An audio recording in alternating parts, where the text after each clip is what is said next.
forward. Thank you. Arnab? Quite right. And I'm happy to say, of course, not related to the budget, but generally, CII does have a structure that from the National Council, we have regional councils and state councils, and each of them have a lot of representation from MSMEs. Yeah. And there is a misconception somewhere that CII is a organization of large corporates.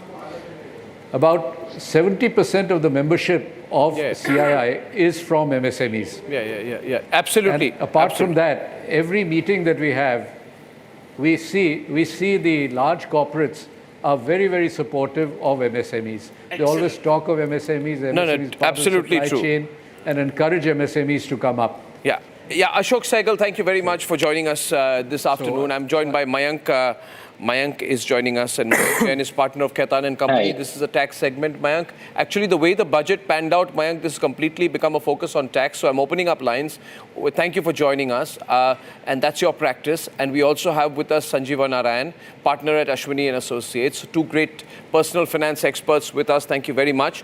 Jeevan is calling in from Assam. We're going to take your calls. I have 100 calls lined up and waiting to go. So each caller will get 10 seconds and straight answers. Short answers, please. Jeevan from Assam, if you can hear me, what's your question? And lines should go straight on the landlines through. Jeevan is not lined up right now. Okay, PCR is informing now that he's dropped. And ladies and gentlemen, raising the income tax exemption threshold to 12 lakh is a deeply positive move, especially for the middle classes. Yes, please. Yeah, one important point. India is the only democratic country which is given an exemption of 5.2 times their national per capita income as exemption. India's per capita income is at about $2,600. Into 5.2 times is your exemption given, which is the highest world over. Point number one. Point number two, all TV channels, including, we need to be very specific because the words are very confusing. It is new slabs for old regime. The moment you put new income tax slab, people get confused between new regime, old regime, new slab. Yes. So English has to be new tax slab for old regime, and new regime is different. So this is how you have to put. So, I just said because it's the regime. Yeah. They might get confused when you say regime. They might think it's Same another thing, tax. yeah. No, I'm just saying to be clear. Next time I'm going to use some words, Sohail, I'm going to ask you before I use it. I love it. Yeah. Okay. So I think 5.2 times the per capita income is the highest in the world. So for any democratic country. And that's big. And I think the highlight of the budget is that 12 lakh exemption. Okay. And it's going to save a huge number. Very true. Yeah. Can you be quiet, please, Abhishek? Now, the question is, Rajesh Dimri, is chair of CIS Taxation Committee, is going to be joining us. But I want to start by asking Mayank to explain to all our viewers before the calls come in, and maybe we have a few callers. I think Ganesh is calling in from Bengaluru. What this means for those below 12 lakh and above 12 lakh. How should they look at it? Yeah. No, so Arnab, thank you for this. See, it's a tax that's being applied to the old regime, right? So therefore, one, you'll have to see how it pans out in terms of the fine print in the bill. But nonetheless, at least from the preliminary reading of the finance bill that's been released till now, it appears to have a positive impact for both under the 12 lakh income bracket as well as also above the 12 lakh bracket as well. So one, you're pushing a lot of people who were liable to pay tax earlier, and that was a significant portion of the middle class and the earning class, who will now have a lot more disposable income at their hands and probably end up increasing consumption as well. That seems to be the intent. As also the fact that for people who are in above the 12 lakh regime, for them also there's a significant amount of tax savings. We'll obviously have to see how the finance bill is panned out in terms of the deductions that are available, and whether that may have an impact or not. But that's something that we can surely sort of look at over the course of the next 2-3 days when there are intellectual discussions on the fine print of the budget. Okay, I'm just checking where the calls are on. Ganesh from Bengaluru, are you there? Ganesh from Bengaluru, are you there? PCR again. He's there. Yeah, I am there. He's there. Thank you very much. Our producers are saying you're not there, but I have a belief you're there. Ganesh, go on, please. What's your question? Yeah. My question is, say I am a senior citizen. Suppose if my total income is 16 lakhs, well, and under the new tax regime, up to 12 lakhs, 12.75 lakhs, there is no tax. For the balance 4 lakhs, so what rate I should pay the tax in the new regime? No, what is your income? So my income is 24 lakhs. 24 lakh. So, that's your taxable income. So, what's your question? Huh? What's your question? My question is, see, you said up to 12 lakhs there is no income tax. Now, for the balance 12 lakhs, how much of tax I have to pay? No, At no, what rate? I don't think it's like that, but they will explain to you. If you are having an income of 24 lakh, you will be taxed at the 24 lakh income level, I guess. But It'll be Sanjeeva will explain to you. step by step. Sanjeeva, answer the question, please. Sanjeeva. Yeah, you see, Then 12 you to- see, yeah. it's a grading system of taxation. It's Correct. a slab rate. So as per the slab rate applicable to him, I don't know whether he has any deductions under Chapter 6A, etc., etc. And as Mayank said, we'll have to look at the fine print as to how the scheme of deductions has been reframed in the budget. But it will be on the slab rate as applicable to his current level of taxation.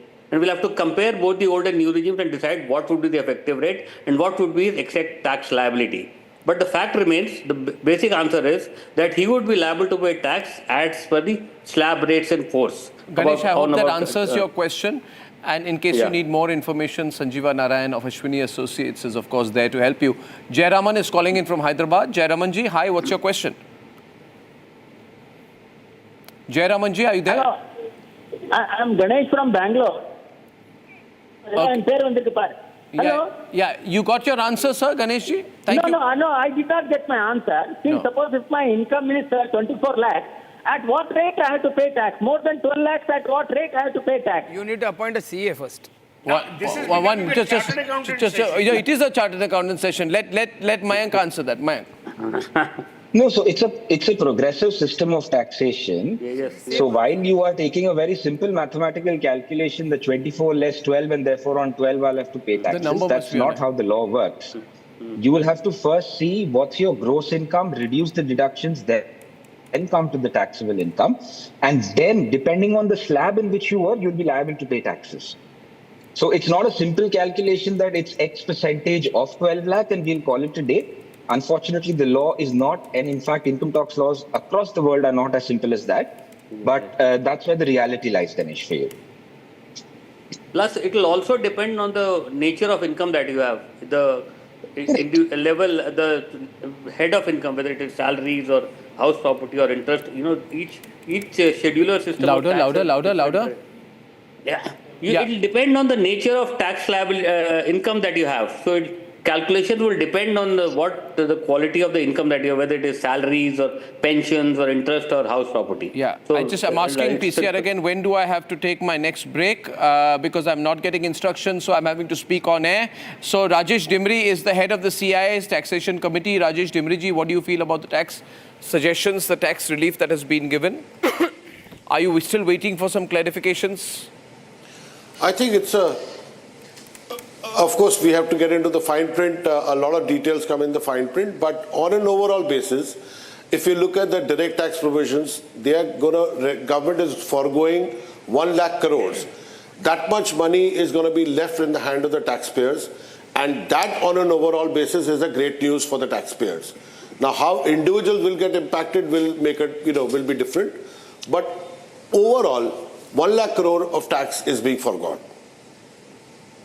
No, as I understand it, Mr. Dimri, the fact is that if you are earning more than 12 lakh rupees, then this nil tax till 12 lakh does not apply to you. You are out of that. So, this 12 lakh, 7 lakh being increased to 12 lakh rupees, if somebody is earning 24 lakh rupees, earlier they were getting a minimum, threshold of 7 lakh, which is going to get to 12 lakh. That will impact everyone. But people in the high income bracket will still end up paying tax. So it is only meant to apply to the middle income group, which is, I think, the whole focus on the, the target audience has been.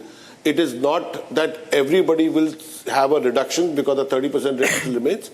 So it is only going to maximum impact a certain segment. But on an overall basis, a little bit benefit is available to everyone. Amit Agarwal, founder of No Broker. Everyone knows No Broker is joining us right now. Amit, what do you make of the changes in the tax regime? What impact will this have on everywhere, including real estate market? Amit Agarwal, No Broker. Please go ahead, Amit. What do you think? So basically, having more money in the hands of the consumers is a good thing overall. But on the real estate side, we are a bit disappointed because not much has been done in terms of the real estate. So we were hoping that the housing loan exemption limit will be revised. We're also hoping that the capital gain taxes, which were changed last year, would be relooked at.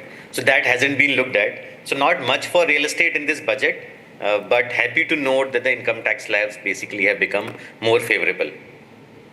Yeah. Okay. Amit, thank you. Abhishek, lines right. are open. Ram All right. Mohan Naidu is calling from Anantapur. Anantapur. Mr. Naidu, are you there? Yes, sir. Yes. Yeah. What's your question? Go on, please. Sir, actually, I'm getting nearly 20 lakhs. Louder, please. Yeah. PCR, louder. Audio is to be pushed down louder from the audio control room. Thank you. Yes. Sir, actually, I'm getting nearly 17 lakhs per annum. So 1 minute. Yes, sir. I'm getting 17 lakhs per annum, and nearly now 15,000 rupees per month income tax is deducted. So just I want to know how much I can save with this new budget rules, sir, actually. What's your income? 17.5 per annum, sir. 17.5 per annum. And you are, Yes, what's sir. your question? Now I have applied for new results, and nearly 15,000 rupees per month tax is deducted. So with this new slab, how much amount I am going to save per month, sir? Month or annum? Okay, audio not very clear, but can you answer that? Sanjeeva, 17.5 lakhs per annum is his income, right? And just do a simple back of the envelope calculation to tell you the amount of tax that you will pay.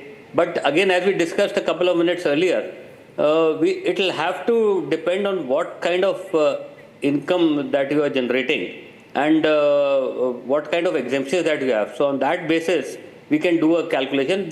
As I also said earlier, the department offers a tax calculator. They have a facility on their e-filing website where you can compare what would be the kind of liability. And secondly, just to make it clear, these slab rates, these new rates apply from income with effect from 1st April 2025, and not for the income from the current year. So it applies prospectively from next year.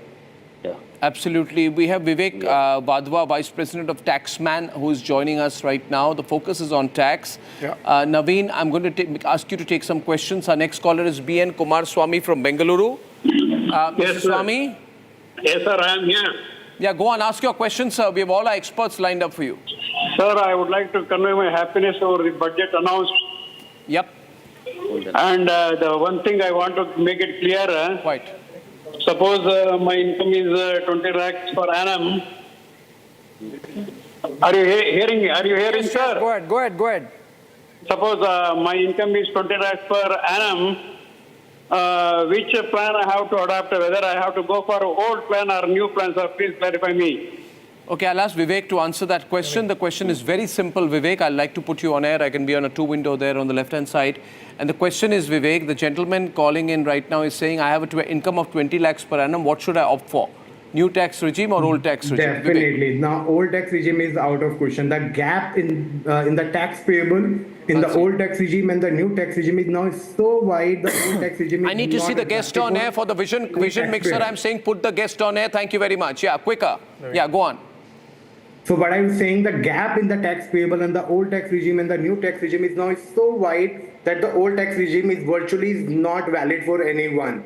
And in your case, I don't remember the name of the speaker. In your case, the tax payable you can save 85,800 rupees if you opt for the new tax regime. So by default, you should go in the new tax regime. Old tax regime is out of question for you, sir.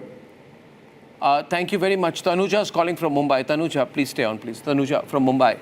Arnab, sir. Thank you for the question. So basically, I have one question regarding, first of all, as per the budget, I could understand that new old tax regime will be scrapped out completely in the next coming years. Secondly, I just want to mention that rationale behind, neutralizing this new tax regime, is there any move a government is making sure to keep it for the next 2 years, and maybe they are in the process of bringing a new direct tax code.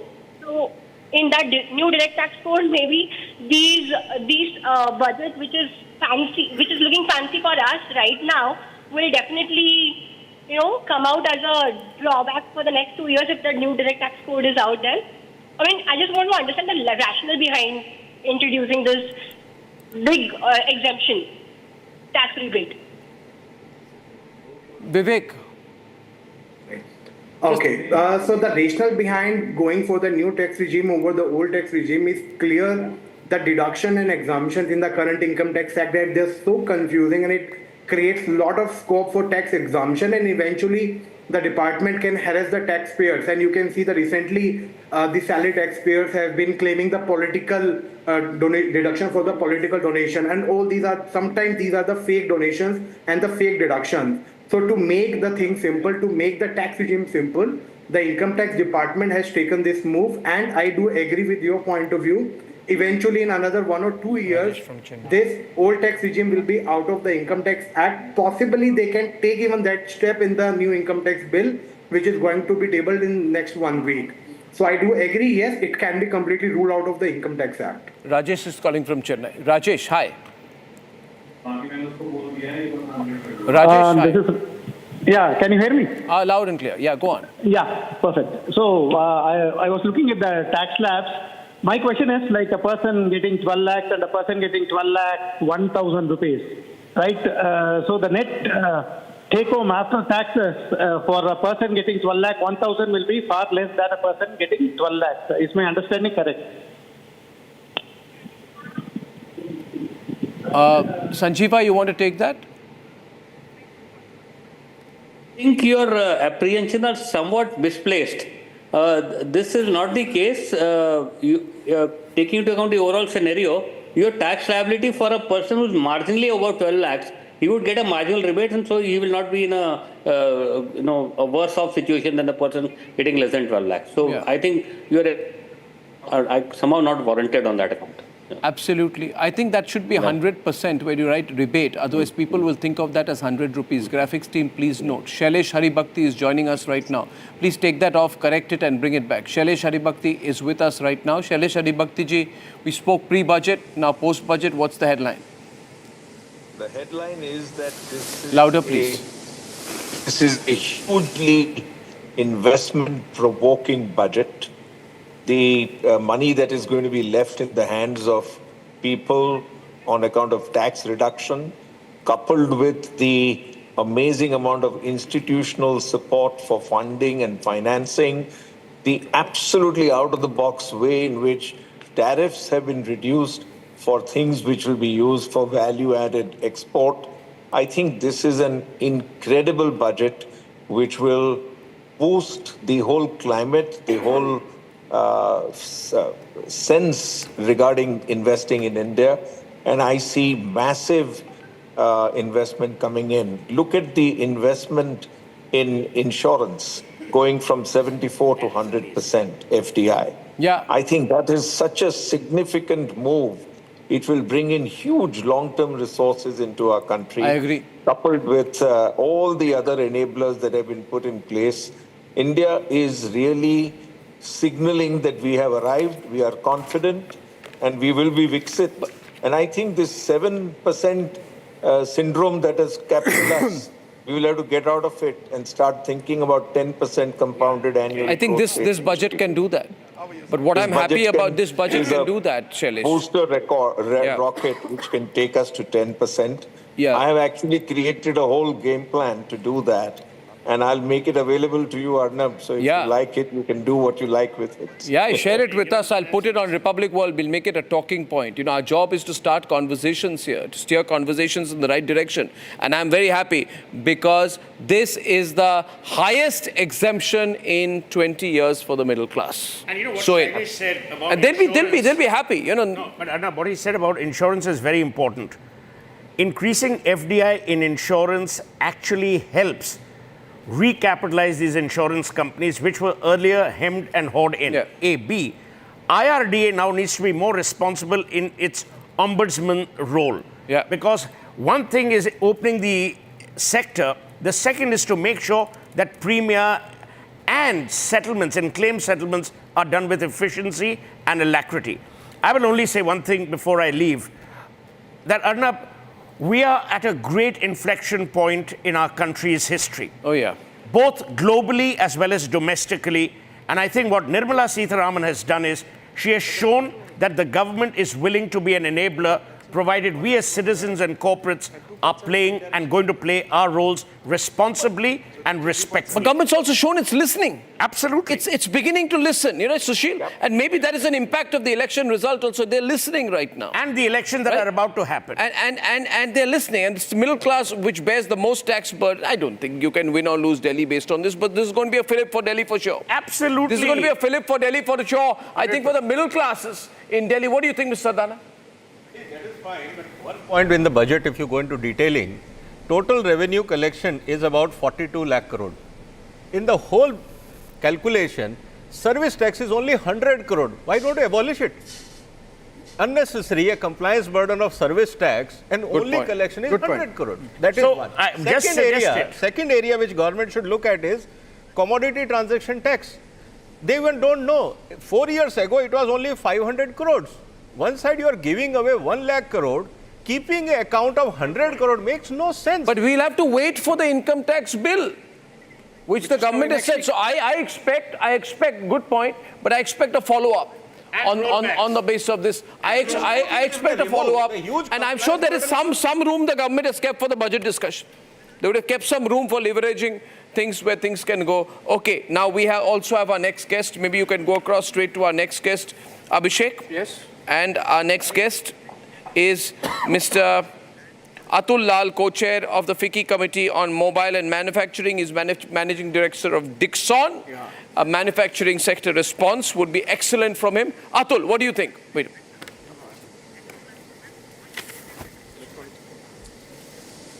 We belong to the electronics manufacturing sector. And in the last 10 years, the policy framework for electronics sector has been extremely positive. The sector has grown from $25 billion to $150 billion. Now, the next target of the government is to take it up to $500 billion. It's Sanjeev Narayan on here. Significant initiatives have been taken in this budget. One is the rationalization of the inverted duty structure. For mobile components, the duties have been brought down from 2.5 to 0%. Which is going to make our mobile industry much more cost effective. Second, there has been rationalization of duty on the IFPD, that is the flat panel televisions, which is going to promote the manufacturing of this particular SKU in the country. Third, the inputs of the open cell, the duty has been reduced from 2.5 to 0%, which is further going to give a flip to the manufacturing. Now, these are significant steps forward. Further, on a larger basis, I think what the Honorable Minister mentioned of a light regulatory touch, that is most welcome. And she has already announced, just to give you an illustration, she has announced that for IGCR, which was a point of contention for whole industry, she has extended the end-use period from 6 months to 1 year. The filing of returns, which was every month, has been extended to a quarter. Now, these are very, very positive steps for enhancing the ease of doing business. From FICCI, what we had asked for in certain electronic products has been accepted. That means the government is listening. So we really want to thank the Honorable Finance Minister for these positive steps for our sector. Yeah, I'm just telling, I've sent a message to my directors that I need the personal finance guests back on air because we got too many callers right now calling on personal finance, and I need to see them on the windows to make sure they're there. So I'm extremely sorry to all the callers who are lining up right now. I'm just fixing that bit and coming back to you. Vinayak Chatterjee is founder of the Infra Vision Foundation and chairman of the CI Infra Council. Vinod Sharma is MD of Deki Electronics, and both are joining us from CII. First to you, Vinayak.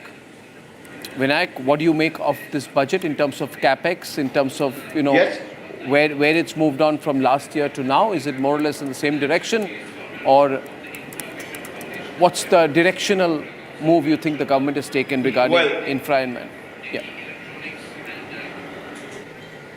Well, wonder of wonders. This is probably the first year in my living memory that the infra allocation is flat. The allocation last year was 11.1 lakh crores for infra sector, and the allocation this year is 11.2 lakh crores. So it's practically flat. We have Sorry. three experts. Is there a disturbance at your No, I end can or hear my you end? loud and clear. Yeah. Sorry? Okay. So what I was saying is that this is probably the first year in my living memory as a budget analyst to find that the allocation is practically flat. It's almost zero. From 11.1 lakh crores last year to 11.2. And that raises the larger question that till now, the governing mantra of the government for the last 10 or more years has been that infra outlays would be the vehicle for pump priming the economy. That 1 rupee spent on infra would result in 3 rupees of GDP. And that would lead to employment, multiplier demand, lifting people out of poverty. So the $1 million question is, or the billion rupee question is, has that economic mantra now changed? Because on the one hand, there is a call for private capital, which is there littered across the budget speech. And there is a very serious issue that the allocation, it is said, has not been increased because last year's budget has not been utilized.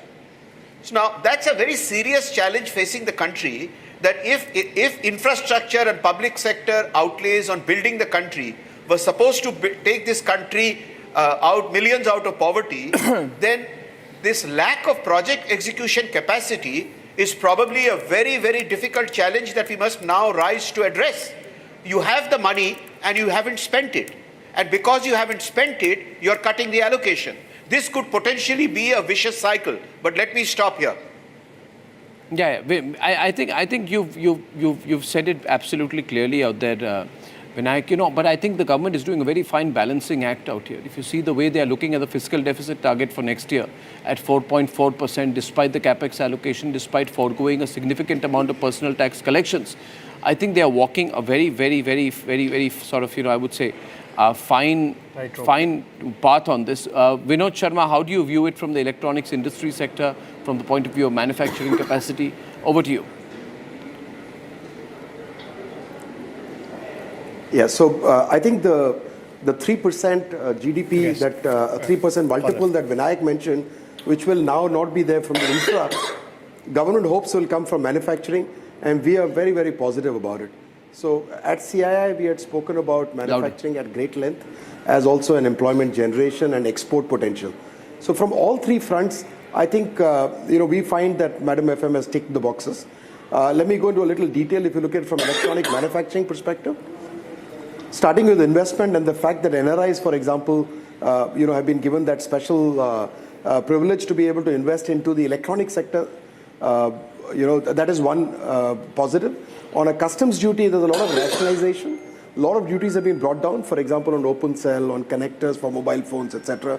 The idea is that we begin to do more value-added electronics manufacturing in India rather than pure assembly that we've so far gotten to.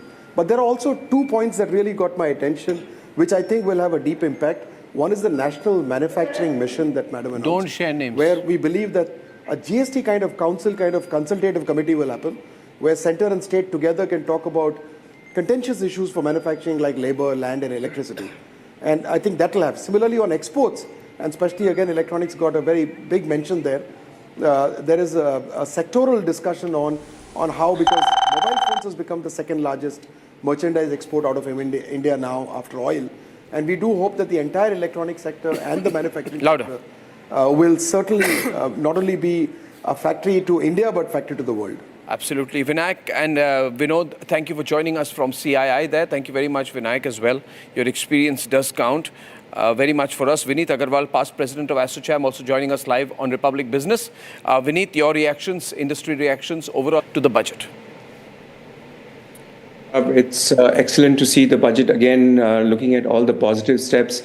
Irrespective, the 11.2 lakhs crore spend on infrastructure is still massive. I think we have execution challenges, but still, if that happens, we see a massive trickle-down effect onto the economy. It has an impact on almost 15 industries across the board. Yeah. The second aspect around infrastructure is that infrastructure helps to ultimately bring down logistics cost. which makes our country competitive, whether it is domestic movement or whether it is exports. Yeah. So logistics costs will come down when there is when you're moving things from road to rail or to sea or to coastal shipping. Those are areas where the government has focused on. There's a 25,000 crore budget on the maritime side, which is shipbuilding, etc. Today, almost all the ships in India that are being utilized are being built overseas. So this is another aspect where we will see ships getting built in India, repairs being done here, and subsequently that would help in ultimately more capacity being added to the coastal shipping and ultimately bringing down logistics cost. So there is a large allocation towards infrastructure. I think that helps. MSME has been wonderful. I think the impact is again multifold, and the areas with credit, increasing credit and credit card scheme, etc., are all going to be very useful, because MSME in the last 9 months to a year have been struggling. And right now with this Philip will help in the PLI sectors also, because the PLI sectors are only focusing on the big companies. But the MSME focus will help to create the ecosystem of the next level of manufacturing. So overall, a great budget as we see from ASSOCHAM's perspective. Well, that's great. Vinny, thank you very much for joining us and giving us the ASSOCHAM reaction, ASSOCHAM side reaction as well. We're going now purely to tax, because now the calls are going to be fired in a lot. And Mehul from Mumbai is our first next caller. Mehul? Hi, Mehul. Thanks for holding on for a long time. Yeah. Yeah, hi. I'm Mehul Gala. I'm from Mumbai. Yeah. See, just something, I think I was just listening to your conversation and the people are giving the good feedback. See, now just for a simple thing which I want to know. In India, there are, for a salaried person, there are various incomes are there. One is a salaried income, there is a rent income, there is a capital income. So I just want to know, this 10 lakh ka slab, it generally cover only the salaried income or only the rental income, excluding the stock market income? That was one question to it. Okay, fine. I'll Sanjeeva, take that, please. Sanjeeva, only salaried income or other income or total income when you're calculating a slab? Can't hear you. Unmute yourself. Unmute. Yeah, can you hear me now? Yeah. So now the FM clarified in a couple of times in the speech that this slab rate of 12 lakhs does not apply to special rate income, which are capital gains, etc. So it will not apply to capital gains, but it will apply to other kind of income such as rental and salaries and interest. So the special rate incomes for which a special rate is prescribed, they will not be eligible for this 12 lakh slab. Yeah. Okay. Ramakrishnan from Chennai. Ramakrishnan is calling from Chennai. Ramakrishnan, are you there? Yeah, I'm there. Yeah. Go on, ask your question. Shoot. No, I just want to make one small comment with respect to the what we have been showing on the TV. See, it's a bit confusing when you say tax is zero. See, tax as per the new regime is zero only up to 4 lakhs. After 4 lakhs, till whatever the slabs are there, the tax is going to be assessed. Every assessee is going to be assessed for the tax. For example, somebody drawing 20 lakhs, he will be assessed a tax of 2,20,000. He will not get the 12 lakhs limit. What happens is, up to 12 lakhs, there is 71,250, including that 75,000 of your standard deduction. The tax will be up to 12 lakh 75,000, it is 71,250, which will be given as a rebate. Yeah. So you will get the rebate only when you file your return. Yeah. So the catch is on that point. So you should change your headline as tax rebate increase from 5 to 12 lakhs. Yeah, but you can put it like this also, Ramakrishna. I was also confused on that. That was the first point I was making. So what happens is I think net tax will be zero up to 12 lakhs. You file your tax, you'll get a rebate. You will be assessed for your tax. You'll be assessed for your tax and up to 12 lakhs, you are liable to pay 60,000. But since there is a provision which has been given, they are saying up to 12 lakhs, whatever is your tax, you need not pay. I give you as a rebate. Simple. Yeah, but you are under my scrutiny. Yes, you are always. So only if you file your return can you claim your the benefit of the rebate. So it is a very good catch that they bring all into the bracket. And the higher, for example, 20 lakh person will have to pay 2,20,000. So are you saying it's like one of those, one of these cellular companies which say we'll give you 0 gigabytes, zero money for gigabytes till we start? Yes, up to the slab rate you are fine. After the slab rate you are chargeable to tax from 4 lakh. Yeah, but it's good. Are you a chartered accountant, Rama? I am a practicing chartered accountant. I can make out now. And my mobile number is 405-89604. Nice. What did he say? He said his mobile number for people. Okay. No. Don't put your mobile number. I'll charge you for advertising there. Yeah. And I'll charge you 100% on that. Ramakrishnan, thank you for calling me. Kunjan from Ahmedabad. Kunjan. Hello, Arnab and Big Public team. Thank you for having me here. Thank you. I would like to make a comment here. I feel it again as a salaried class. And this 12 lakh income tax completely looks like a PR stunt coming into going next election. Why I am saying this? Old regime had deductions like HRA, NPS, ATC, interest on house loans and whatnot. I mean, living in a rented apartment across metros, and we have seen how impossible it is for, salaried class to pay rents, pay education fees, pay health insurance. And but there's a rental concession also, no? Only for new tax is something fooling. But there's a rental concession which has been added here also, isn't it? Increase from 2.4 to 6 lakh. From 2.4 to 6 lakhs, it's gone up, Kunjan. That is for TDS. But will the salary class be applicable to apply that? I mean, there is no clarity. You get clarity. Okay. By the way, Prime Minister Modi met Nirmala Sitharaman and congratulated her, saying you present a very good budget. On the point that was made there, Mayank, you want to respond. Is it really a PR stunt? I don't think so. I think it's a transition, but I think it would be unfair to say that. Can you unmute yourself? Unmute yourself, please. Can you hear me now? Is this better? Yeah, loud and clear, yeah. Right. So I would digress with the comment made by the guest. I mean, see, ultimately, the fact of the matter is that in the long term, there has to be a rationalization. Right? To simply say that deductions are being reduced and not being given by way of different nomenclatures may not be the right approach. And it's also the fact that being the citizens of this country, we are under a responsibility to pay due taxes to the overall benefit of the country as well. So a PR stunt, I believe, would be overkill. Yes, in the short term and in the medium term, there might be some minor pulls on the middle class as well. Although that also, I believe, by virtue of the significant portion between the 5 lakh income bracket to the 12 lakh income bracket will be neutralized. So if I look at it from an overall perspective, I would say that this is not akin to a stunt in that sense. This is much more of a balancing act. And they've just been tried to be fair to everybody to the extent that's possible. Yes, I think that's true. Rohan is calling in from Gurugram. Rohan, are you there?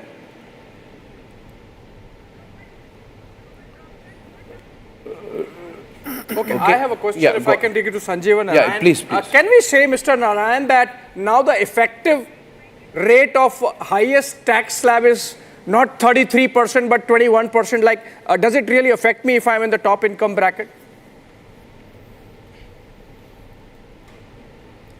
Considering that the rates have been although we have now multiple rates, but yes, considering the rationalization that has happened, things would look much better and rosy for the taxpayers, especially in the lower income groups. What really may be a point to be discussed is the tax administration and the working of the internal department. But I hope that the new tax laws, the income tax law that's likely to come in, will help in rationalizing the tax administration and making it more user friendly. Yeah, that's my take. Okay, we have Sunil Sanghai, chair of the FICCI Committee on Capital Markets and founder and CVO of Nova One, who's joining us right now from FICCI. Sunil, hi. How do you look upon this budget? How are the capital markets reacting to this? Hi. What have been the expectations and anything on the tax issue? Yeah. So, Arnav, I would say that this is a very creative budget. It's actually a sum of three things. Nirmala Sitharaman is consumption, capex, and at the same time, consolidation. Yeah. Are you able to hear me? Okay. So on one hand, consumption, we all know that the way the tax rates have been reduced, almost 1 lakh crore, and that will increase the consumption. On capex, there was a bit of confusion as to what the capex numbers are going to be. The capex numbers are maintained. Plus, there is a very creative announcement to say the asset monetization will be recycled back into the asset creation. So that's around another 10 lakhs crore in the next 5 years. So on an average, 2 lakhs crore of additional capex which will come in, and that will actually support the private sector capex investment and the fiscal consolidation, which is more than what the market was expecting. So this combination is very creative, and I think this is going to go a long way. Okay. Thank you so much, Sunil, for joining us there from FICCI. I'll go back on the tax issue. Murali Hariharan is calling in from Chennai. Then I'll take a short break. I'll continue till 2. Then I'll come back in the evening. Yes, Murali. Murali, are you there? Yeah. Good afternoon, Arnab, and good afternoon to all the panelists. And it's really a welcome move by the finance minister for the tax exemption and everything. I think it is in the new tax regime. You will get a rebate of around 20,000 or whatever it is. But it would have been much more sweeter if the finance ministry would have removed that 4 to 8 lakh 5% tax. Because in our country, 1 lakh per month earning a middle class are very less in percentage. Yeah. So I think that 4 to 8 lakh 5%, if it would have. No, but you'll get a rebate on that. Yeah. Rebate, even in 12 lakhs, you have to pay, first pay the tax and then you claim for the rebate. It is there, I understand. You're saying there should not have been a tax at all? Yeah. Okay. That 5%, if it would have been removed and then started from 8 to 12 lakhs, 5, 10, 15, 20, and then it goes on to 25. Yeah, that's an observation, not a question, but thank you very much, Murali, for that. And Chandar is calling in from Bengaluru right now. Chandar? Yeah, hello, sir. Hello. Hi. How are you? Hi, sir. Yeah, I'm good, sir. I'm a big fan of you, sir. Thank you, sir. Yeah. I have 2 questions here, sir. I still have a doubt, they say that, still 12 lakhs, there is no tax, but still I see the slab as a 10% and 50%. And I have another question also. One of my brother is a NRI, and he wants to, invest on a property here. So in case if he buys a property, how much tax he will be paying, sir?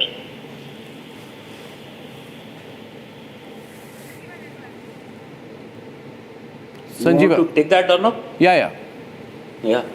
You see, this we've clarified a couple of times earlier. The new regime. Let me just clarify the difference broadly between the new regime and the old regime. Old regime, the slab rate is tax exemption is 4 lakhs, and you are entitled to certain deductions on account of various exemptions, contribution to provident fund, LIC, insurance, etc.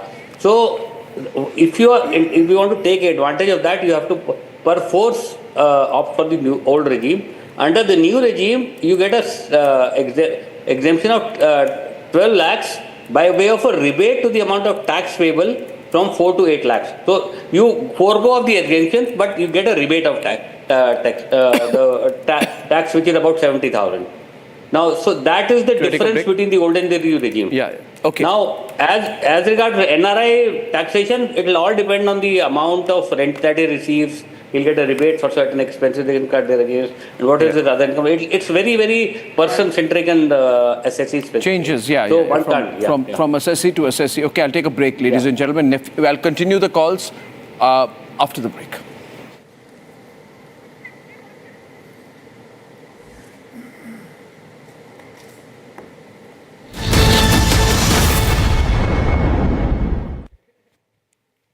Amity has been ranked amongst the top 3% universities globally, a testimony to Amity's globally benchmarked quality. इसको घर पे लगाओगे तो शादी का तो पता नहीं, पर घर पक्का नहीं टूटेगा। रुंगटा नहीं तो घर स्ट्रॉन्ग नहीं। रुंगटा स्टील TMT बार एकदम सॉलिड। पहाड़ों में एक हाइकिंग शिप भी बन सकती है।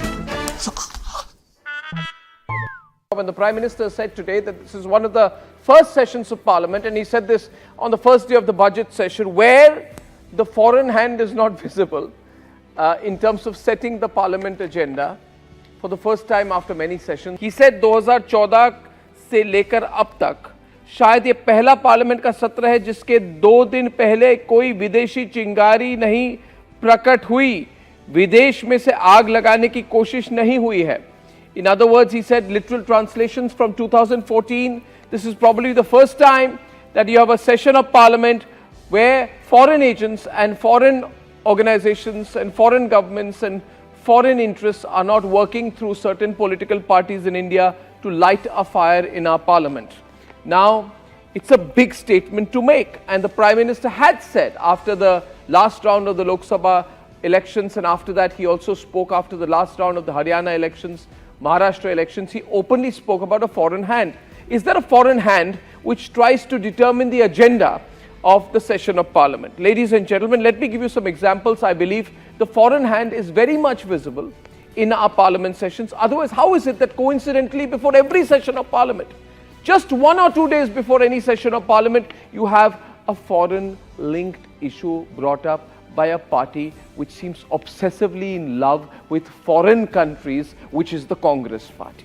Ladies and gentlemen, to give you examples, 2017, winter session of Parliament is about to start on December 15th, and right before this, the Rafale issue is brought up. The entire 2018 monsoon session is based on Rafale allegations. Rahul Gandhi even calls a no-confidence motion despite not having the numbers. It seems like some foreign hand was guiding him on what to do. Ladies and gentlemen, the Hindenburg report, just before the budget session of 2023, Hindenburg, which is now closed down, announced its report on Adani 1 week and a few days before the budget session on January 2023. Then, let me go back to 26 January 2021, just before the budget session of Parliament. How can anybody forget the day when the so-called farmers rushed to the Red Fort, created an absolute mayhem supported by Rahul Gandhi, just when the budget session was going to start, and Rihanna, some singer I'm told, who came out in support of Rahul Gandhi, saying, why aren't we talking about the farmers' protests in India? Rihanna, you know nothing about India. The only thing common between you and Rahul Gandhi is that even he knows nothing about India, but she put out this tweet. It was also right on the eve of a Parliament session. So you see, viewers, before every Parliament session, there's a foreign hand, a foreign issue and a foreign interest which comes in.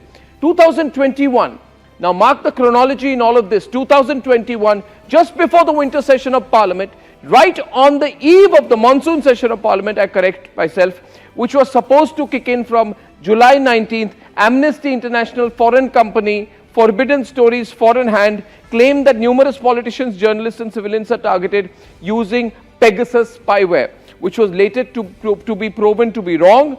But Rahul Gandhi picked up the issue in a big way. Rahul Gandhi is in love with anything foreign. Anything foreign he likes, foreign holidays, foreign trips, foreign agents, foreign interests, foreign countries, foreign sovereign interests. I mean, if it were left to Rahul Gandhi, he would make India a foreign country. Maybe it is a foreign country for him. Ladies and gentlemen, the indictment of Adani came 4 days before the winter session, and opposition was quick to capture and jeopardize the entire winter session on the basis of this issue, and Rahul Gandhi said Adani should be arrested. Now, viewers, the fact is, things are going bad for Rahul Gandhi. Terrible for Rahul Gandhi, Sonia Gandhi, Vadra Gandhi family, Robert Vadra and all that, because their favorite Joe Biden is out of power. Trudeau, who's very much like Rahul Gandhi-esque figure, has resigned. The favorite propaganda tool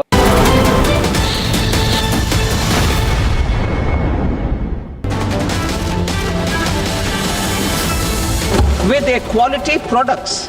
These MSMEs are responsible for 45% of our exports. To help them achieve higher efficiencies of scale, technological upgradation, and better access to capital, the investment and turnover limits for classification of all MSMEs will be enhanced to 2.5 and 2 times respectively. AK cancer centers in all district hospitals. Our government will facilitate setting up of daycare cancer centers in all district hospitals in the next 3 years. In the next year, 10,000 additional seats will be added in medical colleges and hospitals towards the goal of adding 75,000 seats in the next 5 years.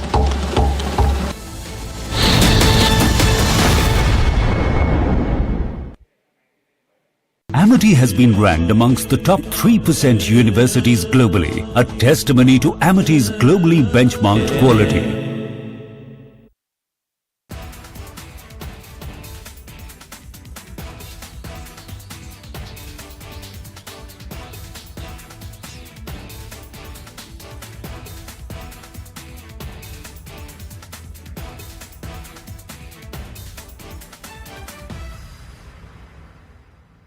When the Prime Minister said today that this is one of the first sessions of Parliament, and he said this on the first day of the budget session, where the foreign hand is not visible in terms of setting the Parliament agenda for the first time after many sessions. He said 2014 से लेकर अब तक शायद ये पहला parliament का सत्र है जिसके 2 दिन पहले कोई विदेशी चिंगारी नहीं प्रकट हुई, विदेश में से आग लगाने की कोशिश नहीं हुई है. In other words, he said, literal translations from 2014, this is probably the first time that you have a session of Parliament where foreign agents and foreign organizations and foreign governments and foreign interests are not working through certain political parties in India to light a fire in our Parliament. Now, it's a big statement to make, and the Prime Minister had said after the last round of the Lok Sabha elections, and after that he also spoke after the last round of the Haryana elections, Maharashtra elections, he openly spoke about a foreign hand. Is there a foreign hand which tries to determine the agenda of the session of Parliament? Ladies and gentlemen, let me give you some examples. I believe the foreign hand is very much visible in our Parliament sessions. Otherwise, how is it that coincidentally before every session of Parliament, just 1 or 2 days before any session of Parliament, you have a foreign linked issue brought up by a party which seems obsessively in love with foreign countries, which is the Congress party. Ladies and gentlemen, to give you examples, 2017, winter session of Parliament is about to start on December 15th, and right before this, the Rafale issue is brought up. The entire 2018 monsoon session is based on Rafale allegations. Rahul Gandhi even calls a no-confidence motion despite not having the numbers. It seems like some foreign hand was guiding him on what to do. Ladies and gentlemen, the Hindenburg report, just before the budget session of 2023, Hindenburg, which is now closed down, announced its report on Adani 1 week and a few days before the budget session on January 2023. Then, let me go back to 26 January 2021, just before the budget session of Parliament. How can anybody forget the day when the so-called farmers rushed to the Red Fort, created an absolute mayhem supported by Rahul Gandhi, just when the budget session was going to start, and Rihanna, some singer I'm told, who came out in support of Rahul Gandhi, saying, why aren't we talking about the farmers' protests in India? Rihanna, you know nothing about India. The only thing common between you and Rahul Gandhi is that even he knows nothing about India, but she put out this tweet. It was also right on the eve of a Parliament session. So you see, viewers, before every Parliament session, there's a foreign hand, a foreign issue and a foreign interest which comes in. 2021, now mark the chronology in all of this. 2021, just before the winter session of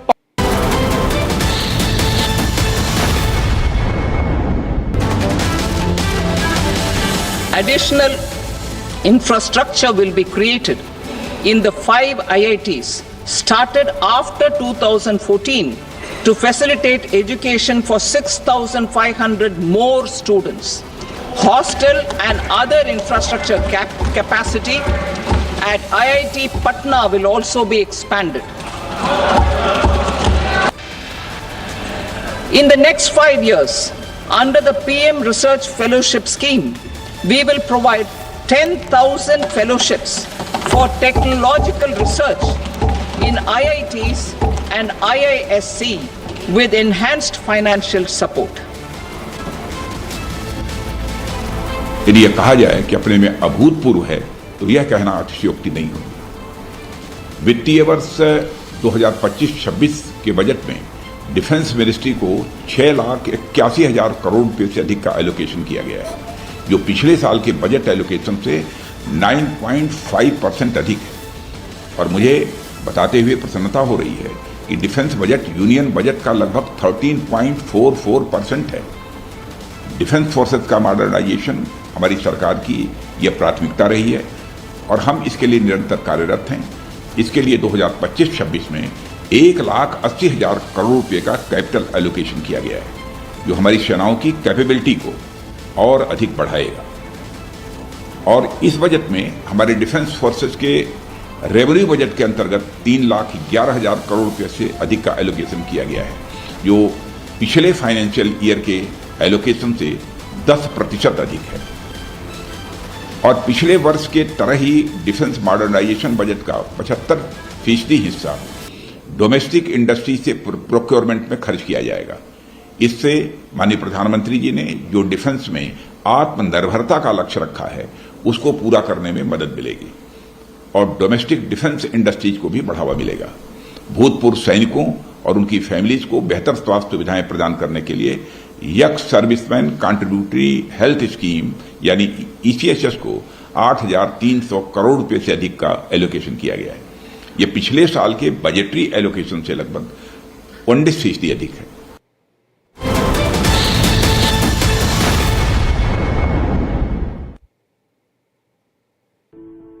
In the India Today Best Universities Survey, India's #1 ranked universities in various streams are JNU Delhi, Amity University, AIMS Delhi, IIT Delhi, and National Law School Bengaluru.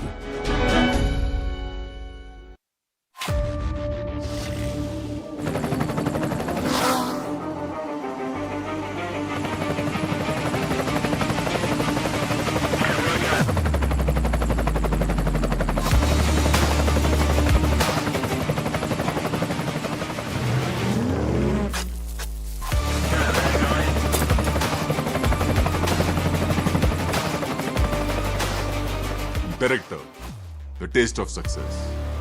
इसको घर पे लगाओगे तो शादी का तो पता नहीं, पर घर पक्का नहीं टूटेगा। रुंगटा नहीं तो घर स्ट्रॉन्ग नहीं। रुंगटा स्टील TMT बार एकदम सॉलिड। पहाड़ों में एक हाइकिंग स्टिक भी बन सकती है। Creating a world using sapphire to power change. Manufacturing semiconductors by resident Indians. India. Pushing boundaries of possibility and innovating a brighter tomorrow. Semiconductors from India, now from Polymatic.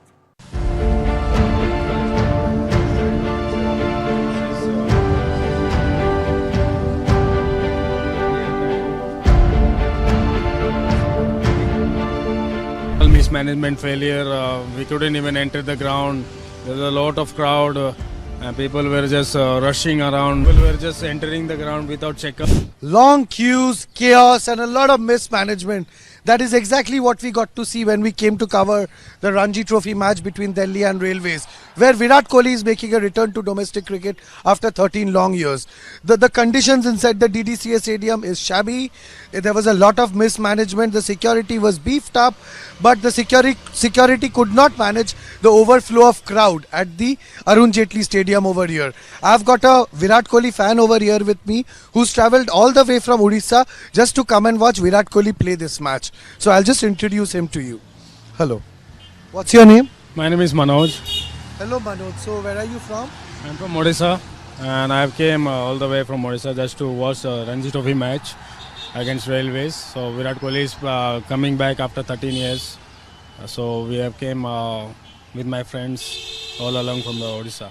So you came to Delhi today? Yeah. No, 2 days before I have been here and just for the match. Just for the match. So today that you come to the Arun Jaitley Stadium, I'm sure you came in with a lot of expectations and you were looking for an entry from gate number 16 and 17, right? Yes, so we were expecting 16 and 17 to be for the entrance, but total mismanagement failure. We couldn't even enter the ground. There was a lot of crowd and people were just rushing around, pushing and management failure. I don't want to give a statement that can spoil anything. But it was a total mismanagement failure. People were just entering the ground without checkup and nothing was happening. And it's coming to the safety of the players. It's really risky. Safety of the fans, of course. Also, we found out that you told us that a few fans were also injured, right? You saw that. I saw some jumping around, pushing each other. So it's a total failure, mismanagement failure. Can you just take off your shirt if you don't have a problem? You're a Virat Kohli fan, so that shouldn't be bothering you. Just take off your shirt. See, it's cold in Delhi. He's still willing to, brave the cold, take off his shirt just for everybody to see how big a fan he is. Yeah, you can just take it off. You just take it off. Close up, le lena. So this is the 2011 World Cup squad. He has got all the names of the players, the squad over here. This is the 2024 T20 champions that India became. We became the world champions. This is the squad for that. And can you just turn around? And then you see Virat Kohli's portrait over here, a sketch. How beautiful it is. You can call me a die-hard Virat Kohli fan. Of course, you're a die-hard Virat Kohli fan. And thank you so much for speaking to us on Republic World. For such interesting videos, please subscribe to Republic World, the YouTube channel. Thank you so much.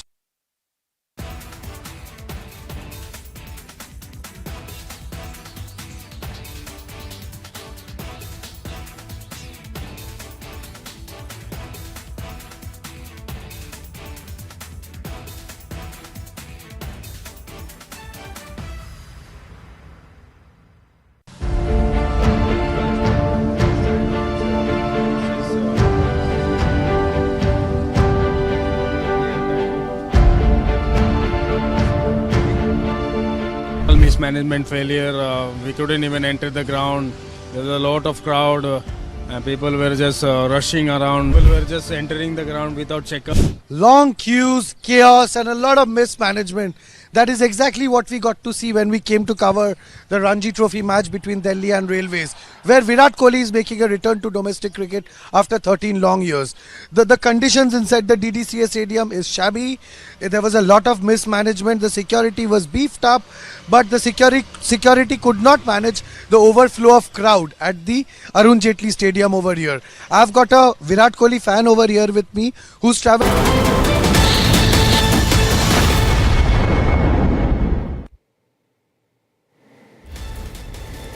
All right, welcome back, friends. We have Keshav Bhajanka, CEO of Century Plywood, joining us. Very good afternoon, Mr. Bhajanka. Your first reaction, does it help your industry, your sector, and how? Good afternoon. I think it's a great budget. I think it's going to help the entire country as a whole. As you know, in the past few months, consumption has been a bit of an issue as far as the economy is concerned. And the rationalization of tax slabs, the increase in exemptions, I think this is going to go a long way towards promoting consumption, and it will benefit everyone, not just us, but all industry. All right, not just you, but all industry. And then, do you see consumption economy picking up, Mr. Bhajanka? 100%. I think that is the objective which Honorable Finance Minister has made this change with. And I think going forward in the next few months, you will see a spike in consumption levels in the economy. As disposable income goes up, you will definitely see a recovery, and this should help boost or increase economic growth even further. All right, I'm told Adit Palicha, CEO of and co-founder of Zepto, is also joining us. Adit, are you enthused, excited with this budget, with the kind of disposable income middle classes, maybe lower middle classes, those earning below 12 lakh rupees would have? It's going to sort of spur the e-commerce sector, e-commerce economy? We're incredibly excited about it. I think the theme of the budget was quite clear, and this tax break for the middle class, we're already seeing like early reactions pouring out. But as a consumer tech company, I think this is going to be a big tailwind for us. But more importantly, I think what's most impressive about this budget is that the government now, for almost a decade, has been consistently moving this country towards, a free enterprise thinking, the thinking that, innovation and building, technology companies and building industry is what will grow the economy and lift people out of poverty. And that consistent free enterprise, innovation backward, entrepreneurship backward thinking is what I'm most impressed by. And this was one other big step in that direction of changing this country. Yeah, Adit, also, the finance minister announced some social security measures for the gig workers, and gig workers essentially contribute a lot to the infrastructure, superstructure of e-commerce. Actually, do you see this adding to your costs in any manner, or you think this is a good measure?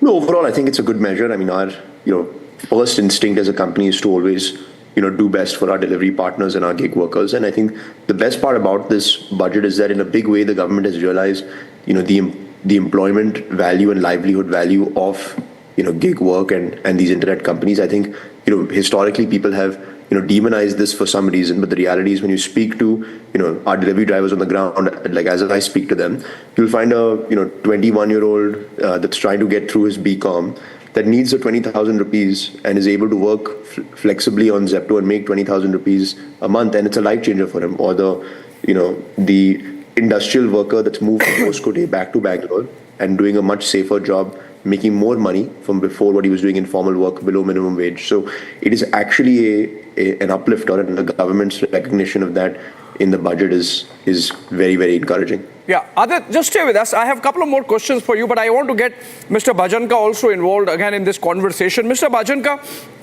you spoke about your sector and overall economy getting a boost. There is a consumption boost really built into many of these measures. But for example, specifics. Let's get into specifics. The announcement of National Manufacturing Mission, focus on shipbuilding. You think there are going to be tailwinds specifically to your industry, your sector with this, and to what scale? 100%. I think, a lot of the initiatives, for instance, 1.5 lakh crores to states, interest-free, towards infrastructure, towards capex. All of these initiatives are definitely going to help us. The focus on tourism, our products go into all sorts of real estate, whether it's residential, commercial, so on and so forth. The focus on manufacturing is clearly there for everyone to see. The finance minister has also mentioned that there is going to be a huge push towards exports, which has been happening, but I think it is going to be further reinforced now. So I think all of these are definitely going to act as tailwind in both the short and the long term. All right, stay with us, Mr. Bhajanka.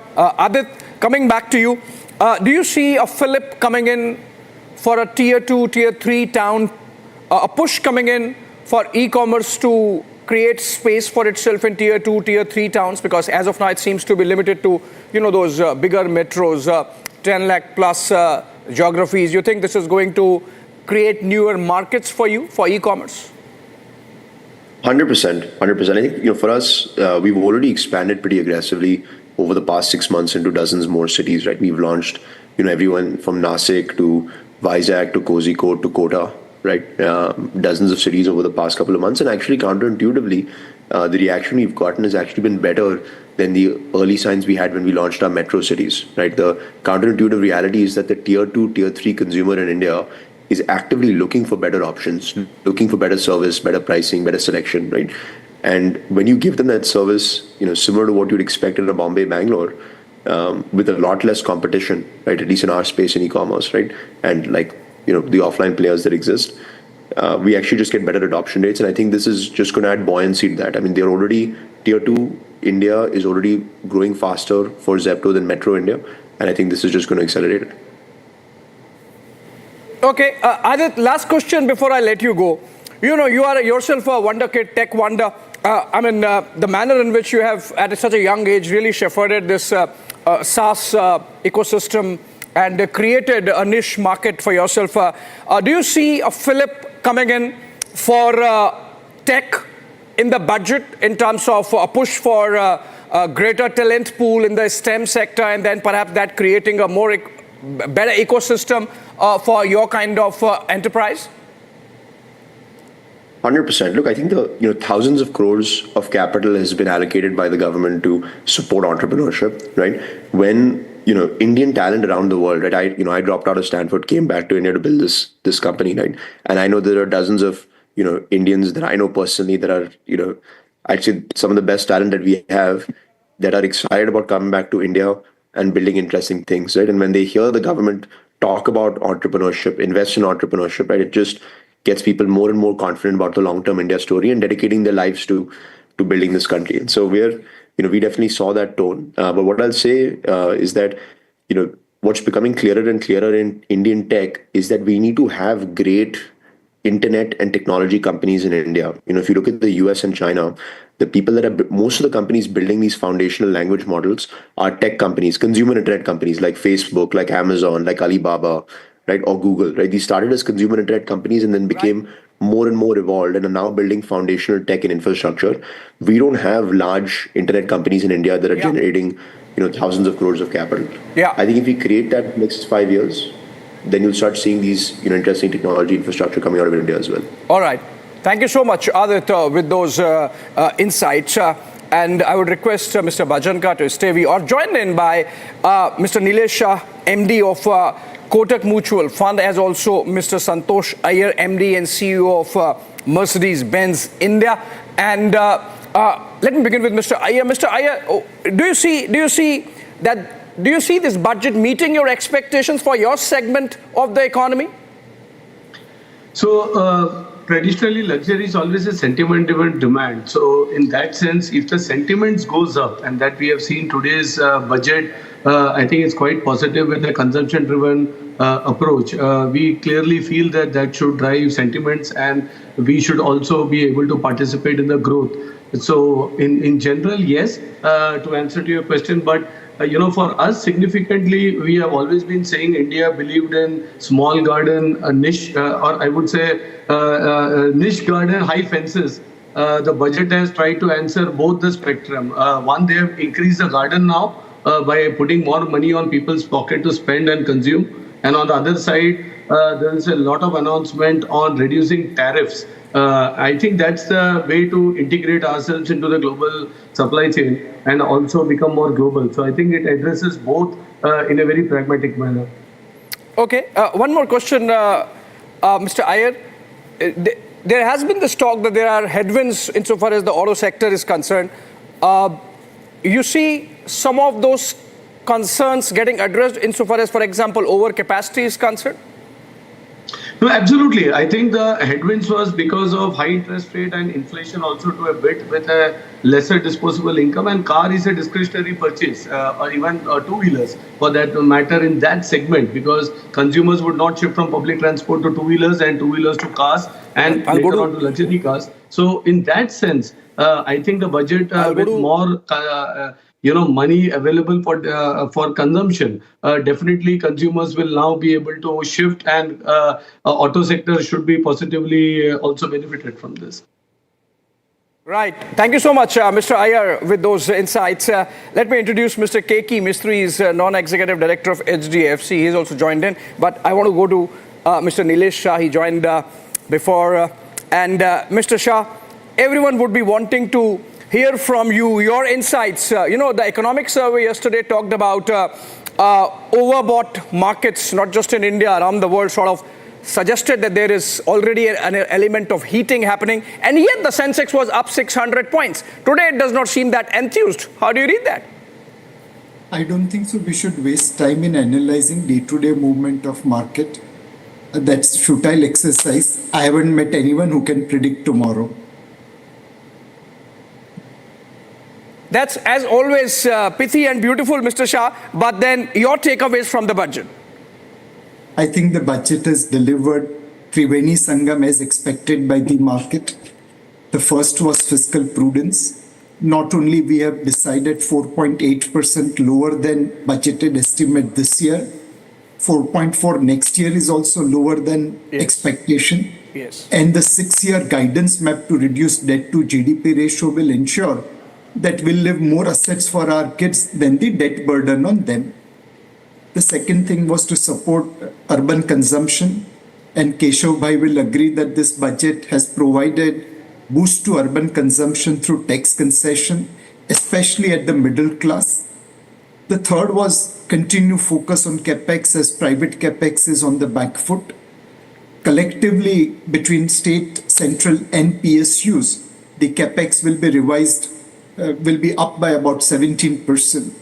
So higher capex, boost to urban consumption, and yet path of fiscal prudence. That's the magical Triveni Sangam achieved in the budget. I'm sure economy will benefit out of it and market will recognize the same. Even if a little late, but you say this is the hits of the Triveni Sangam. Any misses according to you, Mr. Shah?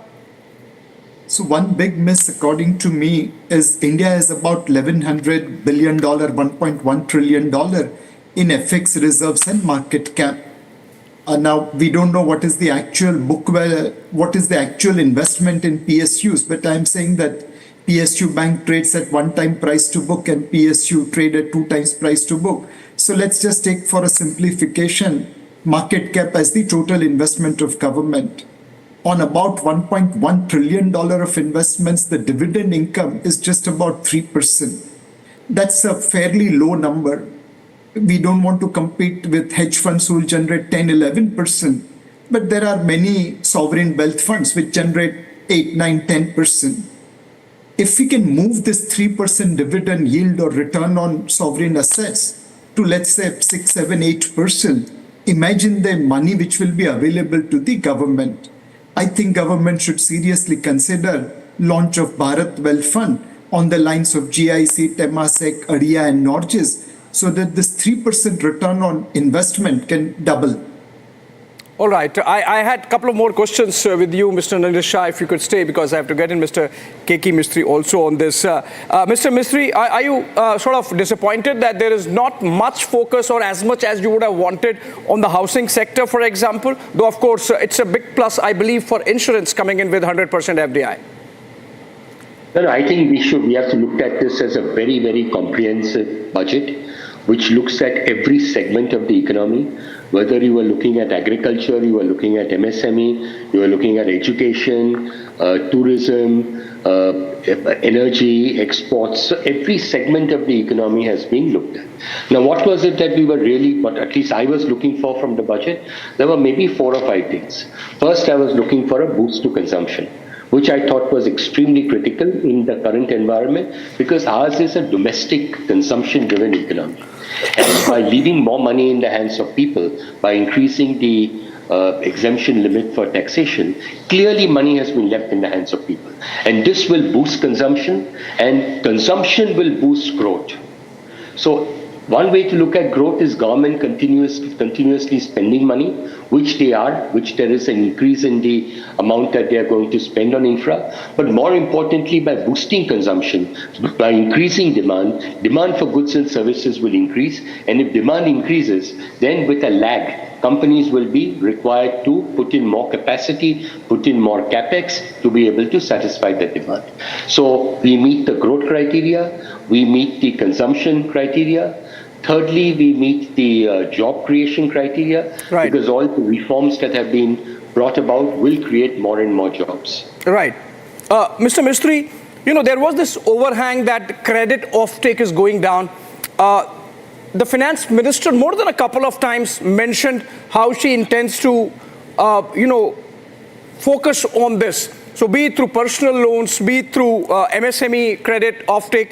Do you see that whatever has been announced by the finance minister is actually going to help the banking sector in terms of better credit offtake? Yeah, I'm sure it will help the banking sector also. I think the most important thing as far as the banking sector is concerned is liquidity. We have seen a period of relatively tight liquidity for a variety of reasons. One is the fact that the dollar had become extremely strong, and to support the rupee so that we don't see a very sharp drop in the rupee, RBI has been rightly intervening in the forex market, selling dollars, and because they've been selling dollars, they've been sucking out some amount of liquidity. And we saw that on Monday, there was a boost of or a variety of measures which have been announced by the RBI, which will clearly infuse 2.5 to 3 trillion rupees of money into the system. And I think when we see the credit policy next week, we will probably see more measures towards injecting liquidity into the system. So I think with liquidity coming back into the system, with consumption increasing, clearly demand for bank loans will also go up. Right. You see better financialization as a product of all these measures? Yes, I do. All right. Santosh Iyer, going back to Santosh Iyer. Santosh Iyer, you said that this rising tide raises all boats. You harped on sentiment, and because of which maybe it will help your sector also. I want to focus on this national manufacturing mission and the focus on strengthening the PLI wherever it can. Do you see some spin-offs for you in those announcements? No, for sure. I think there has been a lot of discussion, and in fact, I think we are still studying the fine print. One, there has been a prima facie seems to be tariff on some of the imported cars seems to come down, but we need to study the fine print there. But on the local manufacturing side, machinery, for example, used for EVs, there are separate subsidies and capital, I would say, support for some of them. So we need to read the fine print really to see what does it help. But for us, actually, as a multinational being in India for 30 years, the biggest announcement was also the setup of a high-level committee on regulatory reforms. This is something, if you have an ambition to now start exporting, trying to do something out of India, then definitely this participation in the global trade ecosystem, which was always a challenge with a different type of tariffs, which there is a clear signal and intent. One is reduction of tariff slabs from 15 to 7. And then, of course, simplification is the key. And then participating and trying to normalize tariffs. This will help in the long run for India as well to not only manufacture cars or bikes or automotive for India, but then also for the rest of the world.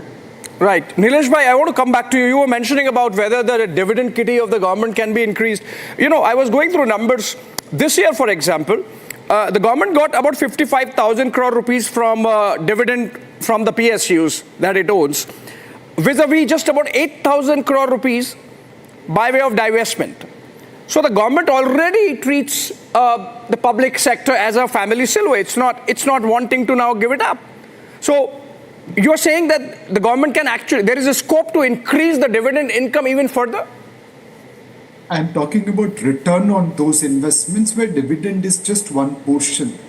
If you look at GIC, Temasek, Norgis, they'll all be making high single digit in dollar terms from a return point of view. If I include even RBI's kitty in the total PSU investment, we are generating roughly about $38 billion as return, including dividend and some of the divestment. I mean, that number could be substantially higher if we manage them well.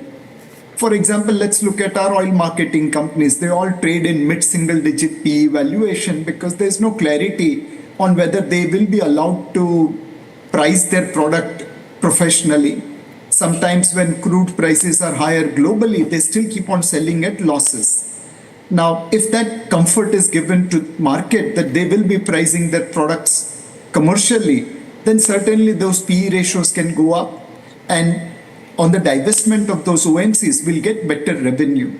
So it's all about giving professional freedom to PSUs to manage their businesses well, and in turn get better valuation from the market, and move this 3.5% return on government's investment to probably somewhere around double of that, in line with global sovereign funds.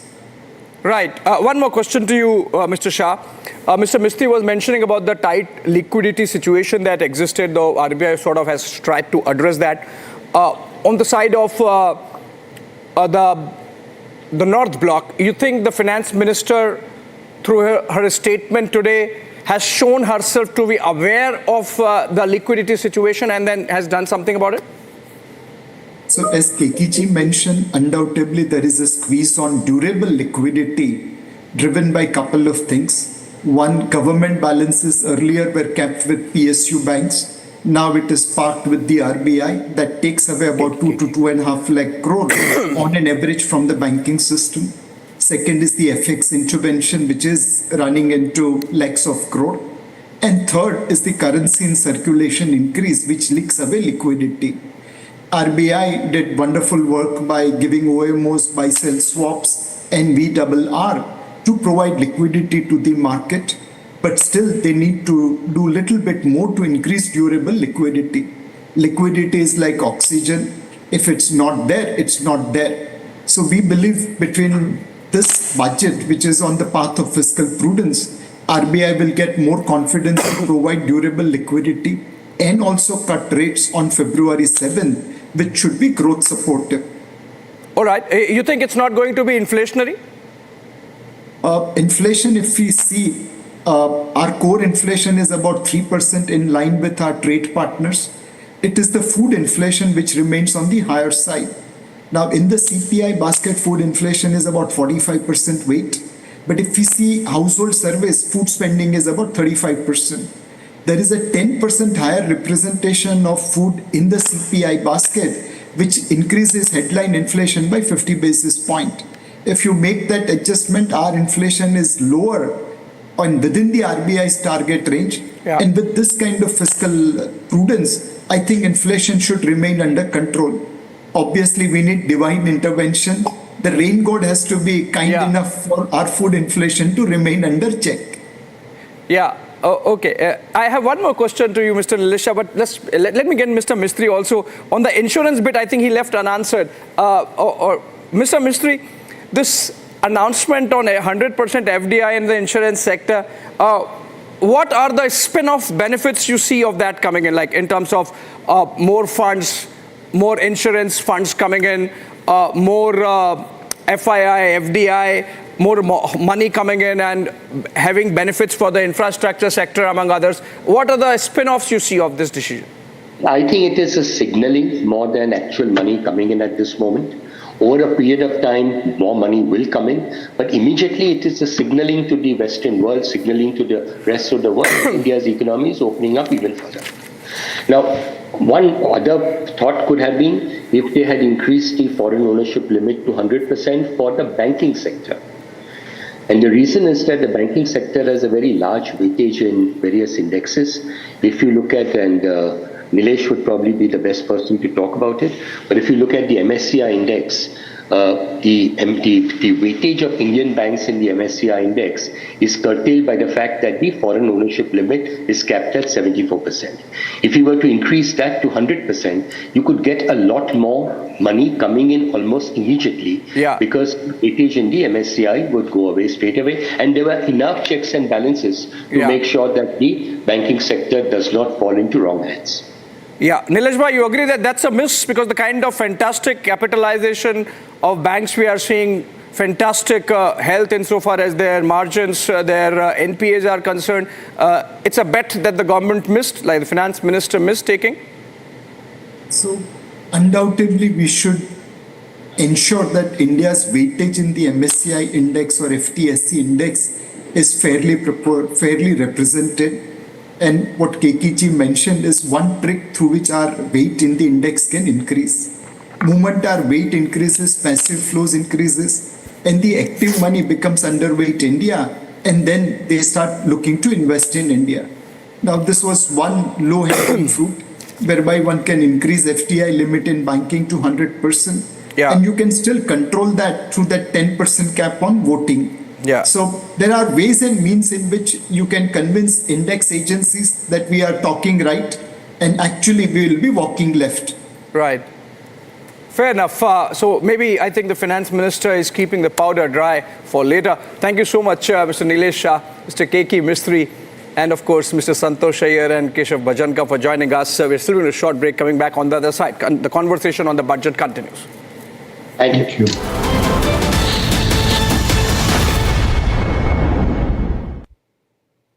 इसको घर पे लगाओगे तो शादी का तो पता नहीं, और घर पक्का नहीं टूटेगा। रूंगटा नहीं तो घर स्ट्रॉन्ग नहीं। रूंगटा स्टील TMT बार एकदम सॉलिड। पहाड़ों में एक हाइकिंग शिप भी बन सकती है। Creating a world using sapphire to power change. Manufacturing semiconductors by resident Indians. India, pushing boundaries of possibilities and innovating a brighter tomorrow. Semiconductors from India, now from Polymatic. It means the world that you guys are here. Jai Shri Krishna. Jai Shri Krishna. Jai Shri Krishna.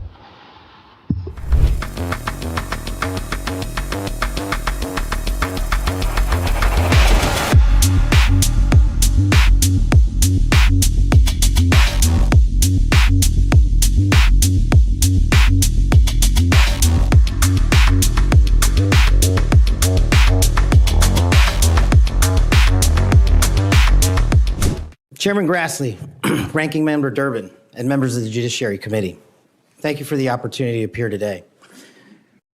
I must start with a word of prayer for the tragic accident that befell our nation last night, where we lost civilians and service members. I pray for their families. I pray for law enforcement and military personnel, and I pray for their souls, and hopefully God will find them peace in the near future. I'd like to welcome my father, Pramod, and my mother, Anjana, who are sitting here today. They traveled here to get here from India. My sister's also here, Nisha. She also traversed the oceans just to be with me here today. It means the world that you guys are here. Jai Shri Krishna.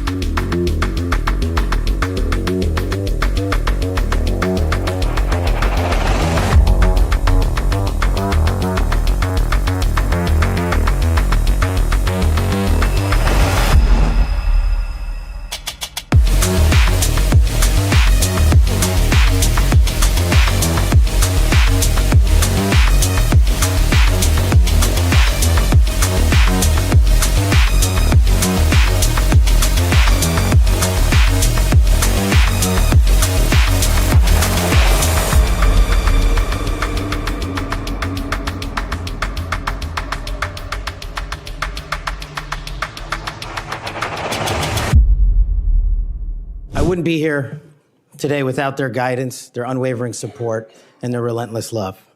When President Trump informed me of his intention to nominate me as the director of the FBI, I was deeply honored.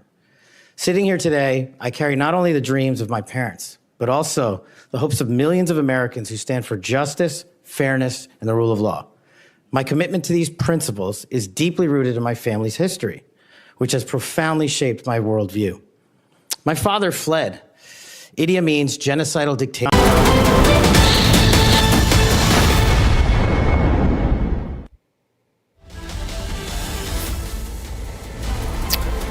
All right, welcome back. Our conversation on the union budget continues, giving a fillip to consumption economy, and with a cherry on the cake of tax rebate, nil tax in personal income up to 12 lakh rupees, announced by Union Finance Minister Nirmala Sitharaman. And let's understand the implications for the larger economy. We are joined in by Mr. Chandrajit Banerjee. He's DGCII. He's joining us live from Delhi, as also Bhaskar Majumdar. He's a founder and managing partner of Unicorn India Ventures and Entrepreneurship Fund. Let me begin with you, Mr. Banerjee. You are an old hand. You've seen so many budgets for decades. What's your first impression, your takeaway from today's union budget? Thank you very much. The way I see this particular budget is there has been a lot of stakeholder consultation and thoughts for every sections of the society, which has got well translated into a very meaningful budget. As you rightly said, that one of the biggest highlights has been how consumption demand is bolstered through relief in income tax, through to all sections, especially the middle class as well as the lower income bracket, and that was so much necessary, and that has a strong effect not only on consumption but on savings. And consumption being a strong part of our economy basket, that really also propels growth in a very strong way. And one second area which I see the budget vis-a-vis the economy, which is unique, has been the focus on growth. Fiscal prudence has been something which is the government has done over the last many years. But now to see the balance in growth, pushing growth through reforms, pushing growth by the usage of the word trust on industry, and really making opportunities through areas like the National Monetization Plan 2.0, and also the Janviswas Bill 2.0. All of these are a show of facilitation, ease of doing business, decriminalization, a very wholesome budget. And lastly, the third segment I must talk about is agriculture and rural India. This is a huge area of focus. So balancing all of these sectors into one is something which is a uniqueness of this budget, and it comes very timely as we move towards having a very stronger economy, which is which increases consumption plus employment. Yeah, yesterday the economic survey spoke about trust deficit. And today the finance minister actually used the word trust at least 3 times. So you think some of the concerns of the corporate India have been addressed insofar as trust deficit vis-a-vis the government, or specifically the agencies are concerned, the income tax and other agencies? ये हर भारतीय के सपनों को पूरा करने वाला budget है, एक महत्वपूर्ण पड़ाव है। ये 140 करोड़ भारतीयों की आकांक्षाओं का बजट है। ये हर भारतीय के सपनों को पूरा करने वाला बजट है। हमने कई सेक्टर्स युवाओं के लिए खोल दिए हैं। सामान्य नागरिक विकसित भारत के मिशन को ड्राइव करने वाला है। ये बजट एक फोर्स मल्टीप्लायर है। ये बजट सेविंग्स को बढ़ाएगा, इन्वेस्टमेंट को बढ़ाएगा, कंजम्पशन को बढ़ाएगा और ग्रोथ को भी तेजी से बढ़ाएगा। मैं वित्त मंत्री निर्मला सीतारमण जी और उनकी पूरी टीम को इस जनता जनार्दन का बजट, पीपल्स का बजट, इसके लिए बहुत बहुत बधाई देता हूं। साथियों, आमतौर पर बजट का फोकस इस बात पर रहता है कि सरकार का खजाना कैसे भरेगा, लेकिन ये बजट उससे बिल्कुल उल्टा है। लेकिन ये बजट देश के नागरिकों की जेब कैसे भरेगी, देश के नागरिकों की बचत कैसे बढ़ेगी और देश के नागरिक विकास के भागीदार कैसे बनेंगे, ये बजट इसकी एक बहुत मजबूत नींव रखता है। साथियों, इस बजट में रिफॉर्म की दिशा में महत्वपूर्ण कदम उठाए गए हैं। न्यूक्लियर एनर्जी में प्राइवेट सेक्टर को बढ़ावा देने का निर्णय बहुत ही ऐतिहासिक है। ये आने वाले समय में सिविल न्यूक्लियर एनर्जी का बड़ा योगदान देश के विकास में सुनिश्चित करेगा।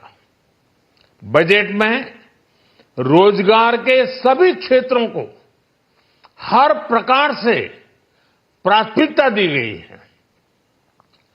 लेकिन मैं 2 चीजों पर ध्यान आकर्षित करना चाहूंगा। उन रिफॉर्म्स की मैं चर्चा करना चाहूंगा जो आने वाले समय में बहुत बड़ा परिवर्तन लाने वाले हैं।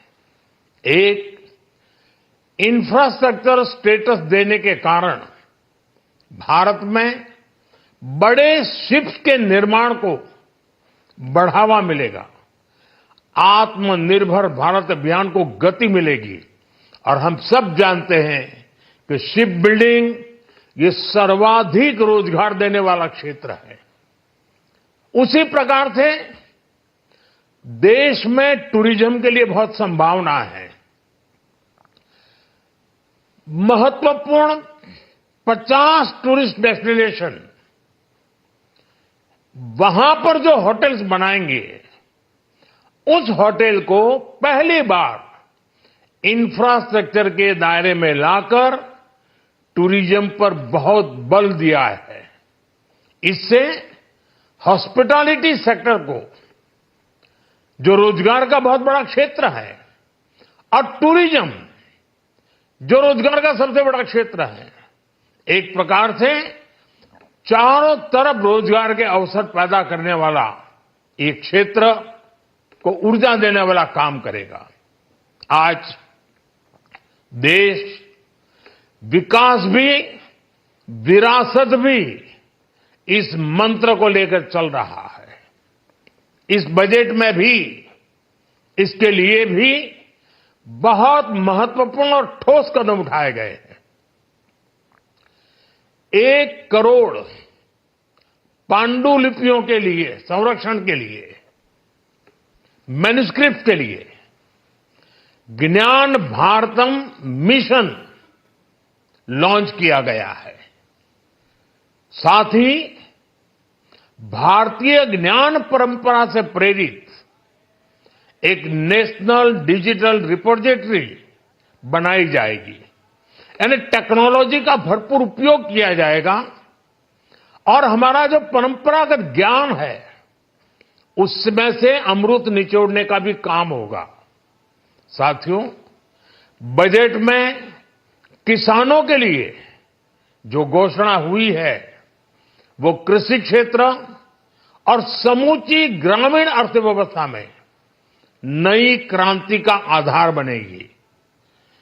पीएम धन धान्य कृषि योजना के तहत 100 जिलों में सिंचाई और इंफ्रास्ट्रक्चर का डेवलपमेंट होगा। किसान क्रेडिट कार्ड की लिमिट 5 लाख तक होने से उन्हें ज्यादा मदद मिलेगी। साथियों, अब इस बजट में 12 लाख रुपए तक की आय को टैक्स से मुक्त कर दिया गया है। सभी आय वर्ग के लोगों के लिए टैक्स में भी कमी की गई है। इसका बहुत बड़ा फायदा हमारे मिडिल क्लास को, नौकरी पेशे करने वाले जिनकी आय बंधी हुई है, ऐसे लोगों को, मिडिल क्लास को इससे बहुत बड़ा लाभ होने वाला है। उसी प्रकार से जो नए नए प्रोफेशन में आए हैं, जिनको नए नए जॉब मिले हैं, इनकम टैक्स की ये मुक्ति उनके लिए एक बहुत बड़ा अवसर बन जाएगी। साथियों, इस बजट में मैन्युफैक्चरिंग पर 360 डिग्री फोकस है ताकि एंटरप्रेन्योर्स को, एमएसएमईज को, छोटे उद्यमियों को मजबूती मिले और नई जॉब पैदा हो। नेशनल मैन्युफैक्चरिंग मिशन से लेकर clean tech, leather, footwear, toy industry जैसे अनेक सेक्टर्स को विशेष समर्थन दिया गया है। लक्ष्य साफ है कि भारतीय प्रोडक्ट्स ग्लोबल मार्केट में अपनी चमक बिखेर सके। साथियों, राज्यों में इन्वेस्टमेंट का एक वाइब्रेंट कॉम्पिटिटिव माहौल बने, इस पर बजट में विशेष जोर दिया गया है। एमएसएमईज और स्टार्टअप के लिए क्रेडिट गारंटी को 2 गुना करने की घोषणा भी हुई है। देश के एससी, एसटी और महिला जो नए उद्यमी बनना चाहते हैं, उनको 2 करोड़ रुपए तक के लोन की योजना भी लाई गई है और वो भी बिना गारंटी। इस बजट में न्यू एज इकोनॉमी को ध्यान में रखते हुए गीग वर्कर्स के लिए बहुत बड़ी घोषणा की गई है। पहली बार गीग वर्कर्स का ई श्रम पोर्टल पर रजिस्ट्रेशन किया जाएगा। इसके बाद इन साथियों को स्वास्थ्य सेवा और दूसरी सोशल सिक्योरिटी स्कीम्स का लाभ मिलेगा। ये डिग्निटी ऑफ लेबर, इसके प्रति श्रम एव जयते के प्रति सरकार के कमिटमेंट को दर्शाता है। रेगुलेटरी रिफॉर्म से लेकर फाइनेंशियल रिफॉर्म्स, जन विश्वास 2.0 जैसे कदमों से मिनिमम गवर्नमेंट और ट्रस्ट बेस्ड गवर्नेंस के हमारे कमिटमेंट को और बल मिलेगा। साथियों, ये बजट न केवल देश की वर्तमान आवश्यकताओं को ध्यान में रखता है, बल्कि हमें भविष्य की तैयारी करने में भी मदद करता है। स्टार्टअप के लिए deep tech fund, geospatial mission और न्यूक्लियर एनर्जी मिशन ऐसे ही महत्वपूर्ण कदम है। मैं सभी देशवासियों को एक बार फिर इस ऐतिहासिक पीपल्स बजट की बधाई देता हूं और फिर एक बार वित्त मंत्री जी को भी बहुत बहुत बधाई देता हूं। बहुत बहुत धन्यवाद। All right, those were Prime Minister's first comments on the union budget. He has called it people's budget. He has called it a force multiplier budget. He has said that this budget is going to bring in crowd in investment, consumption and growth. It's going to push growth further. He has called it a Janata Janardan budget, and he has said that with focus on manufacturing through the National Manufacturing Mission, with focus on shipbuilding, with a focus on tourism, with a focus on new airports, and the announcement of hotels as infrastructure in 50 tourism towns. This is going to give a big push to jobs across the country. Then Prime Minister focused on the softer aspects of the budget in terms of giving a push to culture and heritage, the manner in which 100,000 manuscripts are going to be protected. And in sum, Prime Minister there calling it people's budget and congratulating the Finance Minister and her team to have created this document which is going to act as a force multiplier for the economy. And these are the first comments of the Prime Minister. We are going to get in a bit. In fact, Finance Minister herself is going to be addressing a press conference. The official time is 3 p.m., which is 15 minutes from now. Till that time, we have guests back in the studios with me. And of course, Mr. Bhaskar Majumdar continues to be with us. Mr. Majumdar, you heard the Prime Minister there.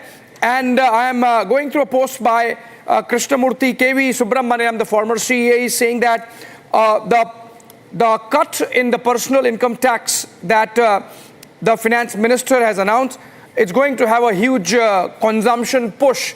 According to his calculation, while a direct hit for the government is about 1 lakh crore rupees, the consumption push could be to the tune of about 2.5 lakh crore rupees or more actually. You think that this is exactly what was needed for the economy and the Finance Minister has delivered?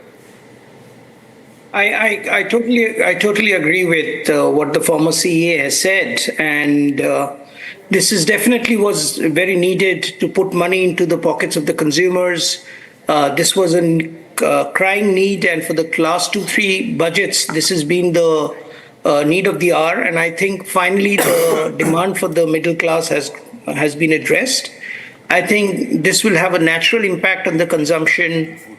This, alongside the fact that hotels now are being registered as a part of the infrastructure. These are going to lead to domestic consumption, domestic travel to a very great extent. I think one aspect, if I may, speak, which has not been spoken to that extent, is there is technology and innovation at the heart of this budget. Whether it is creating of 500 Atal Tinkering Labs in the schools, whether it is the incentives given to the various clean tech missions, whether it is the creation of a gene bank, which is quite revolutionary from that aspect, the geospatial aspect, which the Prime Minister himself spoke about, and the increased spending by about 13% from last year in the defense technology. So all of these keeps the futuristic areas very much at the heart of the budget. Okay, and Mr. Majumdar, since you are a serial entrepreneur also, with all this good vibe that's been created today by the budget, do you see those animal spirits really coming back? Because, this has been a bit of a soft underbelly of the economy, that the private capital push is not coming, private capital, private capex is not coming. It's the government that has been doing the heavy lifting. You think with these changed vibes, that could change? Yes, I definitely think so. I think, again, I'd like to speak the point that the Prime Minister touched upon about the startups. Last time during the budget, the government had played some active role by reducing the capital gains tax for private companies, by doing away with the angel tax. But this budget, they have really gone ahead. Just to recollect, in 2016, when the startup mission of the Prime Minister came into fray, the government had created 10,000 crore of a fund of fund. And as the Honorable Finance Minister said, that 10,000 crore had led to creation of 92,000 crores in the AIFs, which is like funds like us. Again, today, there's a fresh creation of another 10,000 crore. So this, again, is going to spiral the next wave of the startups getting investment from funds like us. Right. The deep tech is an area which the Prime Minister and the Finance Minister constantly spoke about. And we all know that the next fight in the geopolitical space is going to be on AI and semiconductor. And I guess India is getting poised for that area. Yeah, okay. Thank you so much, Mr. Majumdar, with that perspective. I've been asked to take a short break. In the studio with me, Sushil Kedia, he's back.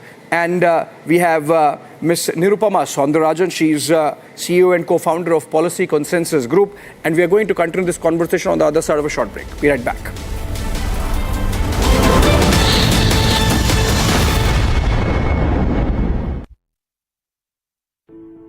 In the India Today Best Universities Survey, India's #1 ranked universities in various streams are JNU Delhi, Amity University, AIMS Delhi, IIT Delhi, and National Law School, Bengaluru. इसको घर पे लगाओगे तो शादी का तो पता नहीं, पर घर पक्का नहीं टूटेगा। रुंगटा नहीं तो घर स्ट्रॉन्ग नहीं। रुंगटा स्टील TMT बार एकदम सॉलिड। पहाड़ों में एक हाइकिंग स्टिक भी बन सकती है।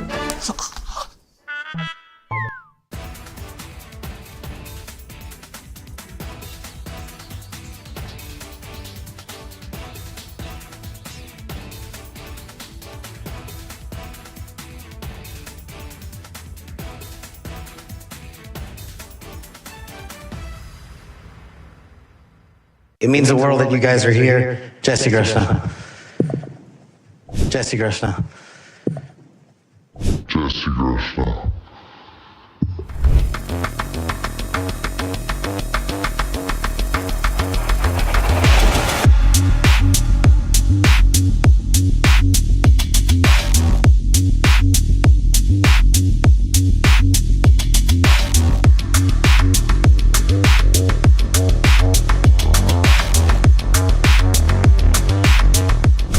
Chairman Grassley, Ranking Member Durbin, and members of the Judiciary Committee, thank you for the opportunity to appear today. I must start with a word of prayer for the tragic accident that befell our nation last night, where we lost civilians and service members. I pray for their families. I pray for law enforcement and military personnel, and I pray for their souls, and hopefully God will find them peace in the near future. I'd like to welcome my father, Pramod, and my mother, Anjana, who are sitting here today. They traveled here to get here from India. My sister's also here, Nisha. She also traversed the oceans just to be with me here today. It means the world that you guys are here. Jai Shri Krishna.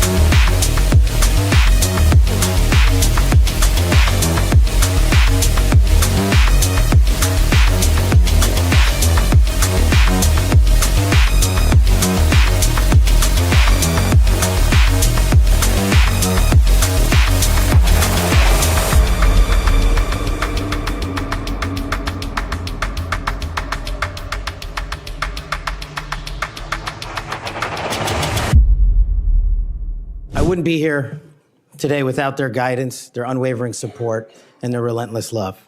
When President Trump informed me of his intention to nominate me as the director of the FBI, I was deeply honored. Sitting here today, I carry not only the dreams of my parents, but also the hopes of millions of Americans who stand for justice, fairness, and the rule of law. My commitment to these principles is deeply rooted in my family's history, which has profoundly shaped my worldview. My father fled Idi Amin's genocidal dictatorship in Uganda, where 300,000 men, women, and children were killed based on their ethnicity, just because they happen to look like me.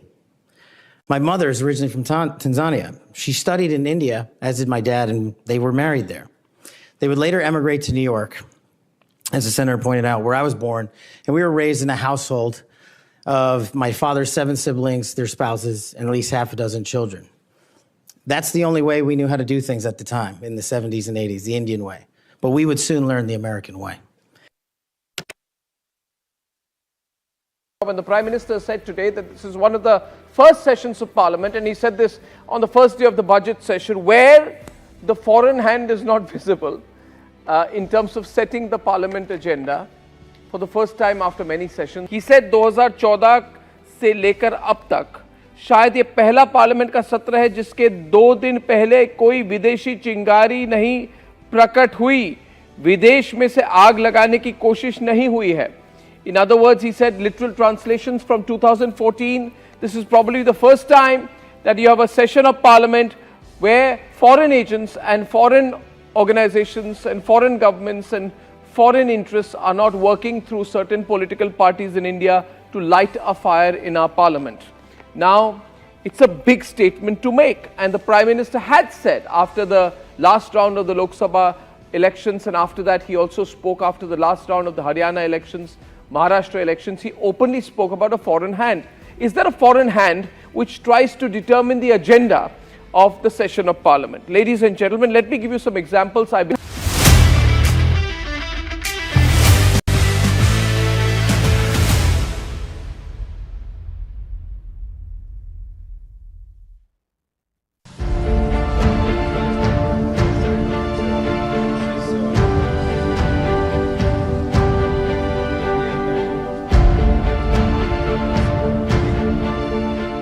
Mismanagement failure, we couldn't even enter the ground. There was a lot of crowd and people were just rushing around. People were just entering the ground without checkup. Long queues, chaos and a lot of mismanagement. That is exactly what we got to see when we came to cover the Ranji Trophy match between Delhi and Railways, where Virat Kohli is making a return to domestic cricket after 13 long years. The conditions inside the DDCA stadium is shabby.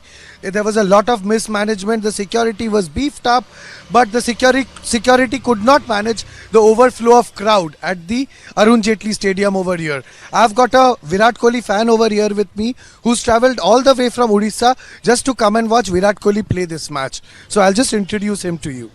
Hello. What's your name? My name is Manoj. Hello Manoj. So where are you from? I'm from Odisha and I came all the way from Odisha just to watch the Ranji Trophy match against Railways. So Virat Kohli is coming back after 13 years. So we have came with my friends all along from the Odisha. So you came to Delhi today? Yeah, no, 2 days before I have been here and just for the match. Just for the match. So today that you come to the Arun Jaitley Stadium, I'm sure you came in with a lot of expectations and you were looking for an entry from gate number 16 and 17, right? Yes, so we were expecting 16 and 17 to be for the entrance, but total mismanagement failure. We couldn't even enter the ground. There was a lot of crowd and people were just rushing around, pushing, and management failure. I don't want to give a statement that can spoil anything, but it was a total mismanagement failure. People were just entering the ground without checkup and nothing was happening, and it's coming to the safety of the players. It's really risky. Safety of the fans, of course. Also, we found out that you told us that a few fans were also injured, right? You saw that. I saw some jumping around, pushing each other. So it's a total failure, mismanagement failure. Can you just take off your shirt if you don't have a problem? You're a Virat Kohli fan, so that shouldn't be bothering you. Just take off your shirt. See, it's cold in Delhi. He's still willing to, brave the cold, take off his shirt just for everybody to see how big a fan he is. Yeah, you can just take it off. You just take it off. Close up, le lena. So this is the 2011 World Cup squad. He has got all the names of the players, the squad over here. This is the 2024 T20 champions that India became. We became the world champions.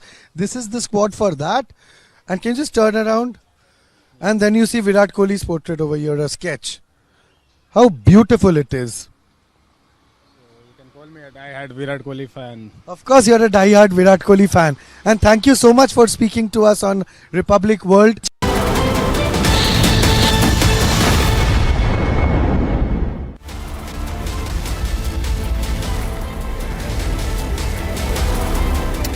Right, welcome back, friends. We are continuing our conversation on Union Finance Minister Nirmala Sitharaman's budget. Not the longest speech, Sushil Kedia, right? She holds the record, by the way, of the longest budget speech by any finance minister, perhaps at 2 hours, 24 minutes. But she maybe today knew that what matters is the money in the pockets of the people. And she knew she had already, she already knew that she has got some great news. So maybe she saved on words and spent more on the money. But tell us then, why are the markets not enthused? You are a markets guy. The markets are not showing the kind of spike that should have come. So, see, I'll put it very simply. Market and romance, they don't work on the usual algebra. 2 plus 2 is never equal to 4. The mood and the mind of the market works on anticipation. Those who matter, the way markets moved in the last 5 days, they anticipated what's going to come in the budget, right? So you say it's already factored in. So those who are merely intelligent for the stock market and those who will, out of mere intellect, go and commit their money after the things have got confirmed. So if they're going to get the luxury of a confirmed bet, they will have to pay to those who took an unconfirmed bet. That's fair economics, right? Right. So those who speculated like me ahead of the budget that we are going to have a roaring bull market, we took greater risk. So those who took lesser risk today, they have to compensate us. So market will correct a bit. So are you suggesting a bit of element of profit booking today? A little bit of profit booking today. And if you are going to read too much into the mood of your Leela or of the market, we should not read too much. We should accept our loved ones. Right. A good marriage works on acceptance, right? Right. You have to accept the market. Okay, fair enough. You don't analyze it too much. Okay. Ms. Soundarajan, you see, one aspect of the budget which I think we need to discuss, which is the broad sweep with which Nirmala Sitharaman has addressed constituencies. So be it the Kisan credit card limit increase from 3 to 5 lakh rupees, addressing the gig workers, getting them in the social security net, addressing medical seats, increasing them by 10,000, taking the total to 75,000, infrastructure upgrade to IITs, skilling centers, manufacturing mission, shipbuilding, nuclear energy mission. Now, she has taken care of every part of the economy, every segment of population. What's left? So I think the fundamental question that we need to ask ourselves is, what was this budget expected to do this year? So you have growth rates which have not been really as anticipated. We're sitting at 6.4, 6.5% or so. With the state of the economy having slowed down, we wanted, or at least I wanted, a budget which would focus on certainly middle class. Tax breaks was necessary because consumption has been falling. So you needed to put money back in the hands of the individual. But notwithstanding that, what you wanted was a growth budget. And I think somewhere there it's kind of missed the mark, because there's nothing that I see which will give that kind of catalyst effect as far as growth is concerned. So has she addressed different segments? Yes. Will it contribute to growth in all of these segments? Certainly. But will it actually move us from our current 6.5 to, let's say, an 8%, which is the number everyone's been talking about? Yeah. So I think somewhere there, that there's a miss there. Is the middle class happy? Absolutely, rightfully so. And I think that was a straight home run on her part, and fantastic. And it will help with consumption. But as far as the macro is concerned, in terms of getting to an 8% growth rate, I think somewhere it's been more of a wait and watch without knowing what we are waiting for and what we are watching out for. Really? You think I get that feeling. I think this should have been... This consumption is spur that's going to come is not going to help?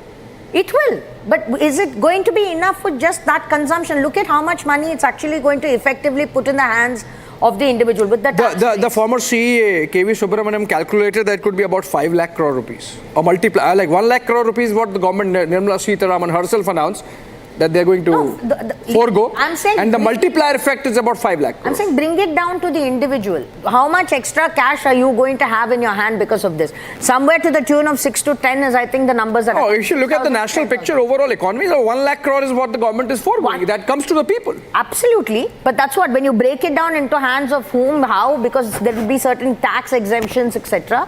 So you're looking at that amount of money. I'm not saying it will not help. Of course it is. That's the entire point. But is it enough to drive, is this consumption alone enough to drive it to 8%? No, at least you have it now. It was not there earlier. Fair enough, which is what I'm saying. So as far as this is concerned, great, home run. But what about the rest? Okay, so we'll discuss what about... Where are we going to get our employment of 8 million jobs that need to come in? I'm sure. All of that. So all of it will add. It's not a bad budget by any stretch of imagination. 100%. It's just a question of, is it enough for our 8%? There is always a scope for improve, and it's an ongoing exercise. Sushil Kede, I'll come to you on this aspect of can we just look at some political reactions and come to continue the conversation? Because we have Union Finance Minister, I beg your pardon, Commerce Minister Piyush Goyal, Defence Minister Rajnath Singh. Everyone has spoken on Nirmala Sitharaman's budget, as also some opposition voices. Let's listen to them and come back. Economic growth and development. She has given a much needed big relief to the middle class. Everybody whose income is up to 12 lakhs or who's a salary earner up to 12 lakhs 75,000 is now exempt from all taxes. Up to 25 lakhs there's a continuous reduction in income tax, and then beyond that also everybody saves ₹1 lakh. In a way, the Honorable Finance Minister has met the demand of large section of middle class, particularly as more and more poor are coming into the middle class with rising incomes. The last report was 25 crore poor have now come into the middle class, have been relieved from multidimensional poverty. I think it's a great relief to all those people. Delhi has the highest number of middle class people, with the government employees, salary earners, traders, small MSME industry, and they will all get a big relief from this budget. Simultaneously, it's a budget focused on the youth, provides a number of opportunities for jobs, whether it is through tourism development. 50 new destinations will be given a thrust for tourism. Udan, which will help 4 crore more passengers and new routes get concessional air travel and activate those airports, whether it's the thrust to manufacturing through toys, leather, the textile sector, technical textile sector, cotton sector. It's a multi-dimensional budget. यदि यह कहा जाए कि अपने में अभूतपूर्व है, तो यह कहना अतिशयोक्ति नहीं होगी। वित्तीय वर्ष 2025-26 के बजट में डिफेंस मिनिस्ट्री को 6,81,000 करोड़ रुपए से अधिक का एलोकेशन किया गया है, जो पिछले साल के बजट एलोकेशन से 9.5% अधिक है। और मुझे बताते हुए प्रसन्नता हो रही है कि डिफेंस बजट यूनियन बजट का लगभग 13.44% है। डिफेंस फोर्सेस का मॉडर्नाइजेशन हमारी सरकार की यह प्राथमिकता रही है और हम इसके लिए निरंतर कार्यरत हैं। इसके लिए 2025-26 में 1,80,000 करोड़ रुपए का कैपिटल एलोकेशन किया गया है, जो हमारी सेनाओं की कैपेबिलिटी को और अधिक बढ़ाएगा। और इस बजट में हमारे डिफेंस फोर्सेस के रेवेन्यू बजट के अंतर्गत 3,11,000 करोड़ रुपए से अधिक का एलोकेशन किया गया है, जो पिछले फाइनेंशियल ईयर के एलोकेशन से 10% अधिक है। और पिछले वर्ष के तरह ही डिफेंस मॉडर्नाइजेशन बजट का 75% हिस्सा डोमेस्टिक इंडस्ट्री से प्रोक्योरमेंट में खर्च किया जाएगा। इससे माननीय प्रधानमंत्री जी ने जो डिफेंस में आत्मनिर्भरता का लक्ष्य रखा है, उसको पूरा करने में मदद मिलेगी और डोमेस्टिक डिफेंस इंडस्ट्रीज को भी बढ़ावा मिलेगा। भूतपूर्व सैनिकों और उनकी फैमिलीज को बेहतर स्वास्थ्य सुविधाएं प्रदान करने के लिए young serviceman contributory health scheme यानी ईसीएचएस को 8,300 करोड़ रुपए से अधिक का एलोकेशन किया गया है। ये पिछले साल के बजटरी एलोकेशन से लगभग 19% अधिक है।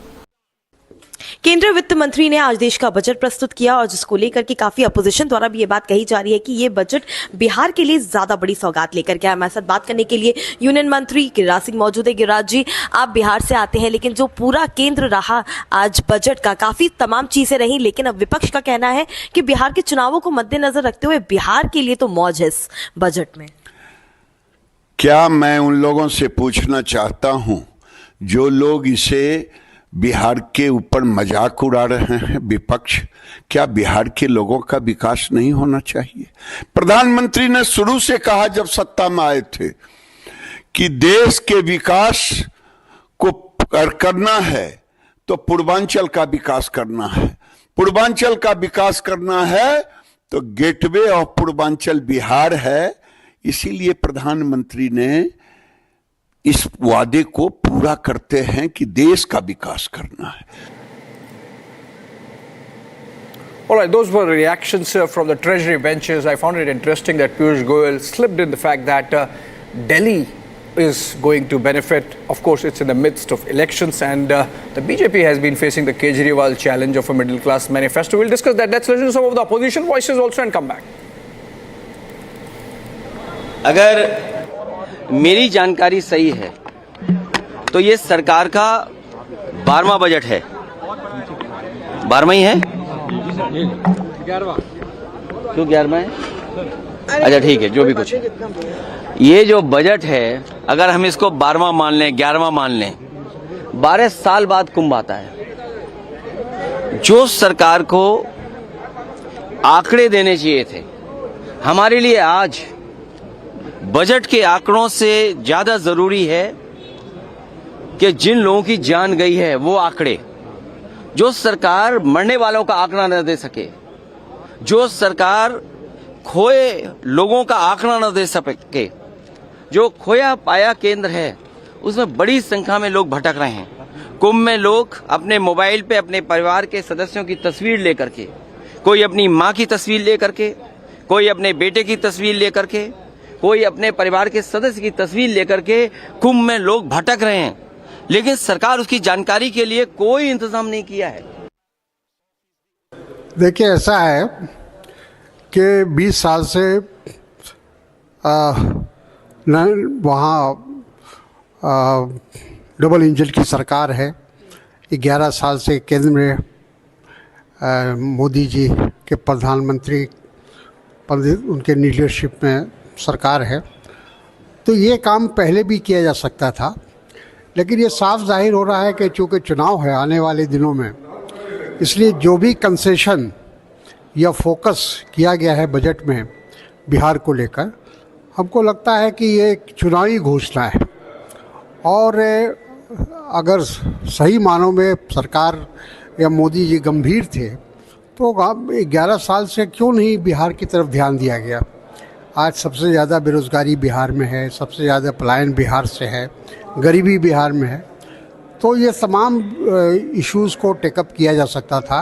लेकिन ठीक चुनावी वर्ष में इन चीज़ों पर फोकस करना ये दर्शाता है कि इनको चुनाव ज़्यादा प्यारा है बिहार से। Well, the tax proposals will have to be studied carefully. Right? The finance minister has made certain assertions. Those assertions would have to be looked at. The fine print would have to be looked at. And then only, would you come to a determination. But in nutshell, I would again like to reiterate, was this a budget of the government of India or was this a budget of the government of Bihar? Sir, aapne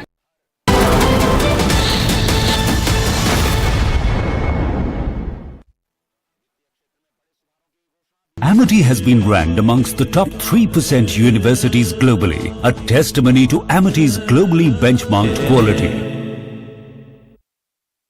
इसको घर पे लगाओगे तो शादी का तो पता नहीं, पर घर पक्का नहीं टूटेगा। रुंगटा नहीं तो घर स्ट्रॉन्ग नहीं। रुंगटा स्टील TMT बार एकदम सॉलिड। पहाड़ों में एक हाइकिंग स्टिक भी बन सकती है। Creating a world using sapphire. to power change. Manufacturing semiconductors by resident Indians.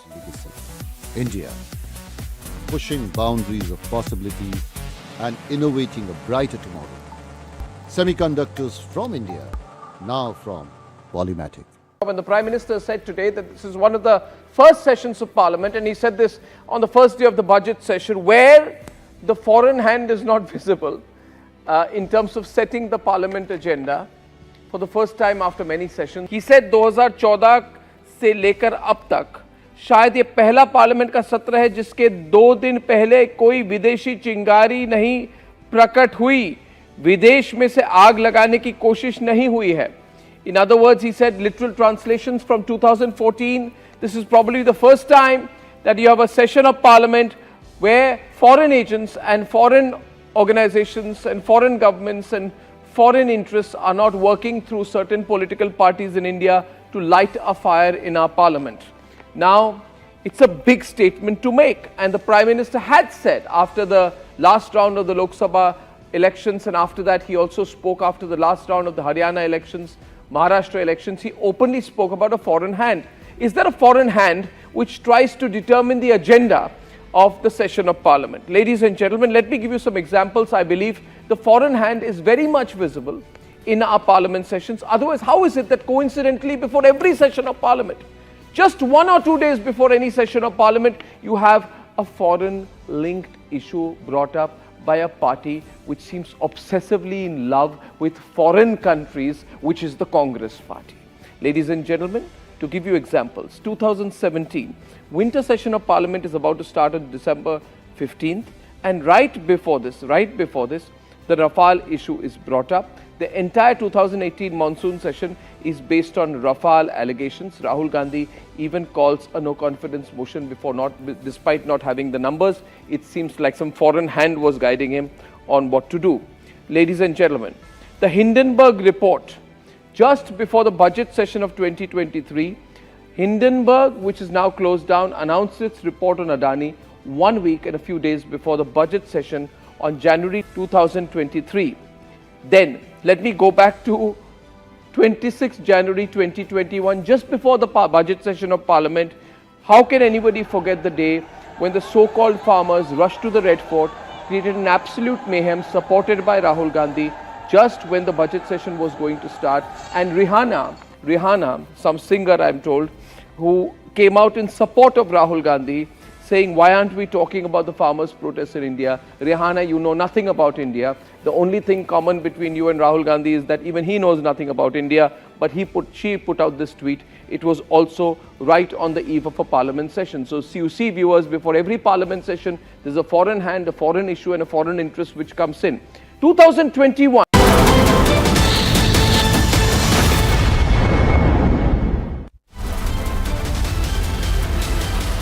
All right, welcome back, friends. In the studios, Sushil Kedia continues to be with us, as also Nirupama Soundarajan.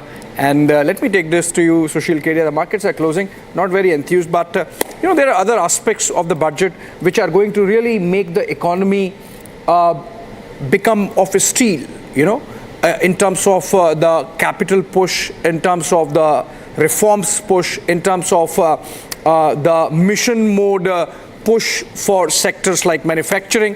What are the areas which you think are going to be first up and running after these good vibes that are created by the budget today? See, if I think from the underlying economy point of view, my answer becomes different. If I'm thinking as an investor, my answer becomes different. So say, if a D-Mart as a stock today, for example, let me first debunk the stock market. If D-Mart as a stock went up 8% today, so I kept on getting amused. Why? कि इतना income tax का reduction होने से क्या लोग आटा ज़्यादा खाएगा, दाल ज़्यादा खाएगा, चावल ज़्यादा खाएगा. Even if they did it on e-commerce. And that also, suddenly income बढ़ जाएगा तो e-commerce से आटा खरीदेगा. So, adding things 1 + 1 is equal to 2. When it comes to human affairs like economics, politics, both are involved in a budgeting exercise. Or even in the stock market, that human mathematics is not algebra of A + B is equal to C. Yeah. Right? There are emotions and reactions. So same way, Same way for say one problem everybody was keeping on highlighting through the whole day was infrastructure के ऊपर में government ने allocation ज़्यादा नहीं दिया, last year से थोड़ा सा ही ज़्यादा दिया. How do we know that there is a lot of alternate finance? I am coming to you for this conversation. Infrastructure. JP Nadda, the BJP president, is speaking. Citizen centric budget है. ऐसे सर्वस्पर्शी और हर क्षेत्र के विकास को गति देने के लिए समर्पित बजट के लिए मैं आदरणीय प्रधानमंत्री श्री नरेंद्र मोदी जी का हार्दिक अभिनंदन करता हूं. वित्त मंत्री श्रीमती निर्मला सीतारमन जी एवं उनकी पूरी टीम को अपने पार्टी के करोड़ों करोड़ों कार्यकर्ताओं की ओर से हार्दिक बधाई देता हूं. सशक्त नेतृत्व ही विकसित भारत को आकार दे रहा है.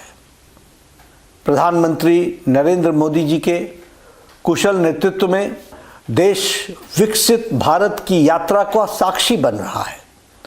पिछले 10 वर्षों में प्रधानमंत्री जी ने अथक परिश्रम के साथ लगभग 25 करोड़ लोगों को गरीबी की रेखा से बाहर निकाला है. साथ ही देश के मध्यम वर्ग के परिवारों को बहुत बड़ी राहत प्रदान करते हुए टैक्स में के दायरे में छूट 12 लाख रुपए तक का बढ़ा दिया है. इस बजट में युवाओं के कौशल, कृषि में निवेश और ग्रामीण क्षेत्रों में रोजगार के विकल्प सृजित करने पर खासा ध्यान दिया गया है. इस बजट में अध्यात्मवाद और आधुनिकता का अद्भुत संगम देखने को मिलता है. रामायण सर्किट और बुद्ध सर्किट के निर्माण की घोषणा के साथ साथ राज्यों के इंफ्रास्ट्रक्चर विकास के लिए 1.5 लाख करोड़ रुपए का प्रावधान किया गया है. न्यूक्लियर एनर्जी मिशन के लिए 20,000 करोड़ रुपए की शुरुआत में भारत ऊर्जा क्षेत्र में आत्मनिर्भर बनने की दिशा में एक बड़ा कदम है. पर्यटन को बढ़ावा देने के लिए 50 प्रमुख स्थलों का राज्यों की भागीदारी से विकास किया जाएगा, जिससे न केवल सांस्कृतिक धरोहर को संरक्षित किया जाएगा बल्कि स्थानीय रोजगार के अवसर भी बढ़ेंगे. आईआईटी की क्षमता का विस्तार तकनीकी शिक्षा और नवाचार को सशक्त बनाएगा. स्वास्थ्य कल्याण की दृष्टि से बजट में लगभग 1 लाख करोड़ रुपए का प्रावधान दिया गया है, जो 2014-15 के मुकाबले 191% अधिक है. कैंसर से पीड़ित मरीजों को राहत देने के लिए 36 लाइफ सेविंग ड्रग्स 36 जीवन रक्षक दवाओं को कस्टम ड्यूटी से पूरी तरह छूट दे दी गई है. अगले वर्ष तक हमारे मेडिकल कॉलेजेस में 10,000 एक्स्ट्रा सीट जोड़ी जाएंगी. इस तरह हम प्रधानमंत्री जी के 5 सालों के 75,000 मेडिकल सीट्स जोड़ने के संकल्प को पूरा करने में अग्रसर है. बिहार के किसानों के लिए मखाना बोर्ड की स्थापना और देश में दालों के उत्पादन को बढ़ाने पर विशेष ध्यान दिया गया है, जिससे कृषि क्षेत्र में नई मजबूती मिलेगी. लघु उद्योगों को और स्टार्टअप को बढ़ावा देने के लिए स्टार्टअप लोन की सीमा को 10 करोड़ से बढ़ाकर 20 करोड़ रुपए तक कर दी गई है, जो नए उद्यमियों और युवाओं के लिए सुनहरे अवसर प्रदान करेगा. इस बजट में विकास भी और विरासत भी संरक्षित हुई है. बजट का फोकस आत्मनिर्भर भारत के संकल्प को साकार कर रहा है. भारत को वैश्विक आर्थिक स्थिति और आर्थिक शक्ति के रूप में स्थापित कर रहा है. This is the golden era of development and of reforms. विकास का गोल्डन एरा यानी स्वर्णिम युग है. मैं पुनः ऐसे कल्याणकारी बजट के लिए, सिटीजन सेंट्रिक बजट के लिए आदरणीय प्रधानमंत्री श्री नरेंद्र मोदी जी को और वित्त मंत्री श्रीमती निर्मला सीतारमन जी को एवं उनकी पूरी टीम को कोटि कोटि साधुवाद देता हूं, बधाई देता हूं.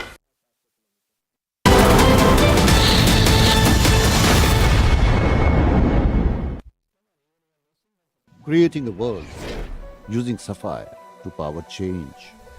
manufacturing semiconductors by resident Indians. India, pushing boundaries of possibility and innovating a brighter tomorrow. Semiconductors from India, now from Polymatic. In the India Today Best Universities Survey, India's #1 ranked universities in various streams are JNU Delhi, Amity University, AIMS Delhi, IIT Delhi, and National Law School, Bengaluru.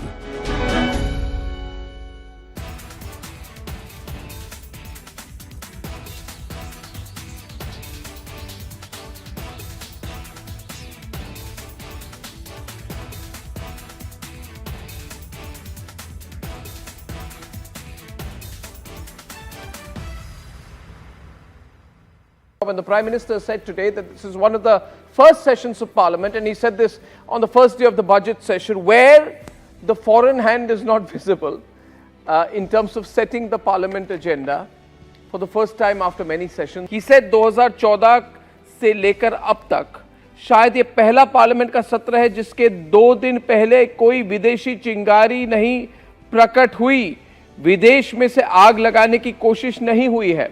In other words, he said, literal translations from 2014, this is probably the first time that you have a session of Parliament where foreign agents and foreign organizations and foreign governments and foreign interests are not working through certain political parties in India to light a fire in our Parliament. Now, it's a big statement to make, and the Prime Minister had said after the last round of the Lok Sabha elections, and after that he also spoke after the last round of the Haryana elections, Maharashtra elections, he openly spoke about a foreign hand. Is there a foreign hand which tries to determine the agenda of the session of Parliament? Ladies and gentlemen, let me give you some examples. I believe the foreign hand is very much visible in our Parliament sessions. Otherwise, how is it that coincidentally before every session of Parliament, just 1 or 2 days before any session of Parliament, you have a foreign linked issue brought up by a party which seems obsessively in love with foreign countries, which is the Congress party. Ladies and gentlemen, to give you examples, 2017, winter session of Parliament is about to start on December 15th, and right before this, the Rafale issue is brought up. The entire 2018 monsoon session is based on Rafale allegations. Rahul Gandhi even calls a no-confidence motion despite not having the numbers. It seems like some foreign hand was guiding him on what to do. Ladies and gentlemen, the Hindenburg report, just before the budget session of 2023, Hindenburg, which is now closed down, announced its report on Adani 1 week and a few days before the budget session on January 2023. Then, let me go back to 26 January 2021, just before the budget session of Parliament. How can anybody forget the day when the so-called farmers rushed to the Red Fort, created an absolute mayhem supported by Rahul Gandhi, just when the budget session was going to start, and Rihanna, some... A for अन्नदाता और N for नारी शक्ति, यानी इन 4 महत्वपूर्ण आयामों को ध्यान में रख करके एक विकसित भारत के लिए आत्मनिर्भर भारत का निर्माण करना है. प्रधानमंत्री जी के नेतृत्व में पिछले 10.5 वर्षों में भारत की अर्थव्यवस्था दुनिया की एक प्रमुख अर्थव्यवस्था के रूप में तेजी के साथ आगे बढ़ी है. इस बजट से अर्थव्यवस्था को एक नई उड़ान मिलेगी. राज्यों के इंफ्रास्ट्रक्चर पर ध्यान देने के लिए जो ब्याज मुक्त लोन देने का प्रावधान किया गया है, मध्यम आय वर्ग के लिए राहत देते हुए टैक्स की रिबेट में छूट देने का जो कदम उठाया गया है, ये सभी स्वागत योग्य हैं.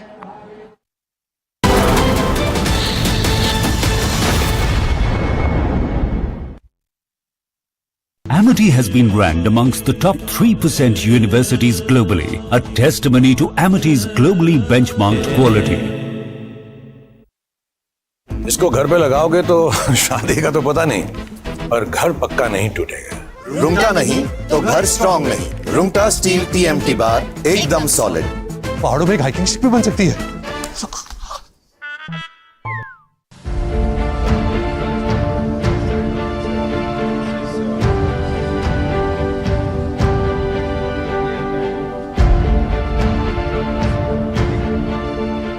Mismanagement failure. We couldn't even enter the ground. There was a lot of crowd, and people were just rushing around. People were just entering the ground without checkup.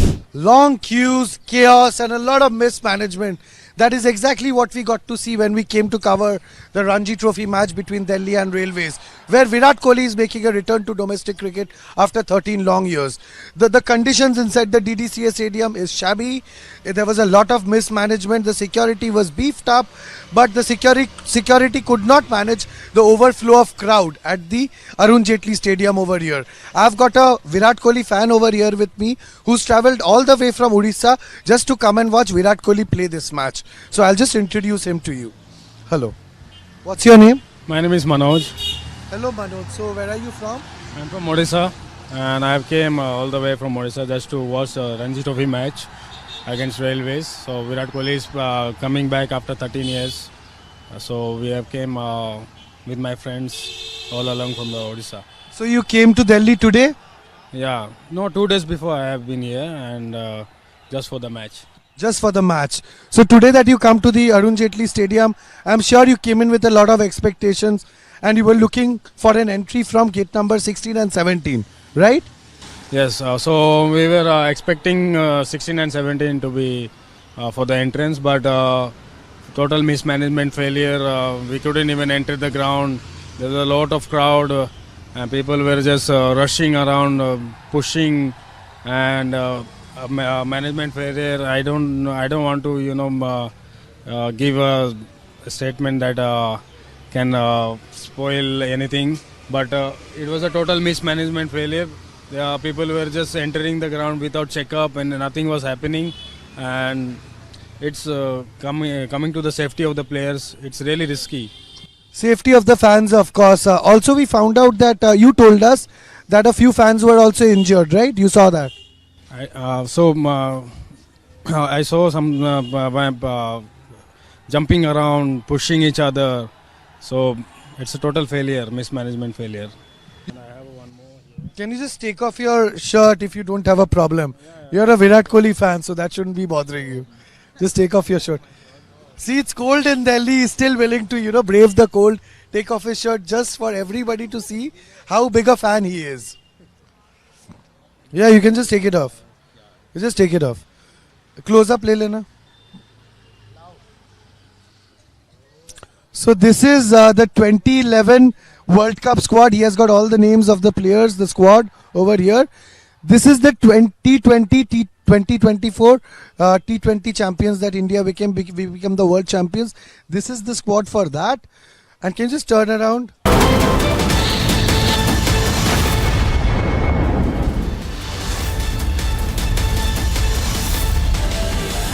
All right, welcome back. Nirupama Soundarajan and Sushil Kedia continue to be with us. Sushil Kedia, you are a markets guy, but typically, if not always, markets are generally ahead of the real economy. Yes. But I can see tremendous amount of push for real economy in this budget, be it on the human resources side, be it on focusing on specific industries. Tourism is one, shipbuilding is another, and airports. So effectively 120 new destinations means typically 80 to 100 greenfield airports for Udan 2.0.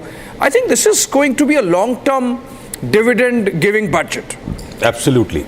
You forgot in the list to add the nuclear plants. In the nuclear energy, yes. About 100 gigawatts by 2040 and 5 nuclear plants are of our own. And that also helps, by the way, in green transition. So, a tremendous amount of focus on real economy also. Absolutely. So then why you think these are ideas that have sort of not materialized, clicked earlier? And how, what makes you think that these would click now? Shipbuilding, for example, not a new idea. traditionally South Korea and China are seen as the powerhouses of shipbuilding. Why have we not been able to focus on shipbuilding? So see, I'll tell you, to try and find an answer on why may involve a lot of poetry. I'll tell you simply. Udan 2 is nothing new. Udan 1, when it came, it sounded like poetry and we've achieved it. Yeah. Udan, we've achieved it, right? My household assistant, now my household assistant flies to Darbhanga and comes back at Diwali, which was something unthinkable of. And he books his ticket in advance. Udan 1 happened, Udan 2 is not at all, beyond any ambit. But it's going to give a push to real economy. If we have made very big leaps and bounds in transition to solar energy, or the way India has been leading the thought and execution leadership in hydrogen, so to achieve a replica of what the West did on nuclear energy is not at all going to be tough. What is there regarding shipping, and thinking on my toes, if prior governments were not so business thinking, or if shipbuilding industry is the most speculative, fluctuating industry in the world, with the asset prices of ships fluctuating far more than anything else, and if that never entered into the mindset of any prior government, so I do not have that as a reasonable basis to doubt that this government may again not be able to translate. Yeah. So this government, market's view is that it's a positive thing, and that whatever the government says can be achieved. What is the economist view on this real economy push, Nirupama? See, I think there is a lot of good things that are there. As I said, let's for a second keep aside that we want an 8% growth rate. Let's also keep aside, the unarguably brilliant initiatives for the middle class. Let's keep that aside and let's look at some of the basic things. So if you look at tourism, I think there's been a great attention paid to tourism, because tourism is one of those sectors that also has a lot of ancillary connections. So spending there, encouraging tourism will also create, a lot of employment, and not just in tourism itself, but in a lot of associated industries. Yeah. So that's a great sector to focus on, and I think for a very long time, one has been wanting the government to focus more on tourism. Secondly, as far as MSMEs are concerned, whether it's a manufacturing mission that is focused towards building capacity, helping these MSMEs to build their scale capacity, that again is a great, incentive for them. Third, I think using the post office, India Post Office, and I think this has not been met. I don't know how many people mentioned it, but we have been one of the reasons why India's exports have always not been competitive compared to China has been the cost of transportation, because for us, logistics cost has been very, very high. So now that the Gati Shakti again comes into focus, and here they're looking to use the post office, India Post Office, for last mile connectivity, which I think will significantly bring down costs. So that was a great way to make our exports also competitive. So I think all of these will add a little bit of fillip to, growth in wherever it is. There may be a lag. On the nuclear bit that you spoke about, I think it's fantastic. Hopefully when we define green, in our in terms of terminology, nuclear will be part of green. There's always a little bit of confusion whether nuclear is considered green or not. But before that, amendments to the Civil Liabilities Act, I think that needs to come in before, and there are one or two acts. They said they will look at the Atomic Energy Act and the Civil Liabilities Act. So those will have to be amended. Now before that is amended, will this take off? It cannot. So I think these are some of the enabling regulations, enabling situations that need to kind of come into place before the real impact of these reforms are felt. As I said, there may be a little bit of a lag, but they will certainly add to the general growth. No doubt about that. Yeah, so you're sort of, in a roundabout manner, you're agreeing with it. No, I have. So there is a tremendous amount of real economy push in the budget. Very directly, I'm not agreeing with it. I'm not saying it's bad. I'm not saying none of these will contribute towards growth. My only question is what has been done enough for an 8% growth? On that, I don't agree. But that by no ways diminishes what the budget actually puts in place. I think that's what I'd like to say. Okay, fair enough. I think Hardeep Singh Puri, Union Minister, is going to join us in a while, and let's play some more political reactions if we can, because the story is turning political also, Sushil Kedia, the kind of focus that's there, or the number of times Finance Minister mentioned Bihar, because Bihar is going to polls next year. Of course, she couldn't mention Delhi because there is already model code of conduct. It's already becoming a buzz that the government really has bestowed largesse on Bihar keeping in mind next year's elections. Let's play some of the political reactions on the budget.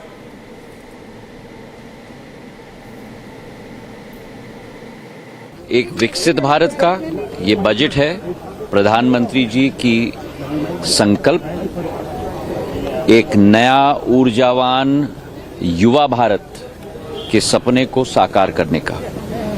हर एक क्षेत्र का, चाहे वो कृषि हो, चाहे वो manufacturing हो, चाहे वो सर्विसेज हो, चाहे अधोसंरचना हो, चाहे इनोवेशन हो, चाहे कृषि का क्षेत्र हो, यूरिया से लेके एक एक, चाहे बीज की बात हो, चाहे नदियों को जोड़ने की बात हो, हर एक विषय पर पूर्ण रूप से अध्ययन करके एक नया मानचित्र तय किया गया है। और सबसे बड़ी बात कि हमारे जितने भी टैक्स पेयर्स हैं उनको इतनी बड़ी राहत दी गई है, 12 लाख रुपए तक कोई टैक्स नहीं, और हर एक ब्रैकेट में आप देखोगे तो करीब करीब 40 से 25% की राहत हाई इनकम टैक्स पेयर के लिए तक भी दिया गया है।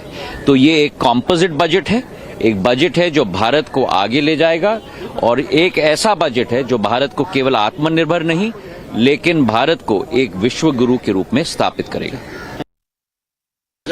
बजट को लेकर के जो उत्साह हम जनता के बीच में देख रहे हैं वो बेमिसाल है। पहली बार इतना उत्साहित तरीके से लोग स्वागत किया है बजट को। मैं प्रधानमंत्री जी को आभार प्रकट करता हूं और निर्मला सीतारामन जी को भी मैं धन्यवाद देता हूं। बहुत खूबसूरत बजट दिया है, और चाहे किसान हो, मिडिल क्लास हो, गरीब हो, चाहे बिजनेस कम्युनिटी, MSME में जितने लोग लगे हुए हैं और दूर दराज के जितने भी लोग हैं, सबके लिए इतना शानदार बजट दिया है। अब इसको डिटेल में हम लोग बात करेंगे और भी पॉइंट वाइज, सेक्टर वाइज जो काम किए हैं। लेकिन पहला रिएक्शन ये है कि देश उत्साह से भर गया है इस बजट के आने के बाद। देश के इतिहास का एक बहुत महत्वपूर्ण बजट निर्मला जी ने आज पार्लियामेंट में पेश किया है। ये जो बजट की विशेषता ये है कि हमारी इकोनॉमी को एक्सेलरेट करने वाला ये बजट है। जहां तक इंफ्रास्ट्रक्चर को हर समय वित्त मंत्री प्राथमिकता देते हैं, इस समय भी हमारा बजट बढ़ा है, जिसके कारण इंफ्रा रोड सेक्टर में इसका बहुत बड़ा फायदा होगा। मुझे इस बात की खुशी है कि कृषि विभाग की ओर उन्होंने विशेष रूप से ध्यान दिया है। तिलहन हो, विशेष रूप से तेल बिया हो, इसके उत्पादन कैसे बढ़े और किसान आत्मनिर्भर कैसे बने, इसका भी विचार किया गया है। विशेष रूप से इनकम टैक्स के बारे में एक रिफॉर्म करके नया कानून लाकर इसको और सरलीकरण उसका करना, ये जनता के लिए बहुत बड़ी राहत होगी। और 12 लाख रुपए के उत्पादन के लिए इनकम टैक्स में जो राहत दी गई है वो भी बहुत महत्वपूर्ण है। विशेष रूप से मिडिल क्लास का विचार किया गया है और मध्यम वर्गीय, उसके साथ लोअर मिडिल क्लास और गांव गरीब मजदूर किसान, इसमें रोजगार कैसे निर्माण हो और सस्टेनेबल डेवलपमेंट कैसी हो, इसका विचार करते हुए इस बजट ने पब्लिक प्राइवेट इन्वेस्टमेंट को इनकरेज किया है।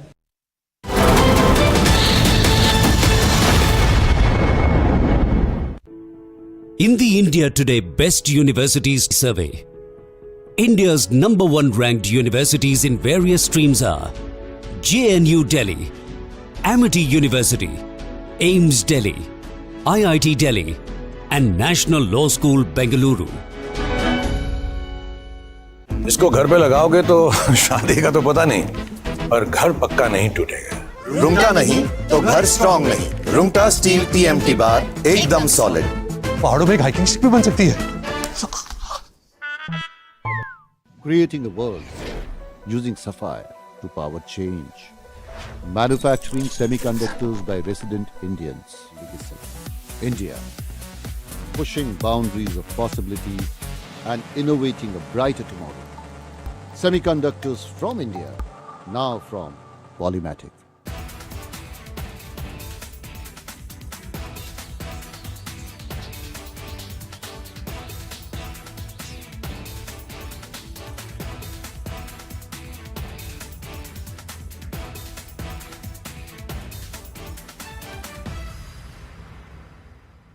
It means the world that you guys are here. Jai Shri Krishna. Jai Shri Krishna. Jai Shri Krishna.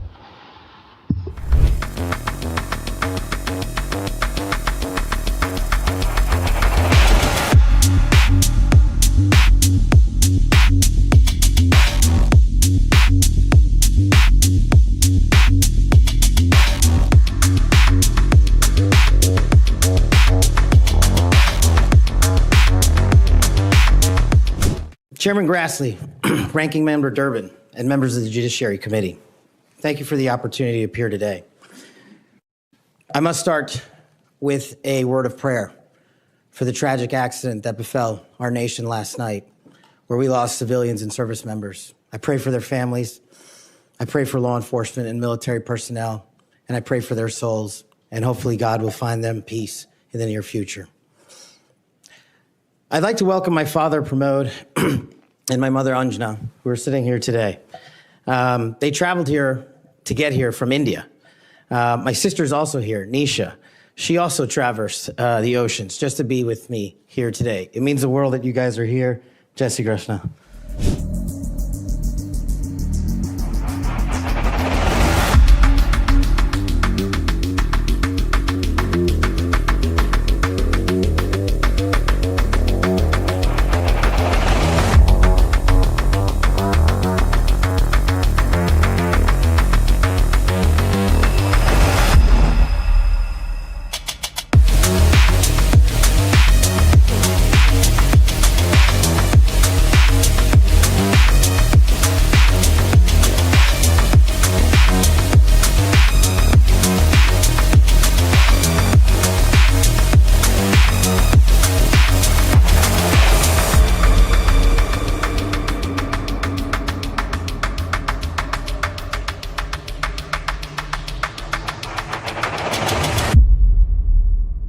I wouldn't be here today without their guidance, their unwavering support, and their relentless love.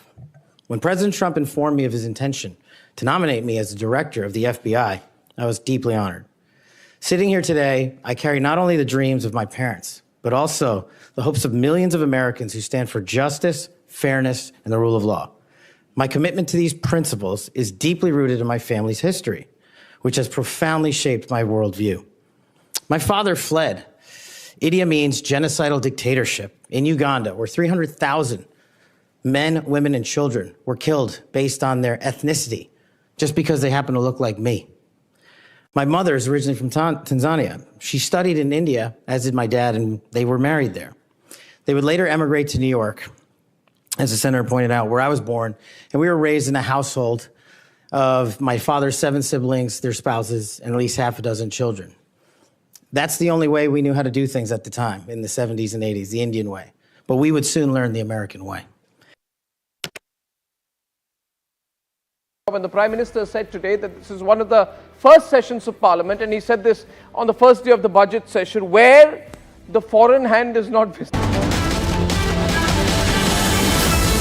Actually, it's a very important announcement, especially for the middle class. The government has really, dil khol ke they've sort of given a big incentive to the middle class, and that's primarily, to spur consumption and to give more money in the hands of the middle class. And it's a whopping 5 lakhs jump. The government will come out with the tax framework that balances this, theme of sustainability, inclusivity, and simplicity. While they're looking at the overall economic growth, so that's for the overall theme people are expecting out of that.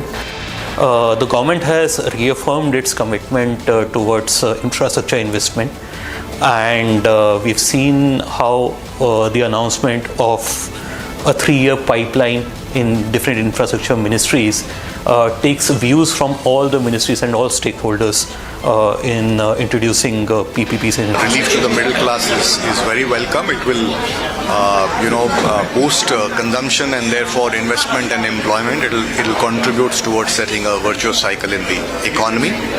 And overall, as an overall comment, I will also say that it's a good budget, very fine budget. Fully that not only will the size of this bill be significantly smaller, it will also be a much simpler bill, which will lead to less litigation, fewer disputes.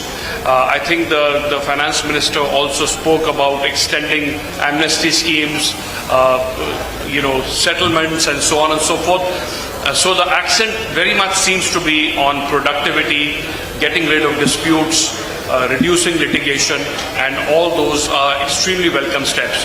This budget has ensured that the much expected tax relief is given to the taxpayer, that up to 12.75 lakh rupees per annum income, a salaried person doesn't have to pay even a rupee tax. And I think that's a very welcome move.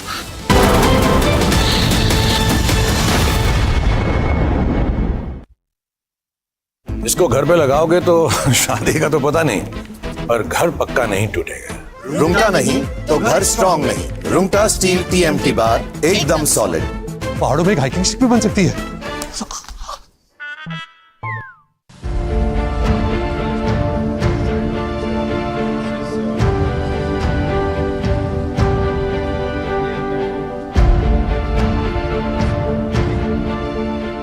Mismanagement failure, we couldn't even enter the ground. There was a lot of crowd and people were just rushing around. People were just entering the ground without checkup. Long queues, chaos and a lot of mismanagement. That is exactly what we got to see when we came to cover the Ranji Trophy match between Delhi and Railways, where Virat Kohli is making a return to domestic cricket after 13 long years. The conditions inside the DDCA stadium is shabby. There was a lot of mismanagement. The security was beefed up, but the security could not manage the overflow of crowd at the Arun Jaitley Stadium over here. I've got a Virat Kohli fan over here with me who's travelled all the way from Odisha just to come and watch Virat Kohli play this match. So I'll just introduce him to you. Hello. What's your name? My name is Manoj. Hello Manoj. So where are you from? I'm from Odisha and I came all the way from Odisha just to watch the Ranji Trophy match against Railways. So Virat Kohli is coming back after 13 years. So we have came with my friends all along from the Odisha. So you came to Delhi today? Yeah. No, 2 days before I have been here and just for the match. Just for the match. So today that you come to the Arun Jaitley Stadium, I'm sure you came in with a lot of expectations and you were looking for an entry from gate number 16 and 17, right? Yes, so we were expecting 16 and 17 to be for the entrance, but total mismanagement failure. We couldn't even enter the ground. There was a lot of crowd and people were just rushing around, pushing, and management failure. I don't want to give a statement that can spoil anything, but it was a total mismanagement failure. People were just entering the ground without checkup and nothing was happening, and it's coming to the safety of the players. It's really risky. Safety of the fans, of course. Also, we found out that you told us that a few fans were also injured, right? You saw that. I saw some jumping around, pushing each other. So it's a total failure, mismanagement failure. Can you just take off your shirt if you don't have a problem? You're a Virat Kohli fan, so that shouldn't be bothering you. Just take off your shirt. See, it's cold in Delhi. He's still willing to, brave the cold, take off his shirt just for everybody to see how big a fan he is. Yeah, you can just take it off. You just take it off. Close up, le lena. So this is the 2011 World Cup squad. He has got all the names of the players, the squad over here. This is the 2020 2024 T20 champions that India became.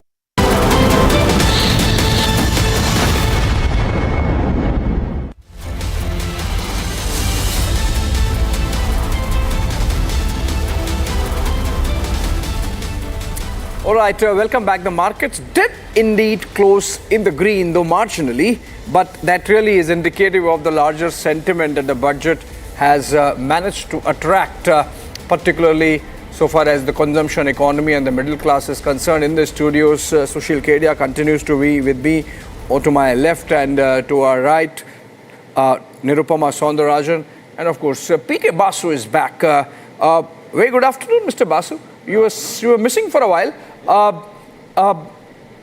Okay, I'm told Union Minister Hardeep Puri is joining us live.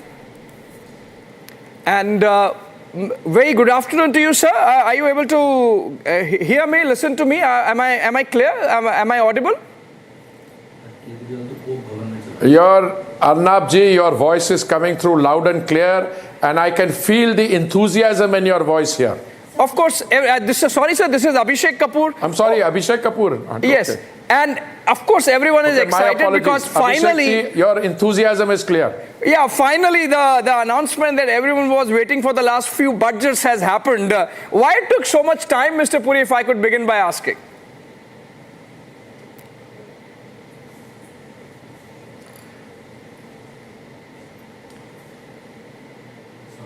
Sound nahi aa rahi. Okay, I was asking, sir, why it took so much time for this big announcement to come in? Like for the last 3-4 budgets, just ahead of the elections particularly, we were hoping that this middle class tax cut announcement would come. It has come finally. Abhishek ji, there is a time and context for everything. You had in the previous budgets the capital expenditure increasing by 30% almost on a year after year basis.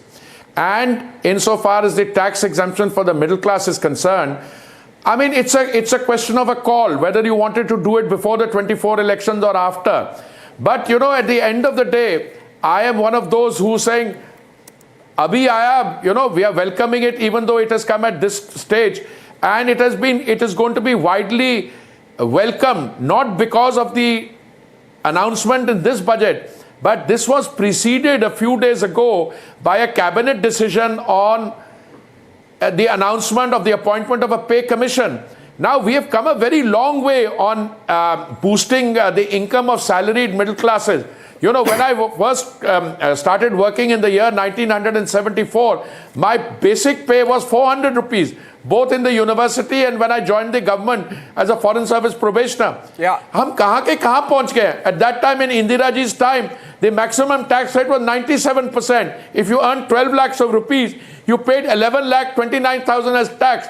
Look at that situation and look at the situation now. And the government has to be equally conscious of, you know, 3 free meals of dry ration in a day for as a part of the pandemic. That is continuing. We are supplying gas cylinders at 500 rupees to the beneficiaries of the Ujjwala scheme. So all in all, I can tell you, we are in a situation where today this relief for the middle class, particularly this tax exemption limit, which has gone up from 7 lakh to 12 lakhs. It was 2.5 lakhs in 2014, and this has come. So this is a tipping point, and it is a sure step and boost towards making India a Viksit Bharat, which is Modi ji's sankalp. True, sir. Sir, you know, couple of political questions before I go back to some of the details of the budget, and I would want to hear from you on those aspects which concern your ministries directly. But couple of political reactions, sir. Harsimrat Kaur Badal has just said this is about Bihar, Bihar, Bihar. Now, we know your connections with both Bihar and Punjab, and Harsimrat Kaur Badal says Bihar has benefited, not Punjab. Look, I would like Harsimrat ji to please read the budget and see what all is there for the agricultural sector. Please look at what is being done in several respects to boost agricultural productivity, to diversify crop patterns, etc. Insofar as Bihar is concerned, tell her there are other states in India. If the number of airports in 2014 was 74, it's 150 now, and a few airports in Bihar get a boost, why are you against Bihar? I think you're against Punjab also. But the issue here is different. We gave 90,000 crores for a refinery in Andhra Pradesh. Why is she forgetting that? I think hers is a very narrow, sectarian kind of politics, and I wish she broadens her horizon and looks at India on an overall basis. And the growth story in India, the growth story which is taking us from the 5th largest economy in the world to a 3rd largest economy very soon. Right, sir. And Rahul Gandhi says it's a band-aid for bullet wounds, which means, according to him, this is inadequate. and the government is bankrupt of ideas. I mean, very strong views there by leader of opposition. I couldn't follow. I couldn't hear. What did Rahul ji say? What did Rahul ji say? Sir, Rahul Gandhi has posted on a social media platform X, where he has said that the budget acts like a band-aid for bullet wounds, by which he means obviously that the tax cuts are inadequate, and he has said that the government is bankrupt of ideas.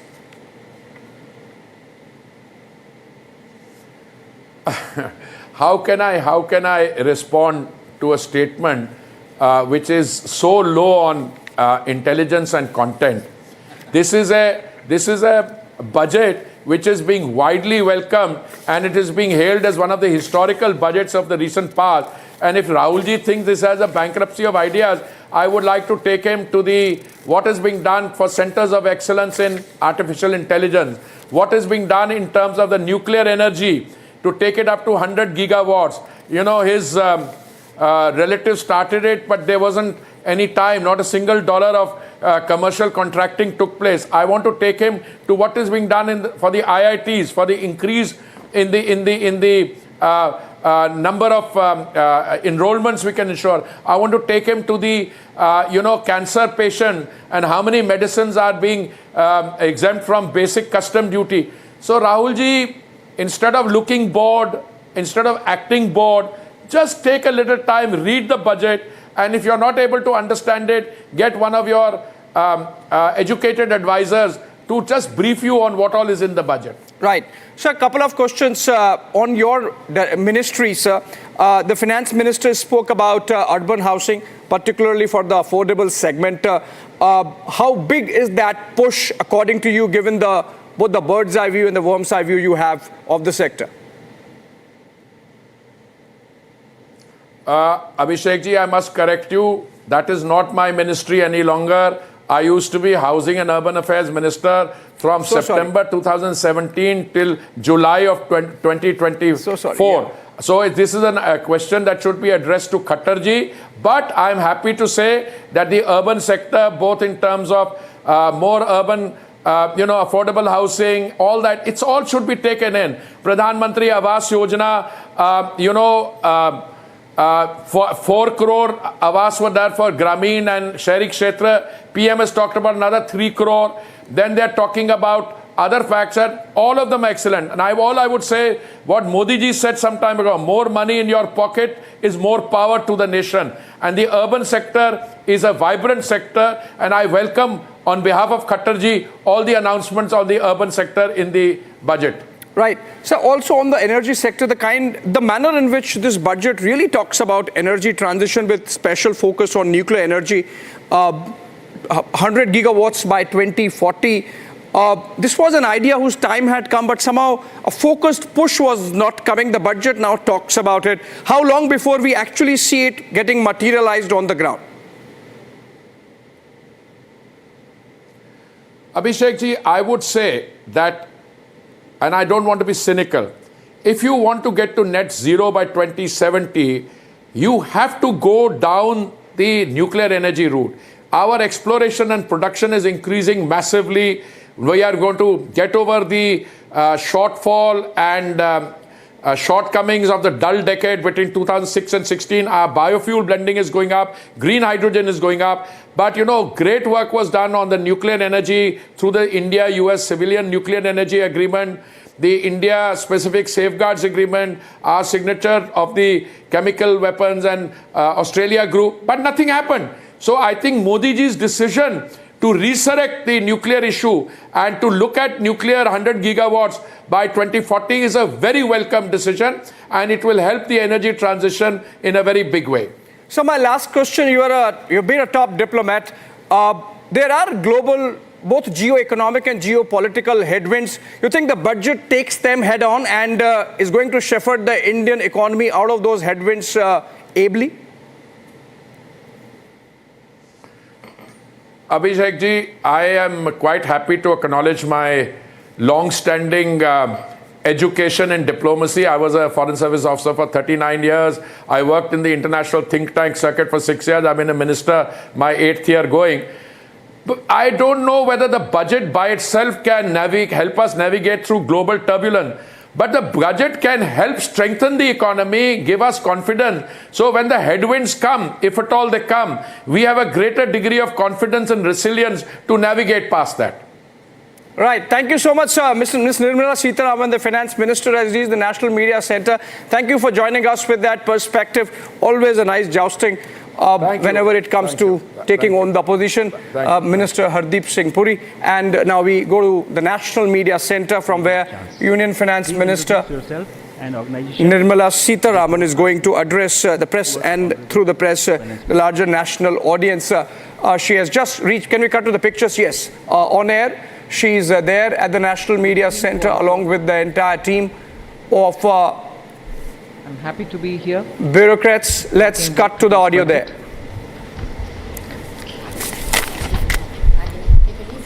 The budget actually says several things about our path towards Vikasit Bharat. It has invested in agriculture. It has certainly looked at rural prosperity, focuses on urban development, particularly looking at urban workers,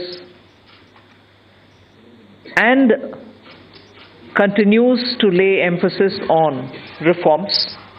6 specified sectors have been identified, and I spoke about it in the budget. Sectors in which we will continue our reform agenda. All this, even as we have continuously been engaged with the stakeholders, and interest of education and health has been prioritized. When we're talking about education, from a child in a daycare center, portion for women, lactating mothers, till the level of getting skilling done, and also for artificial intelligence and digital reading material for students in school and colleges. Every aspect of education, and bringing in that dimension which is so critical for health. Daycare, cancer centers, and making sure more medical seats are available. These are kind of things with which I'm trying to highlight. The approach in this budget has been pointed on areas which definitely need immediate intervention, outlays, and action along with the states. So Vikasit Bharat is not just being described. I've given you also what we mean by Vikasit Bharat, or what is it that we expect to achieve for Vikasit Bharat. So this budget actually has given you several things on which you can understand how this economy is being planned to take forward a route towards Vikasit Bharat. Secretaries have joined me. All of them would also come in to explain or answer and give clarity and so on. But one thing which I certainly would like to highlight is responding to the voice of the people, which is what Prime Minister Modi is known for in his administration. It's a very responsive government.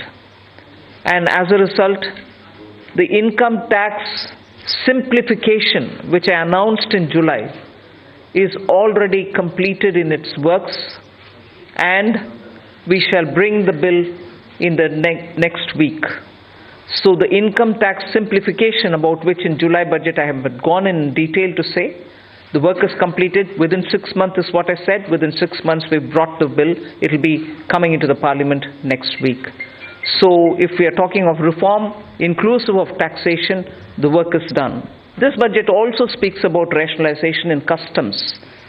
Tariffs are being brought down, tariffs are being simplified, and also the basket which consisted of so many different tariffs for so many different commodities are now reduced. 8 were taken off earlier, 8 has been taken off now. So whatever remains now, 7 I think remains, and that is all about India's tariff picture. So the usual narrative which goes on, saying is India being too heavy on tariffs? No, you find that we've drastically reduced and also simplified. So this budget has so many things for all of us to talk about. The more important thing about agriculture, which performed very well during COVID and which has contributed to India's food security, the proposals which are mentioned in this budget actually talk about everything to do with beads to bazaar, literally from the stage of seeds, hybrid seeds, climate resilient seeds, seeds which can give greater output, seeds which are going to be high yielding, all this together to the final point of India becoming the world's food basket. That's the definition I put in when I was talking about Vikasit Bharat. So we are making sure that India's agriculture gets the support across the board, whether it is on seeds, whether it is for skilling the farmers, whether it is rural prosperity, whether it is going to have agriculture and allied industries being set up in rural areas, and whether it is going to be farmers getting better and more loan with interest subvention, not just farmers, fishermen, and also dairy, meaning animal husbandry. So the picture for rural development and the picture for supporting agriculture is across the board, and that has been narrated. The second thing which I would want to highlight is the continued emphasis that we're giving since vote on account budget, July budget, and now on the MSMEs. Whether it is giving them sovereign guaranteed loan, whether it is support during COVID, whether the definition being changed now for better, more inclusive growth in MSMEs, access to bank credit. So MSMEs have also been given greater emphasis. Together with this, I'd like to highlight the point that energy security has had greater attention in this budget. We've highlighted in July budget how even pump storage will have greater attention. Solar and wind and renewable energy has also been taking consistently good importance in our budgets. This time we are talking about the small modular reactors. I've also announced that there shall be 2 amendments, one to the Atomic Energy Act and the other one for the civil liability. All of this is going to help us attain energy security.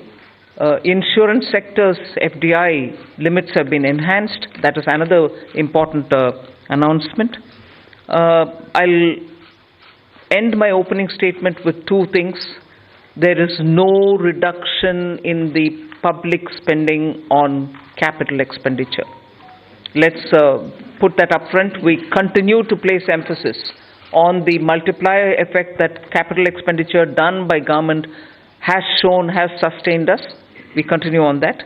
And with all this, our fiscal prudence has aligned itself to the glide path that we announced in 2020-21. So we've kept ourselves in alignment. Fiscal prudence has been maintained.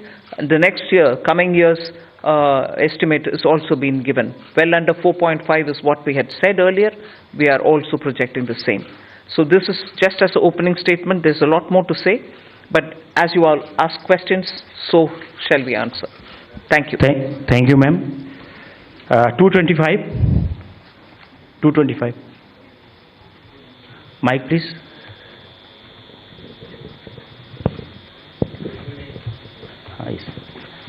Ma'am, this is Shrimi Chaudhary from NDTV Profit. I just wanted to understand, ma'am, here. Ma'am, you said the new income tax bill will come next week.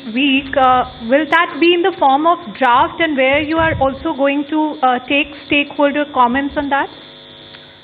Yes, as a bill, any bill goes to the standing committee, and the standing committee will of course consult with so many stakeholders, and then it will come back to us, and if necessary, any more amendments if need to be brought in, we'll bring it in and take it forward in the House.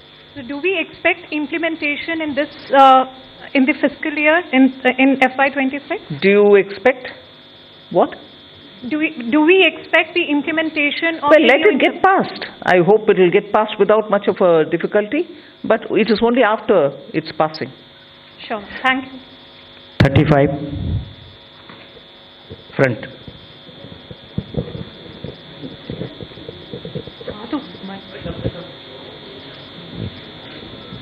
Ma'am, Timsi Jaipuria this side from CNBC TV 18. As you said, this is a very responsive government, which is why government decided to give these tax rebates. But given the structure that you have announced, ma'am, up to 12 lakh is the rebate. Any reason why this rebate has been hiked from 7 to 12 lakh? Is it that the incomes or salaries were not growing up to the mark, which is why government thought that this rebate needs to be given? And also, how do you make up for this 1 lakh crore of revenue loss? Will it not impact the budget estimates? Where will you get this money from?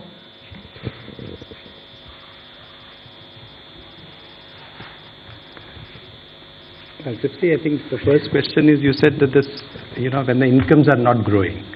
This is an income tax. Only when there is an income, then we are talking of the tax. So income has to grow to the level to discuss about the tax. Now, why from 7 to 12 lakh? It is something like, it was earlier 2.2 lakhs. When 2014, it became 2.5 lakh, nobody is going to pay tax. Then there was a 2019 that, we said 5 lakhs, nobody is going to pay tax. Then we said it was raised to 7 lakhs. And now it's being raised to 12 lakhs. So this is a perception that the government feels that, on the average 1 lakh per month, if you have, then you need not pay tax, which means that, we are doing it in two ways. One is we are reducing the slab rates. We are expanding the slabs. If you would have noticed, the slabs are now 0 to 4, 4 to the uniform slabs, and there is a gradualism. There was a thing when we had earlier 20%, then it was jumping to 30%. Now it is 20, we have introduced 25 also. So it's a gradual thing which has been done. Now this benefits every one of the taxpayers, because whatever benefits which has come from the slabs gets transmitted across. So therefore everyone gets a benefit. Now the second part, FM decided that, some people should get a little more benefit than merely slab rate reduction could have given. And so therefore an extra rebate. So slab rate reduction for everyone, and extra rebate for 7 lakhs were already getting it, now 7 to 5 lakhs more people have been added. So this is the philosophy behind it. And as you said, why you do it, I think we expect that all that money which they gave, it comes back to the economy in either consumption, savings or investments, in whatever way they choose to do. I just want to add to that. If you compare what we've done today with what prevailed in 2014 under the Congress government, what we are, most often the narrative is we should put money back in the hands of the people. I want to please give this comparison for your consideration.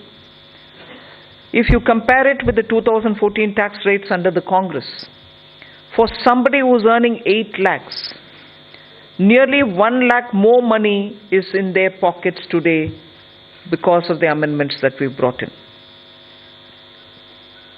Meaning, 1 lakh income tax in 2014 is 0 income tax now. So that money is going back to the people in their hands for those who are earning 8 lakhs. For those earning 12 lakhs, 2 lakh was the income tax in 2014 versus today 0 which is proposed. Meaning nearly 2 lakh more money in the pockets of people who are earning 12 lakh.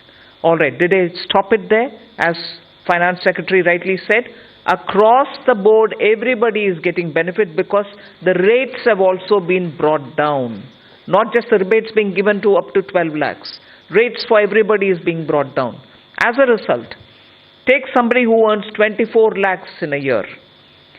The income tax on them in 2014 was 5.6 lakhs. 2014. For them, now it is only 3 lakhs. The rate change has benefited somebody who earns 24 lakh as well.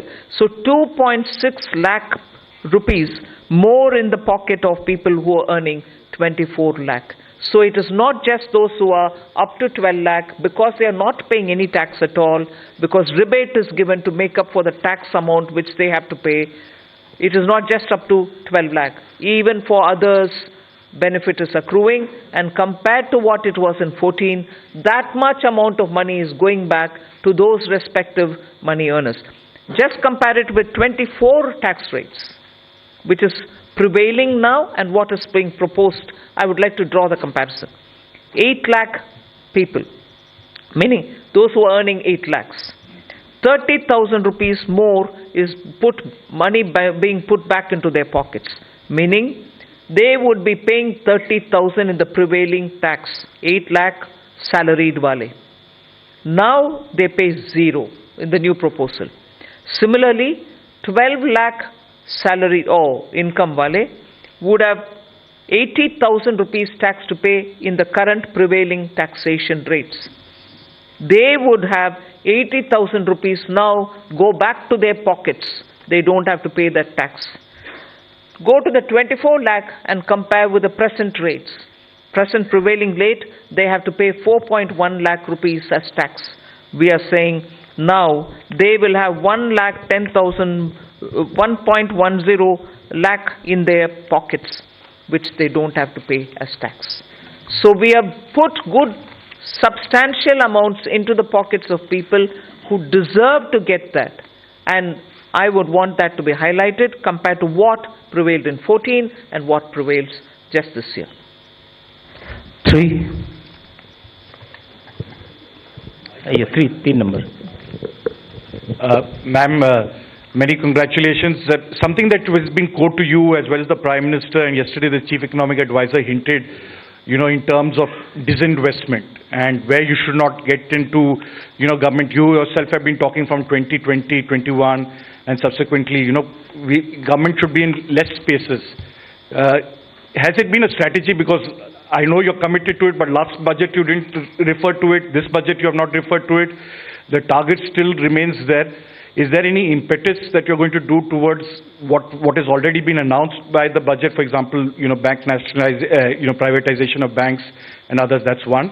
And the second because that was unanswered, you're making it simpler, the income tax. And bringing a thing. Does this mean that you can now not necessarily all the time you can do it through a schedule or an executive order if you want to give some relief to a common man in the new income tax bill that you bring in? No, giving relief any time will have to go to the Parliament, because if we are giving fiscal relief to people, it has to have approval from the Parliament. So but what the tax simplification really means is the complication in the language, the circuitous way in which they were explaining things, and adding too many exemptions. You will realize that when we brought in the new tax regime, we didn't want the old tax regime imitated or copied. In that, there are several exemptions given in the old regime. In the new, we didn't want to give any because we wanted a simple, straightforward tax regime in which the rates can be brought down. That's what we've done even now. So the act itself had to be simplified. The attempt now is that. Okay. And on the disinvestment and... No, all that will continue. There won't be a relenting on any of this. On disinvestment, if I can add, you see, the last time, July, also the similar questions were asked. We have actually since then, a value creation strategy, which was actually well explained at that time also. There is no disinvestment target per se. Disinvestment and dividend are both looked at together because both are money and money is fungible. And it has got 5 elements. The first element is that we are saying CPSC's performance. The second is we say that we should have communication of performance. The third we say that the capex of the CPSC, which is important, as you know, in terms of accelerating growth. The fourth is the consistent dividend policy. And the fifth is there is a calibrated disinvestment strategy. And the disinvestment also is there. The listing is a part of disinvestment itself. So if you really look at it, both dividend and disinvestment is about 80 to 90,000 crore per annum are being raised, but in a manner which are beneficial to the minority shareholders who are there in all our listed companies. 65, backside.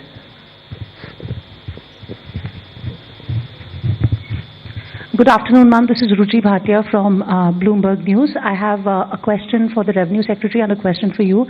If the Revenue Secretary can give us details on the benefits, the number of people who will benefit from the slab, from the rebates going up from 7 lakhs to 12 lakhs. And the question for you, Madam Finance Minister, a lot of people say that while the absolute number for CAPEX has gone up, the pace of spending has gone down as compared to a few years ago. Is it telling of the institutional capacity in terms of how much CAPEX push can the government really do? And secondly, as far as a lot of analysts do say that the multiplier that CAPEX has is a lot more than the multiplier in the economy than that tax cuts have. What would you, say to like some of those concerns as well? Well, 1 crore people will not benefit between the 7 lakh and 12 lakhs. Meaning 1 crore more people will pay no tax. On the CAPEX, I think there are two things playing out. One, of course, this particular year has had the elections happening, and because of that, both central government and state governments were catching up with the investments, public spending on investments only from the second and the third quarter, so it showed. It's equally true that when fundamental requirements are taken care of, when you're bringing in additional overhead, there is a pace at which those additions happen. So it's not as if there is no thirst for capital expenditure, but now it will be at a pace in which you can build on each one of the developments that you've done prior. So it will continue. There are some departments which will need more. There are others who would probably reach a plateau, but expenditure will have to continue even in them. So the heads where the capital expenditure will happen will vary, but expenditure will happen in building assets. 121.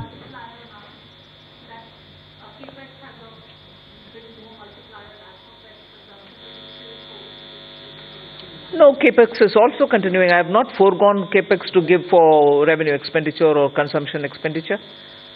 So both continue. Ajay. Look at what the overall numbers are. Even in the coming year, the next year, effective capital expenditure, including what Government of India provides to state for their capital expenditure, is 4.3% of the GDP, one of the highest. It is not just what Government of India departments spend, it is the total money which goes for the capital expenditure. And if you look at that compared with this year's RE, there will be 20% increase. If you look B to B, still there will be a 10% increase. And it is not a capacity issue, it is a new sectors coming up.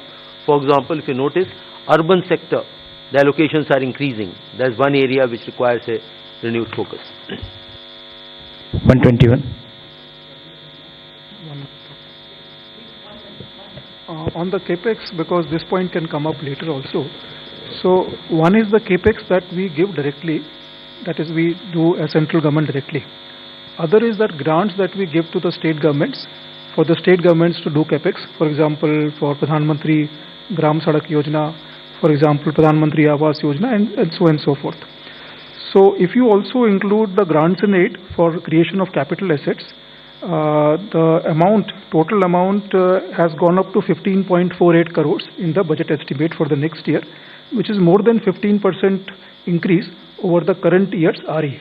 So that is a substantial increase, whereas you consider that the overall expenditure, that is revenue plus capital, has grown by around 7% in the next financial year as compared to this year's RE. So this is almost twice the aggregate growth in the expenditure. Yes. I would like to also add that on top of this 15 lakh crore capex, which is 11.2 there, and the extra money which goes into revenue but goes in capital building at the hand of the states, the CPSC, the Central Public Sector Enterprises, add about 4 lakh crore as capex from their own resources. So that's also the capex which goes in, and that is not counted here. Mike on. Tarun Sharma from Z Business. Ma'am मेरे दो सवाल हैं। एक ma'am आपने insurance की जो FDI limit है वो 74 से 100% करी है, तो क्या मैम जो इंश्योरेंस अमेंडमेंट बिल था उसकी जो बाकी रिकमेंडेशन है उसको रिजेक्ट किया गया है, सिर्फ इसी को एक्सेप्ट किया है 74 से 100% का? दूसरा मैम मूडीज ने कहा है कि जो पब्लिक डेट है स्टेट और सेंट्रल का वो अभी भी 80% है, इस वजह से हम रेटिंग अपग्रेड इस बजट के अनाउंसमेंट के हिसाब से नहीं कर सकते। तो do you think is there concern for the on the public debt? Insurance? Yeah. See, now, presently the insurance is 74%. Now, fundamentally, whether it's 74% or 100%, the materially doesn't matter. But what actually matters is the psychological feeling that they can actually own the company 100%. Along with this FDI, we are also going to, FM also announced that we are going to simplify certain procedures and rules that we frame, which is including the key management person who can be chairman of the company, and person who can be the CEO and board of directors, and also repatriation of dividends. All those are part of this the proposed reforms that has been announced by the FM today. And sir, what about the other recommendation on the draft insurance amendment bill, sir? That's what we are actually bringing. The draft insurance bill is the one FM has announced, but the main point she has mentioned that 100% FDI, including simplification of existing rules for FDI investing. The draft bill is also coming. Is coming. Yes. And then the public debt, ma'am. On the public. Serial number 2. Finance Minister has also announced, just answer complete his question, the roadmap for fiscal consolidation by the centre, and please have a look at the FRBM statement which carries the different scenarios, and over a period of next 6 years how that will be brought down. Similar one act has to be done through the state governments as well. So it is a process which is on. Number 2. Hello नमस्कार ma'am, मैं आलोक प्रियदर्शी हूँ CNBC आवाज़ से। Ma'am मेरा सवाल है कि middle class के लिए काफ़ी बड़ी राहत है, 12 लाख तक जो टैक्स छूट दी गई है। इसमें आपने बजट स्पीच में कहा जो कैपिटल गेन से लोग कमाई करेंगे उसको इसमें शामिल नहीं किया गया, उस पर नॉर्मली टैक्स देना पड़ेगा जो स्लैब के रेट से है। तो ज़्यादातर लोग आजकल मार्केट में इन्वेस्ट करते हैं, उनको लॉन्ग टर्म इन्वेस्टमेंट होती है, उनको कैपिटल गेन्स होते हैं कई तरह से, उनको बाहर रखने का, उनको केप्ट असाइड रखने का क्या रीज़न है, क्या उसके पीछे वजह बताएं? मिनिस्टर सेक्रेटरी उसके ऊपर ज़्यादा विस्तार से बोलेंगे। बाहर रखने वाली चीज़ नहीं है, इनकम का कैलकुलेशन कभी भी वैसे ही होता है, उसमें कैपिटल गेन्स का जोड़ते नहीं है। मैं स्पष्टता के लिए उसको जोड़ रखा है उधर सेंटेंस पढ़ने के समय। ये नया मेरा पद्धति नहीं है कि इसको अलग रखो उसको अलग। Income calculation in general is done without the capital gains. You want to explain it please? देखिए, कैपिटल गेन्स टैक्स जो है वो हमेशा से रेट से अलग है, नॉर्मल इनकम से अलग है। यदि नॉर्मल इनकम में शामिल होता तो यदि 30% के ब्रैकेट में कोई होता तो उसके कैपिटल गेन्स में 30% टैक्स लगता, तो वो क्या मान्य होता? तो कैपिटल गेन्स को एक अलग टैक्स की व्यवस्था की गई है जो कि कम है।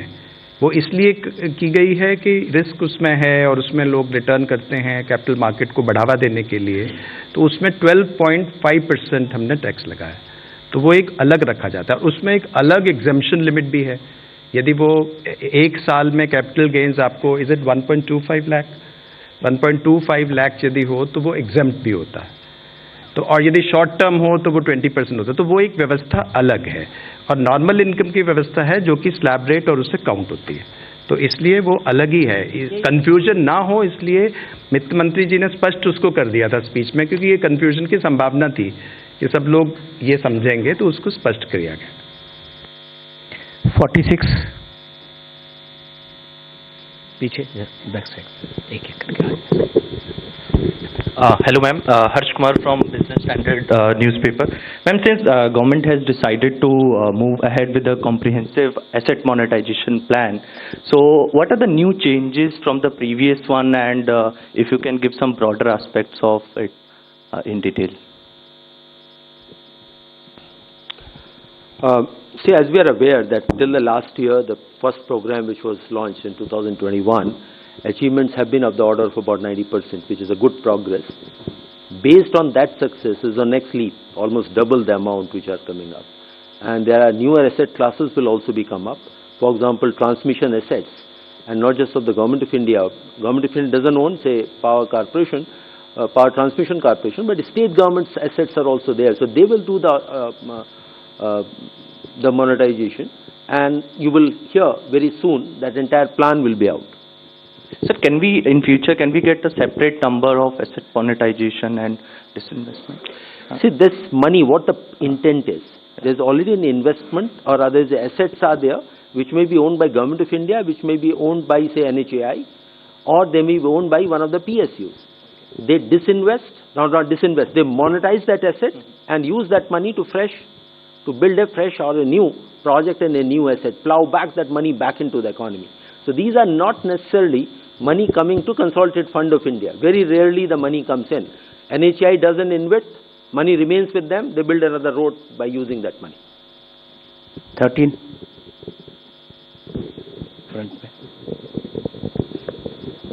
Hi ma'am, good afternoon. I am Kriti, I'm from Informist Media. So right now you just said that your fiscal prudence has finally aligned with your glide path that you had announced in FY21. This year you have given a new roadmap, so mentioned debt to GDP roadmap. You aim to bring down your debt to GDP ratio to 49 to 51% by FY31, considering the nominal GDP would be in the range of 10 to 11. So based on that, and you said that you will peg your fiscal deficit in a way that it goes on to bring down your debt to GDP ratio. So is there a rough estimation of what kind of fiscal deficit you may have by FY31? And secondly, on 31, when you aim to bring down your debt to GDP ratio. Secondly, on funding of fiscal deficit for the next fiscal year, you have brought down the borrowing from small savings from considerably low, it's 16% low from last year. Is there any reason for the limited optimism? Earlier it used to finance 25% of your deficit, now it's going to finance 22% of your deficit. So if you could just elaborate on if there is any reason for that. Thank you. First of all, that what is going to be the fiscal deficit in nth year from now? The path is very clear that debt to GDP ratio will be on a declining path, depending upon what the growth rate in the economies are, what kind of a stimulus measure or a further consolidation measures would be needed. And the roadmap does envisages three scenarios: mild, moderate and high level of consolidation. So do your maths there, that the range is coming up. In the best case scenario, the highest growth rate and highest level consolidation can go as low as 47.5%. Very low growth rate, etc., it comes to 52. What the goal is taken is 50 plus minus 1%, and that's showing that physical response to needs of the economy. So that is the goal, but overall trend has to be declining trend. And just see the record. 2021, Finance Minister announced will come down to 4.5 next year. This year we are 4.8, next year is 4.4. So this is a track record, that's what we follow. Your next question? Small savings, borrowing from small savings. Here the interest rate, if you notice in the last 2 to 2.5 years, are being set in a manner so that there's neither an incentive nor a disincentive to come to small savings. These are the numbers where we see the trend, and based on the trend we project it. What is being overall is being monitored and watched or said is the overall fiscal deficit, overall borrowings. If more is coming in small savings, less from the market. If less is coming from the small savings, more will be from the market. So our assessment numbers are slightly lesser than this year, and to that extent market borrowings we have indicated, which will be slightly less than the current year numbers, marginally lower are there. But if there were to be more inflow of small savings, to that extent market borrowings will go down. And as you are aware, we do set the calendar every half year. 51.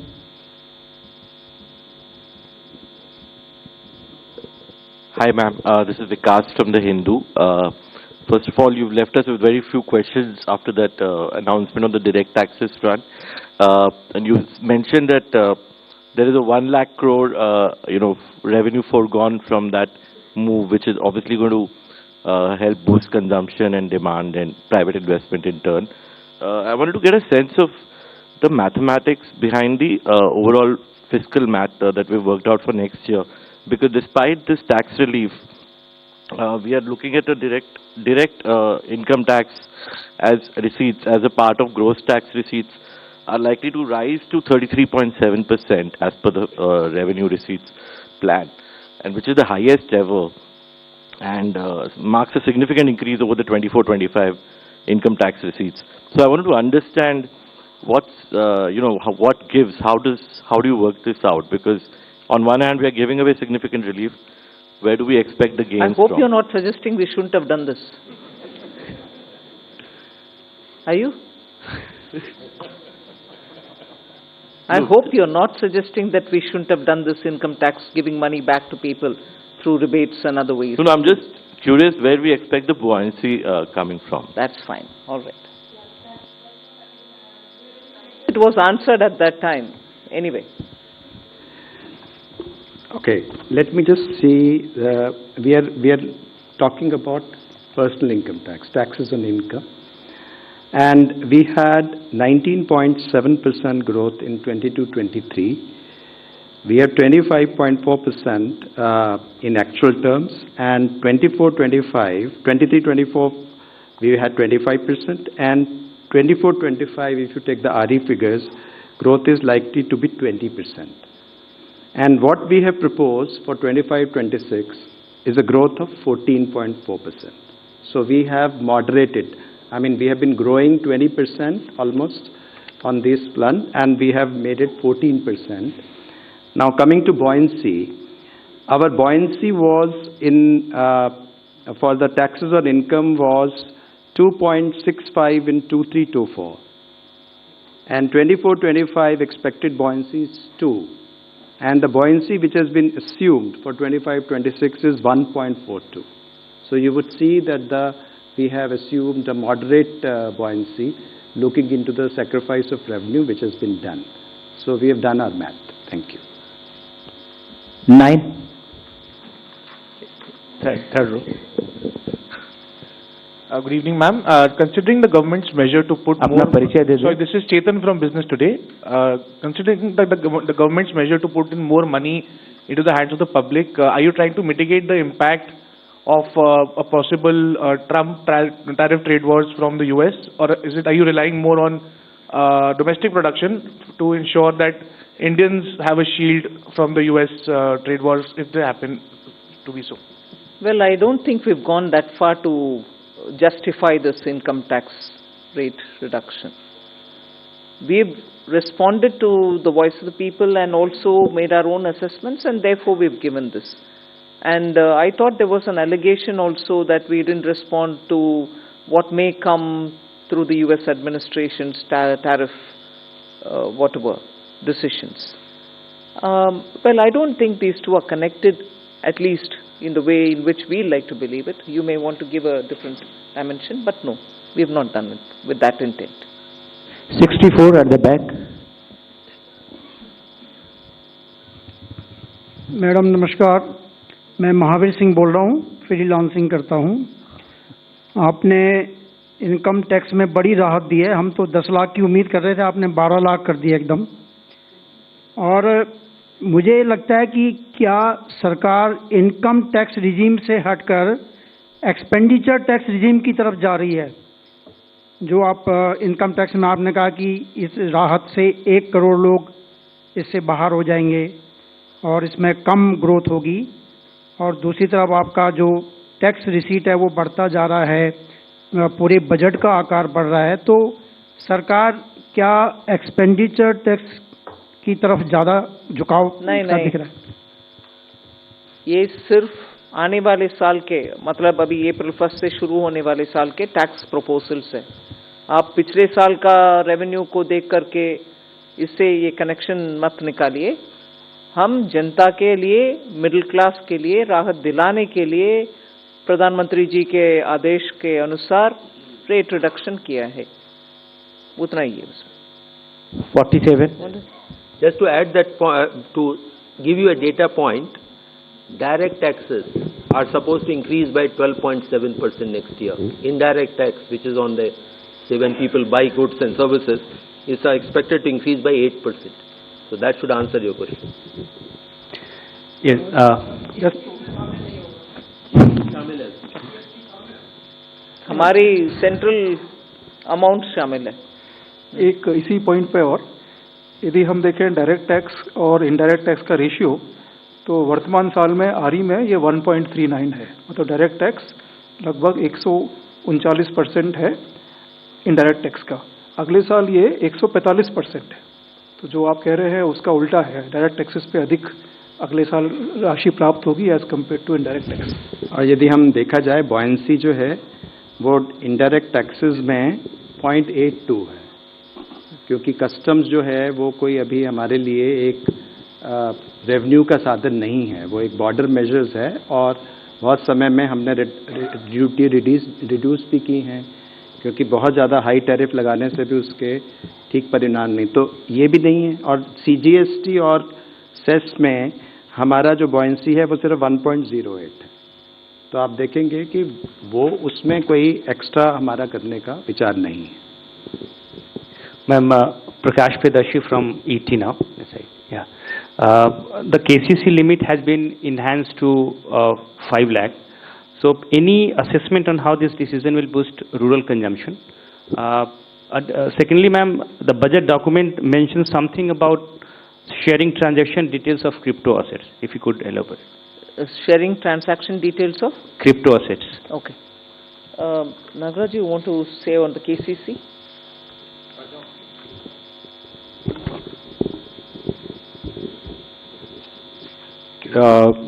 Increase in the KCC. Yeah.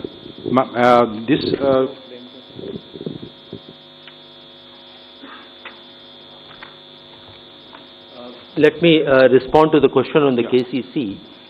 This is to enable those farmers who are doing commercial cropping, they require more more crop loans are required. It will facilitate them, and government will provide the interest subvention for them up to limit of 5 lakhs. It is not first to assist the farmer. It is not a measure to boost rural consumption. That is not the intent. The intent is farmer needed more crop loans. It is to facilitate that. That is the purpose. And 1 lakh it's been decided long time ago. High time it was changed. The KCC loans are given at the 7% rate of interest. It's already subsidized by the government at 1.5%. Now, if the prompt repayment is there, there is another 3% to the farmer. The effective rate of interest on KCC loans is only 4%. Now, with the current announcement by the FM, there will be almost about 26 crore additional budgetary impact for these KCC loans.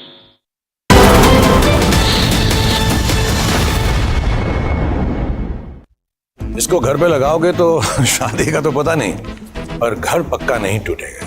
Rungta नहीं तो घर strong नहीं। Rungta steel TMT बार एकदम solid.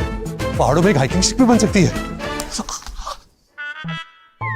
When the Prime Minister said today that this is one of the first sessions of Parliament, and he said this on the first day of the budget session, where the foreign hand is not visible in terms of setting the Parliament agenda for the first time after many sessions. He said 2014 से लेकर अब तक शायद ये पहला parliament का सत्र है जिसके 2 दिन पहले कोई विदेशी चिंगारी नहीं प्रकट हुई, विदेश में से आग लगाने की कोशिश नहीं हुई है. In other words, he said, literal translations from 2014, this is probably the first time that you have a session of Parliament where foreign agents and foreign organizations and foreign governments and foreign interests are not working through certain political parties in India to light a fire in our Parliament. Now, it's a big statement to make, and the Prime Minister had said after the last round of the Lok Sabha elections, and after that he also spoke after the last round of the Haryana elections, Maharashtra elections, he openly spoke about a foreign hand. Is there a foreign hand which tries to determine the agenda of the session of Parliament? Ladies and gentlemen, let me give you some examples. I believe the foreign hand is very much visible in our Parliament sessions. Otherwise, how is it that coincidentally before every session of Parliament, just 1 or 2 days before any session of Parliament, you have a foreign linked issue brought up by a party which seems obsessively in love with foreign countries, which is the Congress party. Ladies and gentlemen, to give you examples, 2017, winter session of Parliament is about to start on December 15th, and right before this, the Rafale issue is brought up. The entire 2018 monsoon session is based on Rafale allegations. Rahul Gandhi even calls a no-confidence motion despite not having the numbers. It seems like some foreign hand was guiding him on what to do. Ladies and gentlemen, the Hindenburg report, just before the budget session of 2023, Hindenburg, which is now closed down, announced its report on Adani 1 week and a few days before the budget session on January 2023. Then, let me go back to 26 January 2021, just before the budget session of Parliament. How can anybody forget the day when the so-called farmers rushed to the Red Fort, created an absolute mayhem supported by Rahul Gandhi, just when the budget session was going to start, and Rihanna, some singer I'm told, who came out in support of Rahul Gandhi, saying, why aren't we talking about the farmers' protests in India? Rihanna, you know nothing about India. The only thing common between you and Rahul Gandhi is that even he knows nothing about India, but she put out this tweet. It was also right on the eve of a parliament session. So you see, viewers, before every parliament session, there's a foreign hand, a foreign issue and a foreign interest which comes in. 2021, now mark the chronology in all of this. 2021, just before the winter session of Parliament, right on the eve of the monsoon session of Parliament, I correct myself, which was supposed to kick in from July 19th, Amnesty International, foreign company, Forbidden Stories, foreign hand, claimed that numerous politicians, journalists and civilians are targeted using Pegasus spyware, which was later to be proven to be wrong, but Rahul Gandhi picked up the issue in a big way. Rahul Gandhi is in love with anything foreign. Anything foreign he likes, foreign holidays, foreign trips, foreign agents, foreign interests, foreign countries, foreign sovereign interests. I mean, if it were left to Rahul Gandhi, he would make India a foreign country. Maybe it is a foreign country for him. Ladies and gentlemen, the indictment of Adani came 4 days before the winter session, and opposition was quick to capture and jeopardize the entire winter session on the basis of this issue, and Rahul Gandhi said Adani should be arrested. Now, viewers, the fact is, things are going bad for Rahul Gandhi. Terrible for Rahul Gandhi, Sonia Gandhi, Vadra Gandhi family, Robert Vadra and all that, because their favorite Joe Biden is out of power. Trudeau, who's very much like Rahul Gandhi-esque figure, has resigned. The favorite propaganda tool of the Congress, Hindenburg, has shut shop. There are no Hindenburg reports anywhere. And Rahul Gandhi then made an acceptance speech a week back saying, I am fighting the state of India. I am fighting the Indian nation. While all of this...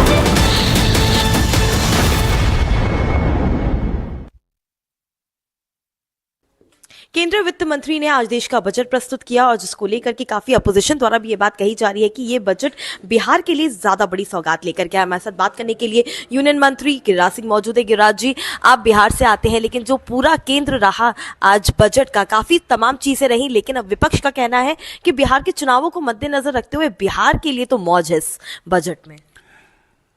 क्या मैं उन लोगों से पूछना चाहता हूं जो लोग इसे बिहार के ऊपर मजाक उड़ा रहे हैं, विपक्ष, क्या बिहार के लोगों का विकास नहीं होना चाहिए? प्रधानमंत्री ने शुरू से कहा जब सत्ता में आए थे कि देश के विकास को करना है तो पूर्वांचल का विकास करना है। पूर्वांचल का विकास करना है तो गेटवे ऑफ पूर्वांचल बिहार है।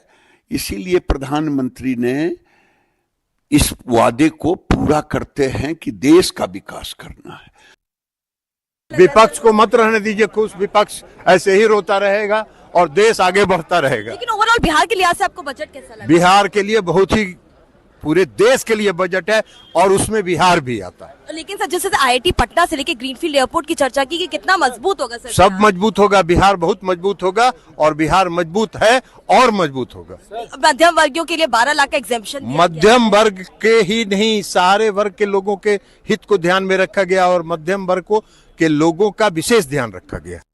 आई am joined by union minister Chirag Paswan. Chirag, आज जो बजट पेश हुआ है उसमें बिहार के लिए बहुत सौगातें हैं और विपक्ष कह रहा है कि ये चुनावी घोषणा है बिहार के लिए, आप कैसे देखते हैं? देखिए, जब जब बजट आएगा देश के किसी ना किसी राज्य में चुनाव होंगे ही होंगे। अगर विपक्ष को इतनी चिंता है तो माइट एज वेल सपोर्ट ना one nation one election, once and for all. ये डिबेट ही समाप्त हो जाएगी, क्योंकि अगली बार भी जब बजट आएगा फिर किसी राज्य में चुनाव हो रहे होंगे, तब ये लोग उस राज्य का नाम लेंगे कि उस सोच के साथ इस बजट को तैयार किया गया। Not getting into that debate. मैं मेरे प्रधानमंत्री जी, माननीय वित्त मंत्री जी का मैं धन्यवाद करूंगा, जिस तरीके से देश की को मजबूती देने वाला ये बजट है, जिसमें ओवरऑल हर सेक्टर हर वर्ग का ध्यान रखा गया, विकसित भारत बनाने की सोच को मजबूती देने वाला ये बजट है। वहीं बिहारी होने के नाते मुझे विशेष तौर पर खुशी है, बिहार फर्स्ट बिहारी फर्स्ट की सोच के साथ मैं आगे बढ़ता हूं। वहीं बिहार में इंफ्रास्ट्रक्चर को मजबूती देने वाला बजट है। ग्रीनफील्ड एयरपोर्ट का इसमें जिक्र किया गया, इसमें कोसी की त्रासदी जो हर बिहारी जानता है उसके समाधान के प्रावधानों का इसमें जिक्र किया गया। तो साथ ही में IIT एक्सपेंशन का जिक्र किया गया। मंत्री बनने के बाद मेरे लिए इससे बड़ी खुशी की बात क्या होगी कि मेरे विभाग की लंबे समय से जो मांग थी एक और निफ्टम को लेकर, अगला निफ्टम मेरे ही गृह राज्य बिहार में खुलने जा रहा है। ये मेरे लिए बहुत खुशी की बात है। साथ ही में मखाना, जिसका सबसे ज्यादा उत्पादन बिहार में होता है, जो पुनः मेरे विभाग के अंतर्गत आता है, उसके बोर्ड का गठन का भी इसमें जिक्र किया गया है। तो ओवरऑल मैं मानता हूं कि ये बिहार को, देश को मजबूती देने वाला बजट है। मैं देशवासियों की तरफ से भी माननीय वित्त मंत्री जी, प्रधानमंत्री जी का मैं धन्यवाद करूंगा, जिस तरीके से टैक्स पेयर्स के हाथ में कैसे ज्यादा कमाई बचे, इस सोच का भी इसमें ध्यान रखते हुए टैक्स स्लैब्स में जिस तरीके से बदलाव किए गए हैं। तो ओवरऑल मुझे लगता है ये गांव शहर के बीच की दूरी को कम करने वाला बजट, अमीर और गरीब के बीच की दूरी को कम करने वाला बजट। लेकिन चुनाव में फायदा तो, लाभ तो मिल पाएगा ना, जिस तरह की सौगातें दी गई हैं। देखिए, कतई चुनावी दृष्टि से बजट को नहीं पेश किया जाता है। बजट को लंबे लक्ष्य को दृष्टि में रखते हुए, जैसा मैंने कहा, विकसित भारत हम लोग को बनाना है 2047 तक। चुनाव आते जाते रहेंगे, सरकारें बनती रहेंगी, गिरती रहेंगी, लोग जीतते रहेंगे, हारते रहेंगे, पर देश को मजबूती देने की सोच के साथ बजट को पेश किया गया। मध्यम वर्ग के लिए जो 12 लाख का एग्जेम्पशन दिया गया, उस पर क्या कहेंगे? बिल्कुल, जैसा मैंने कहा कि देशवासियों के लिए बहुत बड़ी खुशी की बात है, और खास तौर पर टैक्स पेयर्स के लिए ये खुशी की बात है। देशवासियों की तरफ से प्रधानमंत्री जी, वित्त मंत्री जी का धन्यवाद। First of all, I think this is a great budget. It's an aspirational budget and it aligns with our party president Shri Chirag Paswan's slogan, Bihar First, Bihari First. I think Bihar has been given the priority in this budget, which is a great thing because Bihar needs focus at this time. And it's not because of elections. We saw last year also in 2024 when the budget was announced, Bihar was capitalized as an infrastructural hub and an industrial hub. But this time around we've got last year the budget was allocated to the Magad side where the focus is infrastructure and industries, and this time the focus is on agriculture and the agricultural products of Mithilanchal region. The budget has been so in the budget we have the Makhana board. There's going to be a Makhana board which is going to be set up in Bihar. Makhana is an ever growing industry. It's scaled up at some crores and it's an aspirational industry. It's going to do well in the future, and I think the government has recognized that. It's a great thing. जितना Manjhi sir हमारे साथ मौजूद है। Manjhi sir, overall आपको budget कैसा लगा? बिहार के लिए तो बहुत महत्वपूर्ण घोषणा है। बहुत ऐसा बिहार के लिए नहीं, समस्त भारत के लिए और गरीब के लिए, किसान के लिए ये भी है। और चूंकि हमारा विभाग है MSME, उसके लिए भी बहुत बड़ा इसमें योगदान रहा और बहुत काम किया हुआ है। और नेशनल इनकम की बात जो कहा गया कि छूट दिया गया है 12 लाख लोगों को, 12 लाख तक के इनकम वालों को किसी प्रकार का कोई इनकम टैक्स नहीं देना पड़ेगा। हमारे बिहार में मखाना बोर्ड का गठन होगा। हमारे कोसी जो यह है कैनाल प्रक्रिया है उसको सुधारा जाएगा। बिहार में 3 प्रकार के जो एरोड्रम्स हैं उनको सुधारा जाएगा, इंक्लूडिंग दैट ऑफ पटना। तो इसलिए बहुत अच्छा। लेकिन विपक्ष तो कह रहा है कि बिहार में चुनाव है, इसीलिए ये चुनावी घोषणा। बिहार उन लोगों को तो कोई मुद्दा है नहीं, तो सिर्फ यही बोलेंगे, इसके अलावा और क्या बोलेंगे? चलिए। लेकिन आपको नहीं लगता कि चुनाव में कुछ तो लाभ मिलेगा इतनी घोषणाओं से? इसके पहले जो बजट हुआ था बिहार का, भारत का, उसमें बिहार नहीं था क्या? उस समय भी हमारे देखिए गया में कॉरिडोर की बात की गई, इंडस्ट्रियल पार्क की बात की गई थी, बिहार के लिए बहुत था। तो उस समय कौन चुनाव था? मैंने कहने का मतलब कोई भी जो अविकसित राज्य है, नॉर्थ ईस्ट है, उसके लिए प्रधानमंत्री का स्पेशल फोकस है, उस दृष्टिकोण से बजट किया गया है। विपक्ष का काम कर रहा है। ये बजट में 12 लाख तक इनकम टैक्स फ्री किया है। शेतकरी किसानों के लिए इतना योजनाएं हैं। जो योजनाएं सिर्फ क्या बिहार के लोगों के लिए है क्या? पूरे हिंदुस्तान के किसान उसमें शामिल नहीं है क्या? जो 12 लाख तक इनकम टैक्स का जो फ्री किया है उससे पूरे देश के लोग आने वाले। देखो ये आम जनता का बजट है। आज निर्मला सीतारमण जी 15 मिनट किसानों पे बात की, पहले बजट में 15 मिनट किसानों के ऊपर बात की। विपक्ष का काम करे, बहुत अच्छा बजट है देश के प्रगति के लिए, देश के हर आदमी के प्रगति के लिए ये बजट फायदेलायक है। जिस तरह से 12 लाख तक इनकम टैक्स में छूट दी गई है उसे किस तरह से देखते हैं? ये तो ये कहा जाए कि मिडिल क्लास के लिए या फिर जो सैलरीड लोग हैं उनके लिए बहुत बड़ी सौगात, बहुत बड़ी। देखो 1 लाख पगार, देश के 70% लोगों को 1 लाख के अंदर पगार है, इसलिए उसका फायदा सभी लोगों के लिए, आम जनता के लिए होगा। She has given a much needed big relief to the middle class. Everybody whose income is up to 12 lakhs or who's a salary earner up to 12 lakhs 75,000 is now exempt from all taxes. Up to 25 lakhs there's a continuous reduction in income tax, and then beyond that also everybody saves a lakh of rupees. In a way, the Honorable Finance Minister has met the demand of large section of middle class, particularly as more and more poor are coming into the middle class with rising incomes. The last report was 25 crore poor have now come into the middle class, have been relieved from multidimensional poverty. I think it's a great relief to all those people. Delhi has the highest number of middle class people, with government employees, salary earners, traders, small MSME industry, and they will all get a big relief from this budget. Simultaneously, it's a budget focused on the youth, provides a number of opportunities for jobs, whether it is through tourism development. 50 new destinations will be given a thrust for tourism. Udan, which will help 4 crore more passengers and new routes get concessional air travel and activate those airports, whether it's the thrust to manufacturing through toys, leather, the textile sector, technical textile sector, cotton sector. It's a multi-dimensional budget.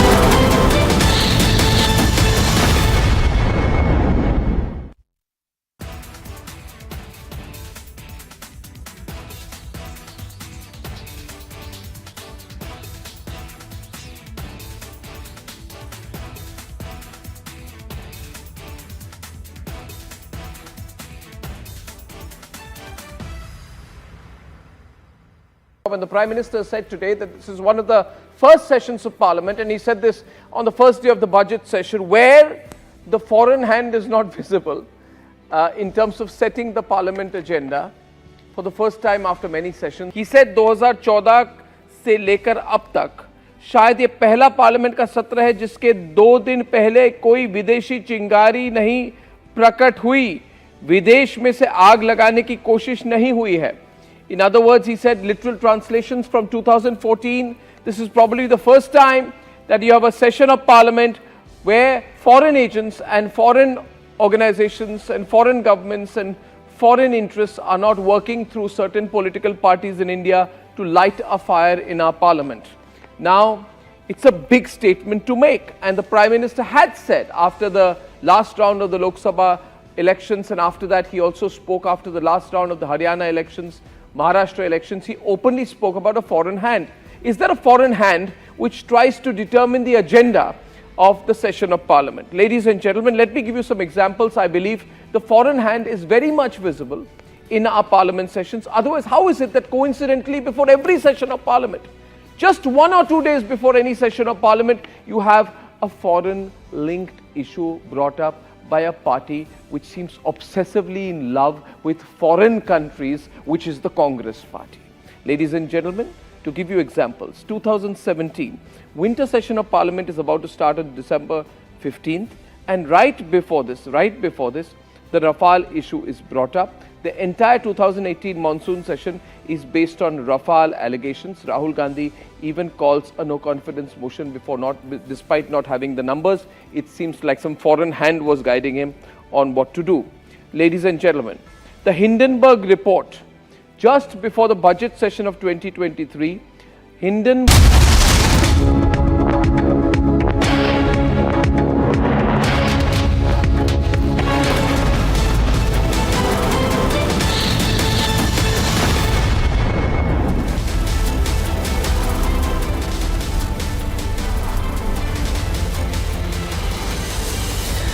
A very good evening, viewers. It's 5 p.m. and you're watching Republic TV. I'm Deepak Suresh Kumar.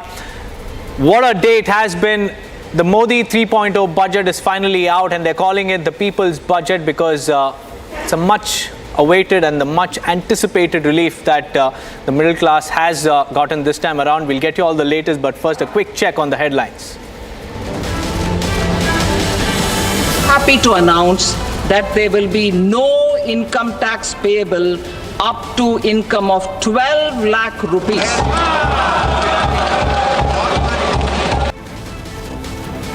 Finance Minister Nirmala Sitharaman announces key SOPs and also gives the much needed relief for the middle class as far as the taxation is concerned.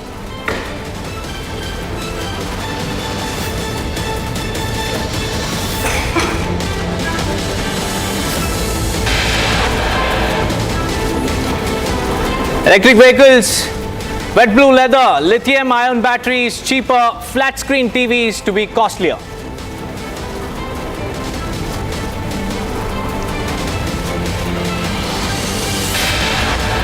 मैं वित्त मंत्री निर्मला सीतारमण जी और उनकी पूरी team को इस जनता जनार्दन का budget, peoples का बजट, इसके लिए बहुत बहुत बधाई देता हूं। PM Modi congratulates Finance Minister Sitharaman, says this is a budget for the people.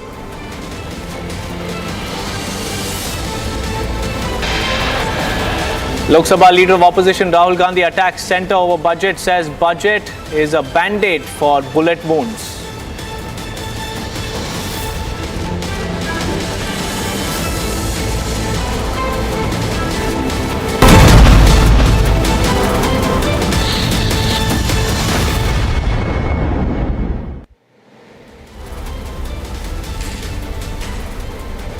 Viewers, the Union Finance Minister Nirmala Sitharaman unveiled her 8th consecutive Union budget. The income tax rebates she announced have been the biggest talking points. Schemes for the MSE sector, women, farmers, the education sector, for boosting exports, etc. have also been announced. The Finance Minister announced a state of regulatory reforms, including a high-level committee to evaluate regulatory reforms and an investment friendliness index.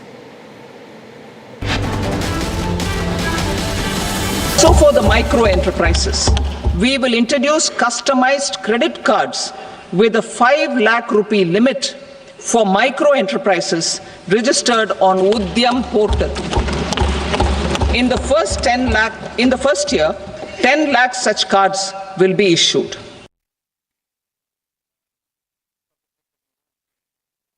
Technical textile products such as agro-textiles, medical textiles and geotextiles at competitive prices. I propose to add 2 more types of shuttle-less looms to the list of fully exempted textile machinery. I also propose to revise the BCD rate on knitted fabrics covered by 9 tariff lines from 10 or 20 to 20% or 115 rupees per kg, whichever is higher.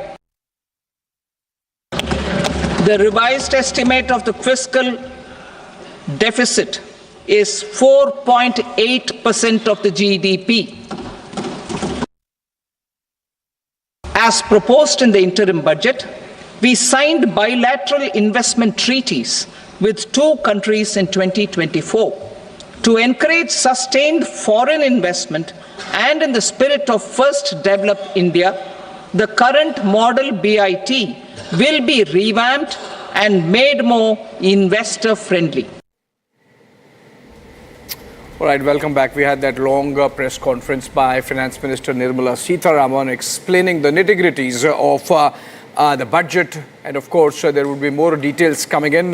Joining me in the studios, PK Basu, needs no introduction. Mr. Basu, it's been a few hours now. Is it sinking in? Is it really a game-changer budget? It is certainly a game changer for private consumption. It is a game changer for the startup ecosystem. It's a game changer for labor-intensive manufacturing. and a game changer for export. So I think there's a lot of stuff in the budget that is game changing. Plus, I think there is ample focus on artificial intelligence, deep tech. So there's a whole ecosystem being created for the Viksit Bharat to come. And the most important for me, from an macroeconomic standpoint, the key, of course, is that the glide path is still very much on track. If anything, the fiscal deficit is likely to be lower. Even this year, they're saying 4.8% of GDP. I think it'll be much lower than that because you're seeing an economic upturn in the final quarter. And you've actually begun to see even a slight upturn in EPS growth. So corporates are also doing better. So all of that, I think, is going to ensure that the fourth quarter will be a lot better, both for the economy as well as for government revenue, tax revenue. And so we're likely to see a deficit maybe of 4.6, 4.7% of GDP. And then next year, you could easily have it down to 4%. For me, from what I said this morning, the sad aspect of this is that privatization is basically shelved. So there were two things that she announced 4 years ago: privatization and asset monetization. Privatization basically had one initial step, Air India and two small steel companies, and then it stopped. But asset monetization is now very much a big part of what's going to happen going forward. Asset monetization is going to be used to help fund some of the public investments. And this year, she didn't even announce the amount of she just announced the figure, didn't tell us that there's more than a 40% increase in public investment in this year's budget projection. So it is now becoming almost a given that yes, public investment is something that this government is going to do. It'll also keep cutting the fiscal deficit. Is it because last year they couldn't really complete the Well, they couldn't complete it, and so there's a big jump. It's not as big a jump if you compare it to last year's originally projected number, but the actual amount spent this year, relative to that, there's nearly a 40% jump in public investment. So, but the point is that public investment is coming through. I think the other area of really important focus is the governance, urban governance. As India becomes more urbanized, over the next 5 years, we'll become a primarily urban country. And as that happens, urban governance has to improve dramatically. So I think a lot has been done in this budget, and I think a lot of the things like Creative Cities program, the likes of the World Bank and ADB are very interested in participating in funding that. So a corpus of 1 trillion rupees, 1 lakh crore, has been created for that, but I'm sure there'll be ample funding also from the multilateral development banks. And it is important to improve the quality of governance of cities. You see now, if you look at say the US, 100 years ago, the US cities were a mess, and they were very poorly run. There's corruption in the cities. Do we have that kind of timeline, 100 years? No. So 100 years ago, so in the next, from about 100 years ago to 70 years ago, you had an urban renewal program, the first serious urban renewal program that was run by professionals. Yeah. So city management became a professional thing. Yeah. So if you think about the School of Government at Princeton, at Harvard, at Penn, and so on, they all used to train professional city managers. Right. That is where we need to move.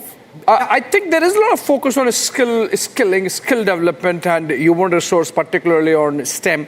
But since you were mentioning about public sector spending and capex, and the fact that it has really come up by 40%, it is still not crowding in private sector investment. That remains an Achilles heel of the economy, unfortunately. Yeah, it is, especially this year. Now, importantly, it wasn't an Achilles heel for 2 years. For 2 years, we actually saw a pickup in investment spending, including private investment.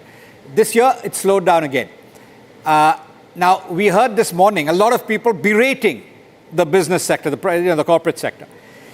I don't think the corporate sector alone is responsible. The government too needs to create an enabling environment. And a lot of things have been done in this year's budget to create that enabling environment. In particular, if you want to be an exporter, there are a slew of incentives, including the reduction in the entire slew of customs duties and the duty structure inversion that has been corrected. So all of that, I think, is aimed, and also there are direct benefits to exporters, and there are direct benefits to labor-intensive manufacturing for export. So I think that there's a whole slew of things that the private sector has received that it can now act upon, hopefully. And, you know, if it isn't Indian corporates that act upon it, then it'll be unfortunately foreign. But I think there's a huge opportunity here for, you know, things like toys, shoes, other leather products, textiles, garments. There's a lot that has been rolled out. And all of the startup, all of them job intensive. Like they get the jobs. Yeah, employment intensive. And you know, as I said this morning, the labor intensive manufacturing sectors employ only 13 million people in India. That number should be 100 million. You can get to 100 million, say, in the next 5 years, then there will be a dramatic shift in the nature of the Indian economy, because people will be moving from agriculture into manufacturing, labor-intensive products. The average productivity will be about 4 times what they are in agriculture, and the whole economy will benefit from that. But the point is that the private sector needs to start creating those jobs by expanding capacity. So one of the things, you know, the definition of an MSME, the ceiling for MSME has been raised dramatically. It has been raised to what? I think it's 200 crores. So that is a significant shift. Right.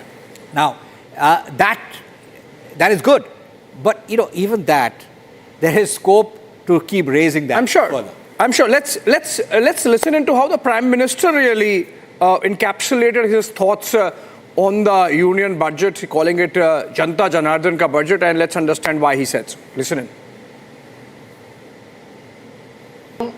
अब इस budget में 12 लाख रुपए तक की आय को tax से मुक्त कर दिया गया है।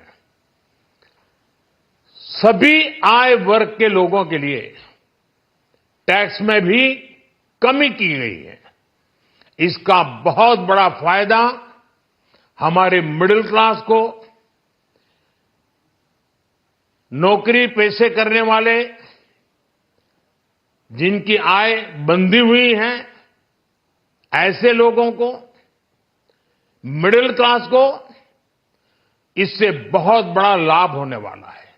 उसी प्रकार से जो नए नए प्रोफेशन में आए हैं, जिनको नए नए जॉब मिले हैं, इनकम टैक्स की ये मुक्ति उनके लिए एक बहुत बड़ा अवसर बन जाएगी।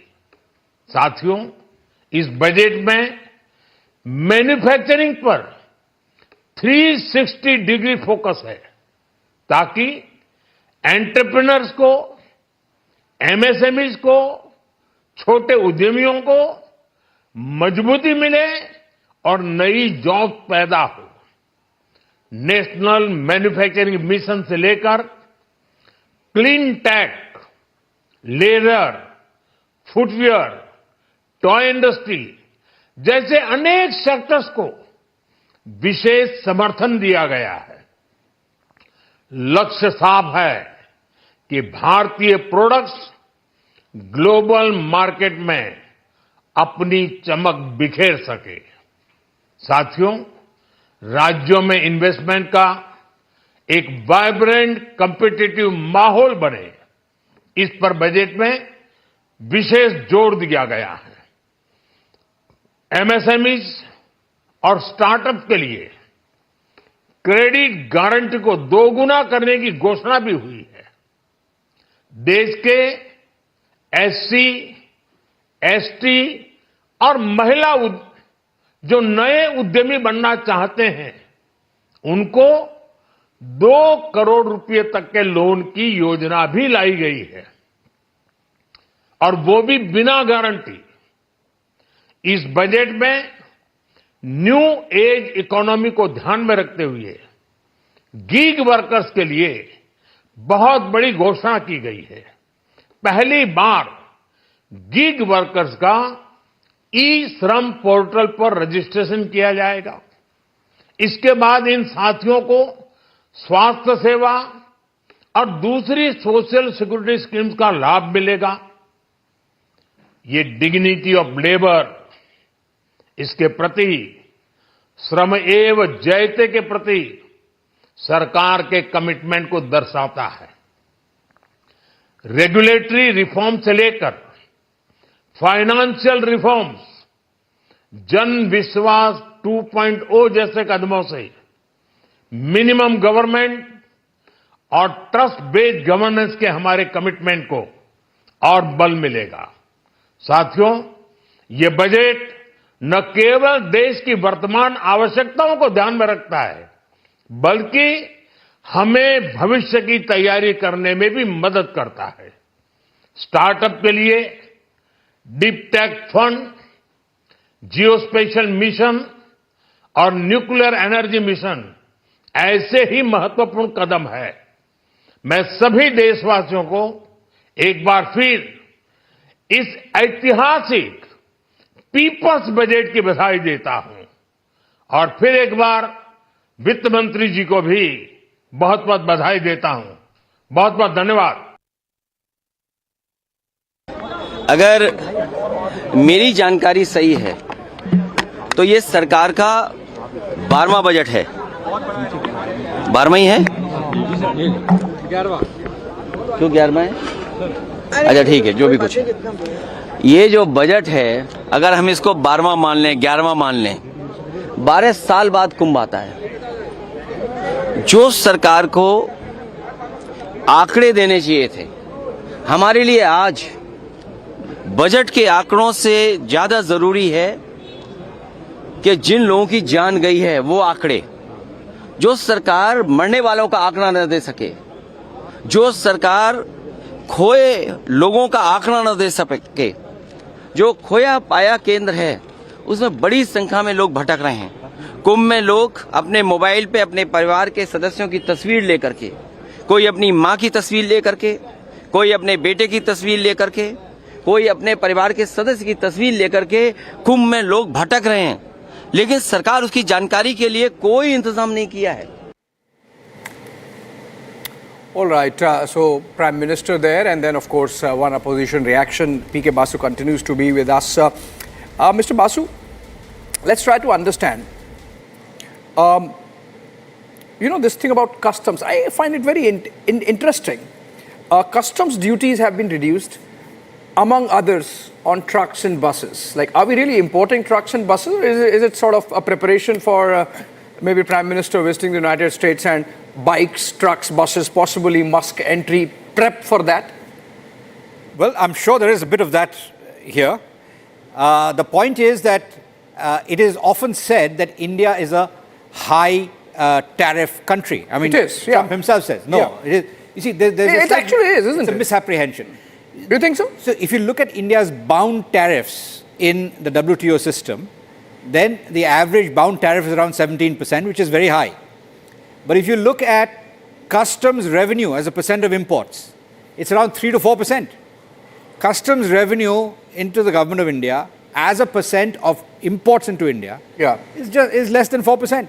Really? So the effective tax, the effective tariff is around 4%.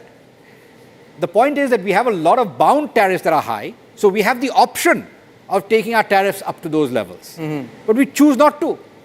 And this year, particularly to address this, I think, address this notion that India is a tariff king and so on, we have substantially reduced the customs duties. Now, the other aspect about the customs duties is really that in a number of sectors, particularly in manufacturing, we had provided protection, a small amount of protection, for a limited period to help build up capacity. So, for instance, if you look at air conditioners, refrigerators, domestic capacity has emerged. So now, if you reduce the customs duty, you're basically telling those manufacturers, well, we've helped you all this time, you cannot be an infant forever. This is what was lacking in the 1950s system. The protection was there forever. But if you keep protection in place for a short period, then this is basically the government is delivering. And it is encouraging global value chains and supply chains to relocate to India with an attractive import duty structure. So there's an element of signaling, I believe, there. Oh, absolutely. No if you're saying that in terms of numbers, it does not make much of a difference in terms of total revenue of the government. No, you see, customs revenue is a very small part of the story. Customs revenue accounts for only about 20% or slightly less than, I mean, it's about 15 or 16% of tax revenue. Maximum tax revenue comes from personal income tax, which is around 28-29%. Corporate tax is around 25%, and GST, central GST, is around 25%. So those are the three main sources of tax revenue. So signaling essentially to sort of give an impression that India is open for business. Absolutely. All right. On that note, I have to slip in a short break. Thank you so much, Mr. Basu, and of course, rolling coverage of the budget continues on the other side.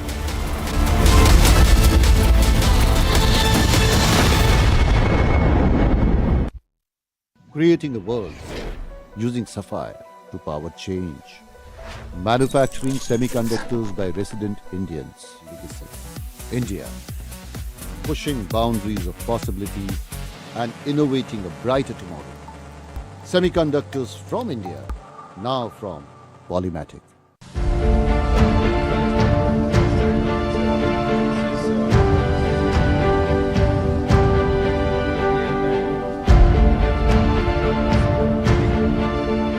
Mismanagement failure, we couldn't even enter the ground. There's a lot of crowd and people were just rushing around. People were just entering the ground without checkup. Long queues, chaos and a lot of mismanagement. That is exactly what we got to see when we came to cover the Ranji Trophy match between Delhi and Railways, where Virat Kohli is making a return to domestic cricket after 13 long years. The conditions inside the DDCA stadium is shabby. There was a lot of mismanagement. The security was beefed up, but the security could not manage the overflow of crowd at the Arun Jaitley Stadium over here. I've got a Virat Kohli fan over here with me who's travelled all the way from Odisha just to come and watch Virat Kohli play this match. So I'll just introduce him to you. Hello. What's your name? My name is Manoj. Hello Manoj. So where are you from? I'm from Odisha and I came all the way from Odisha just to watch the Ranji Trophy match against Railways. So Virat Kohli is coming back after 13 years. So we have came with my friends all along from the Odisha. So you came to Delhi today? Yeah. No, 2 days before I have been here and just for the match. Just for the match. So today that you come to the Arun Jaitley Stadium, I'm sure you came in with a lot of expectations and you were looking for an entry from gate number 16 and 17, right? Yes, so we were expecting 16 and 17 to be for the entrance, but total mismanagement failure. We couldn't even enter the ground. There's a lot of crowd and people were just rushing around, pushing and management failure. I don't want to give a statement that can spoil anything, but it was a total mismanagement failure. People were just entering the ground without checkup and nothing was happening, and it's coming to the safety of the players. It's really risky. Safety of the fans, of course. Also we found out that you told us that a few fans were also injured, right? You saw that? I saw some jumping around, pushing each other. So it's a total failure, mismanagement failure. Can you just take off your shirt if you don't have a problem? You're a Virat Kohli fan, so that shouldn't be bothering you. Just take off your shirt. See, it's cold in Delhi. He's still willing to, brave the cold, take off his shirt just for everybody to see how big a fan he is. Yeah, you can just take it off. You just take it off. Close up, le lena. So this is the 2011 World Cup squad. He has got all the names of the players, the squad over here. This is the 2020 2024 T20 champions that India became. We become the world champions. This is the squad for that. And can you just turn around? And then you see Virat Kohli's portrait over here, a sketch. how beautiful it is. I had Virat Kohli fan. Of course, you're a die-hard Virat Kohli fan. And thank you so much for speaking to us on Republic World. For such interesting videos, please subscribe to Republic World, the YouTube channel. Thank you so much.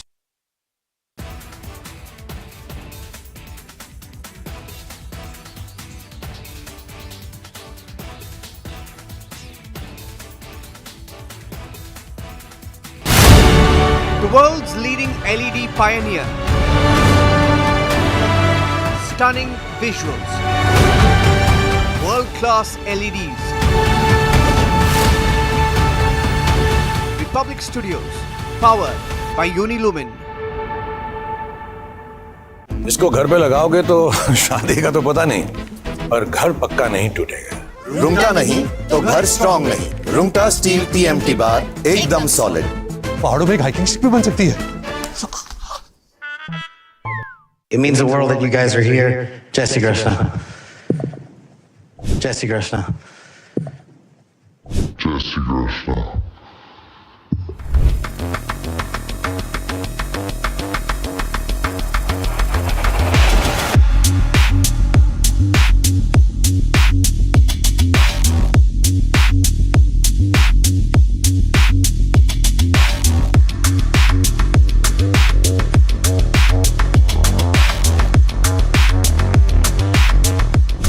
Chairman Grassley, Ranking Member Durbin, and members of the Judiciary Committee, thank you for the opportunity to appear today. I must start with a word of prayer for the tragic accident that befell our nation last night, where we lost civilians and service members. I pray for their families. I pray for law enforcement and military personnel, and I pray for their souls, and hopefully God will find them peace in the near future. I'd like to welcome my father, Pramod, and my mother, Anjana, who are sitting here today. They traveled here to get here from India. My sister's also here, Nisha. She also traversed the oceans just to be with me here today. It means the world that you guys are here. Jai Shri Krishna.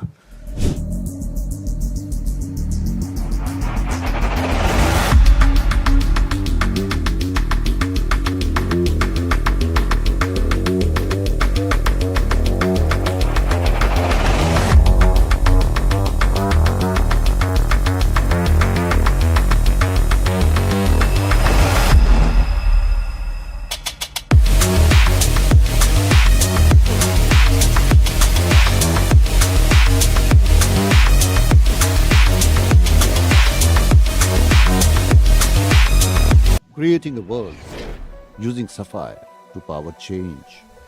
Manufacturing semiconductors by resident Indians. India, pushing boundaries of possibility and innovating a brighter tomorrow. Semiconductors from India, now from Polymatic.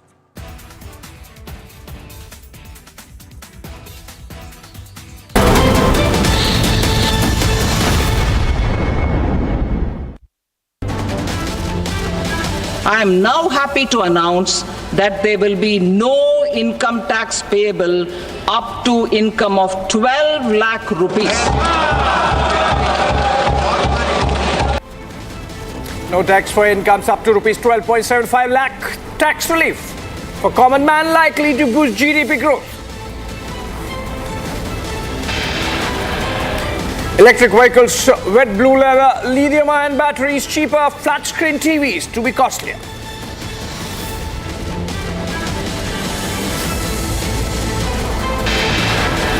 वित्त मंत्री निर्मला सीतारमण जी और उनकी पूरी team को इस जनता जनार्दन का budget, peoples का budget, इसके लिए बहुत बहुत बधाई देता हूं।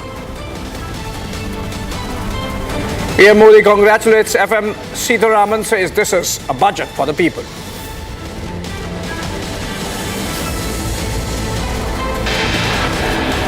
Lok Sabha leader of opposition Rahul Gandhi attacks centre over budget, says the document a band-aid for bullet wounds.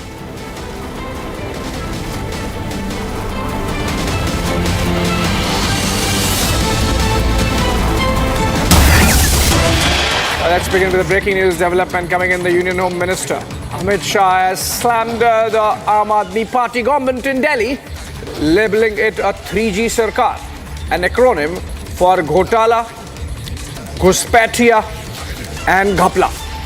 Shah, who addressed a gathering in Mustafabad in Delhi, expressed confidence that the BJP would secure a landslide victory in the upcoming Delhi elections slated for February 5.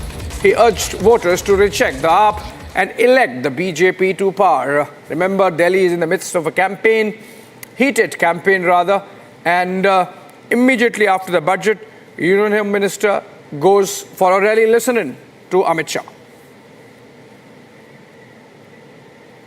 Delhi में 3G की सरकार चल रही है। 3G का मतलब मालूम है आपको? मैं बताता हूं, ठहर जाओ। पहले जी से है घोटाले वाली सरकार, दूसरे जी से है घुसपैठियों को पनाह देने वाली सरकार, और तीसरे जी से है घपले करने वाली सरकार। मुस्तफाबाद वालों, मैं आज कहकर जाता हूं, मेरी बात आप गांठ मार लेना। 8 तारीख को सरकार बदलने वाली है। सारे बांग्लादेशी और रोहिंग्या को हम चून चून कर दिल्ली के बाहर निकालने का काम भारतीय जनता पार्टी करेगी।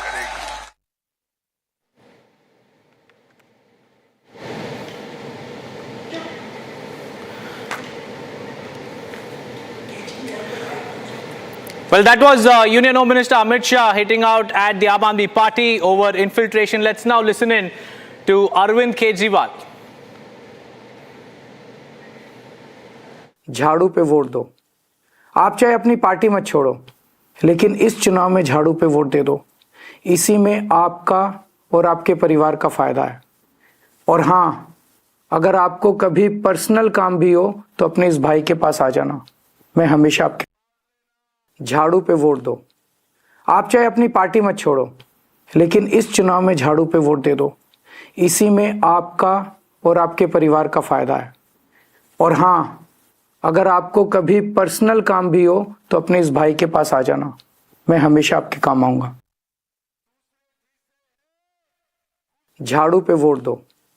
आप चाहे अपनी पार्टी मत छोड़ो, लेकिन इस चुनाव में झाड़ू पे वोट दे दो। इसी में आपका और आपके परिवार का फायदा है।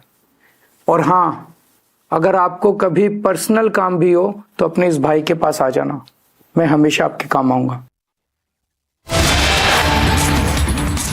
Well, moving on, viewers, we have some big breaking news coming in. 8 Aam Aadmi Party MLAs who resigned just 5 days before the Delhi Assembly elections are all set to join the BJP. These are the visuals coming in from the national capital of the Aam Aadmi Party MLAs who resigned yesterday. 8 of them who resigned yesterday have now joined the Saffron Party. The MLAs who resigned are Naresh Yadav of Mehroli, Rohit Kumar of Trilokpuri, Rajesh Rishi of Janakpuri Assembly Constituency, Madan Lal from Kasturba Nagar, Pawan Sharma of Adarsh Nagar, Bhavna Gaud of Palam and Girish Soni of Madipur. In fact, it all started with B.S. June, who was the first Aam Aadmi Party MLA who submitted his papers and he resigned from the party. Now, this is a big, big boost for the Saffron Party just 4 days before the assembly elections in the national capital. There you see all those MLAs who quit the Aam Aadmi Party there being welcomed into the Saffron Party. In fact, let's also cut across to some reactions coming in. इतनी संख्या में विधायक भाइयों बहनों, पार्षद और विभिन्न स्तर के कार्यकर्ता पदाधिकारीगण आपदा से मुक्ति पा गए हैं और अभी दिल्ली की बारी है आपदा से मुक्त होने का। आप सबको हार्दिक अभिनंदन और स्वागत। पृथ्वी के और इतिहास के सबसे बड़ी और सबसे लोकतांत्रिक, सबसे ट्रांसपेरेंट राजनीतिक दल को, भारतीय जनता पार्टी को। हमारे यशस्वी प्रधानमंत्री आदरणीय नरेंद्र मोदी जी के नेतृत्व में देश बहुत आगे बढ़ रहा है। अब हम दुनिया के 5th लार्जेस्ट इकोनॉमी बन चुके हैं और अति शीघ्र तीसरी सबसे बड़ी अर्थव्यवस्था बनने जा रहे हैं। पिछले कई वर्षों से भारत की अर्थव्यवस्था की प्रगति, जीडीपी ग्रोथ रेट पूरी दुनिया में बड़े देशों में से सबसे अधिक रहा है। इसका महत्व आप देख पा रहे हैं। दुनिया भर भारत की प्रशंसा होती है, हमारे नेतृत्व की प्रशंसा होती है। Now moving on, viewers, security forces have launched an anti-terror operation in 5 locations in Poonch and Rajouri, and these operations have been launched after an infiltration bid was foiled yesterday in Poonch, and the operations have been launched in Mankot, Balakot and also Surankote area of Poonch district. Now this is the breaking news that we are tracking at the moment. Security forces have launched anti-terror operations across Poonch, across 5 areas. In fact, Gursimran is joining us live on this broadcast. Gursimran, a very good evening to you. Give us a quick update on the anti-terror operations that are currently underway across Poonch and Rajouri. Deepak, 5 locations where the anti-terror operations have been launched. 3 are in the Poonch district, that is the Balakot, Mankot and the Surankote area, while 2 locations are in the Rajouri district. They are the Manjakot and the Chaudhry Nar area near the advanced landing ground or in the Rajouri itself, where the search operations have been launched by the Indian Army along with the Jammu and Kashmir Police, and at some places it is the Jammu and Kashmir Police along with the CRPF that is conducting the operation. This comes a day after a major infiltration bid was foiled by the Indian Army along the line of control based on the input that was generated by the Jammu and Kashmir Police regarding the infiltration of a group of Lashkar-e-Toiba terrorists into the Indian territory. 2 terrorists were neutralized and a huge cache of arms and ammunition, including 3 AK series rifles, 16 magazines, a pistol, a dagger along with other ammunition was recovered from these terrorists, which clearly hints that they were planning a major terror strike. And after that, based on the inputs, the operations have been launched in the area of Poonch, in the Manjakot, Balakot and also in Surankote area and Mankot area along with the Chaudhry Nar of the Rajouri district, which shows that the security forces are going full throttle against the Pakistani terrorists that are operating in the hinterland, as well as those who are trying to infiltrate into the Indian territory, taking the advantage of the dense foliage in the area.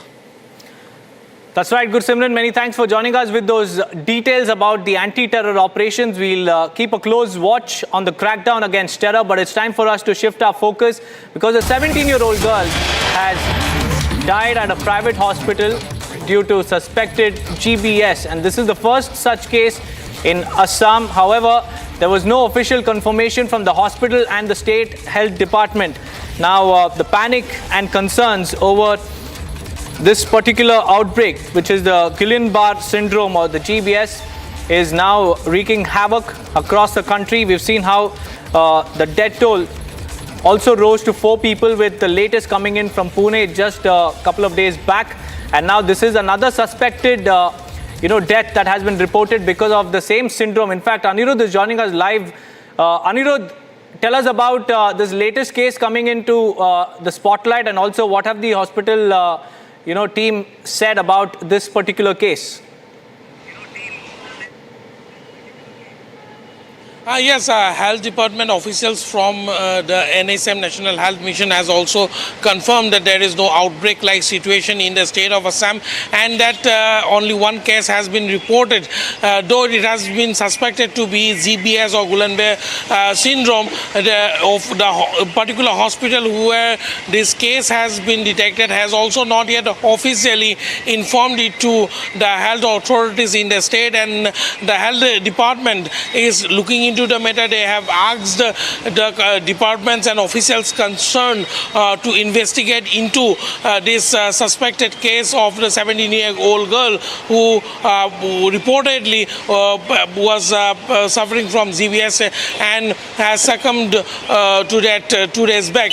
Meanwhile, the state health officials have also appealed that there is nothing to panic, as there has been no official confirmation in this regard, and that there is no such outbreak widely being reported in the state like in some other parts of the country.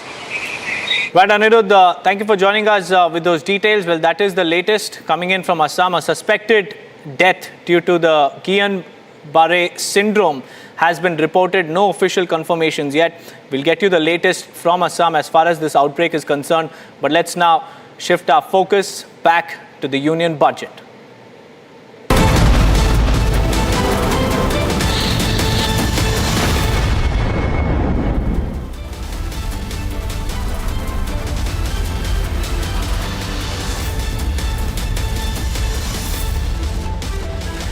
US Union Finance Minister Nirmala Sitharaman unveiled her 8th consecutive union budget, and the income tax rebates she announced have been the biggest, taking the talking point across the nation as well, because schemes for the MSME sector, women, farmers, the education sector as well, for boosting exports have also been announced by the finance minister in the union budget. And she also made another key announcement, that is on regulatory reforms, including a high-level committee which will evaluate the regulatory reforms, and then also the investment friendliness index as well. Here is the finance minister's reaction after the union budget was rolled out.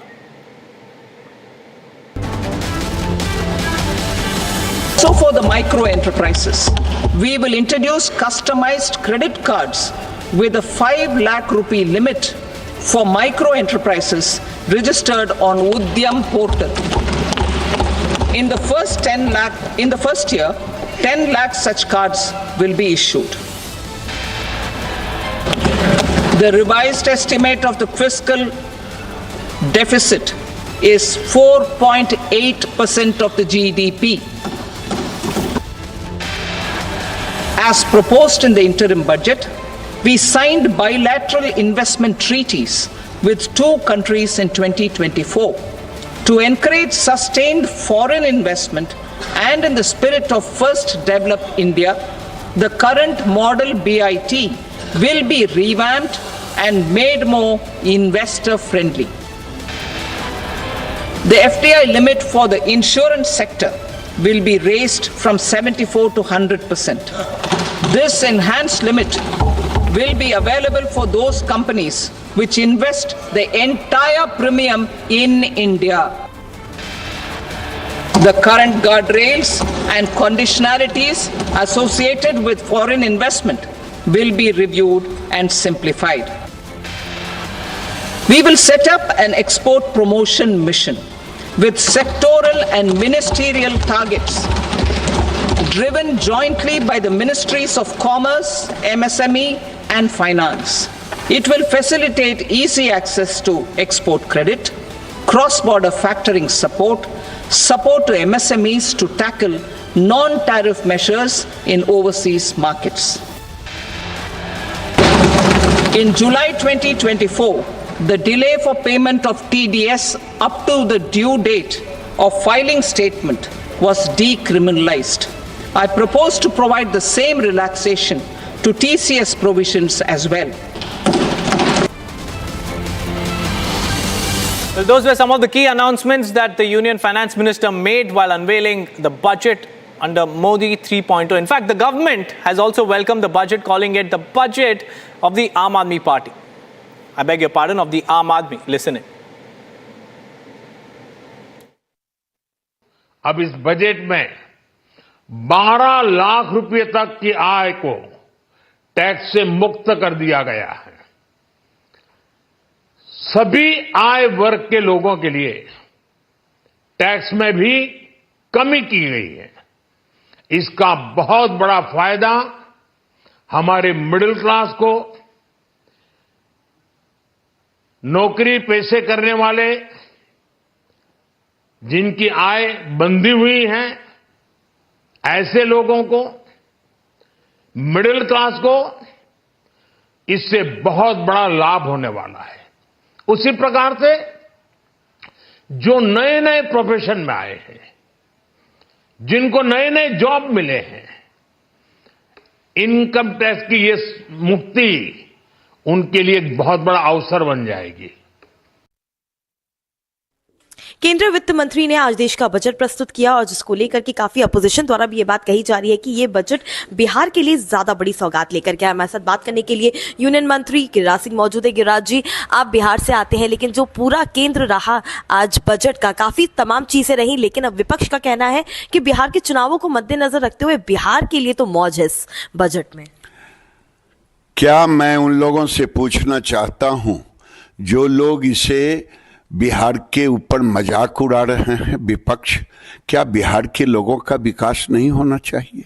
प्रधानमंत्री ने शुरू से कहा जब सत्ता में आए थे कि देश के विकास को करना है तो पूर्वांचल का विकास करना है, पूर्वांचल का विकास करना है तो गेटवे ऑफ पूर्वांचल बिहार है।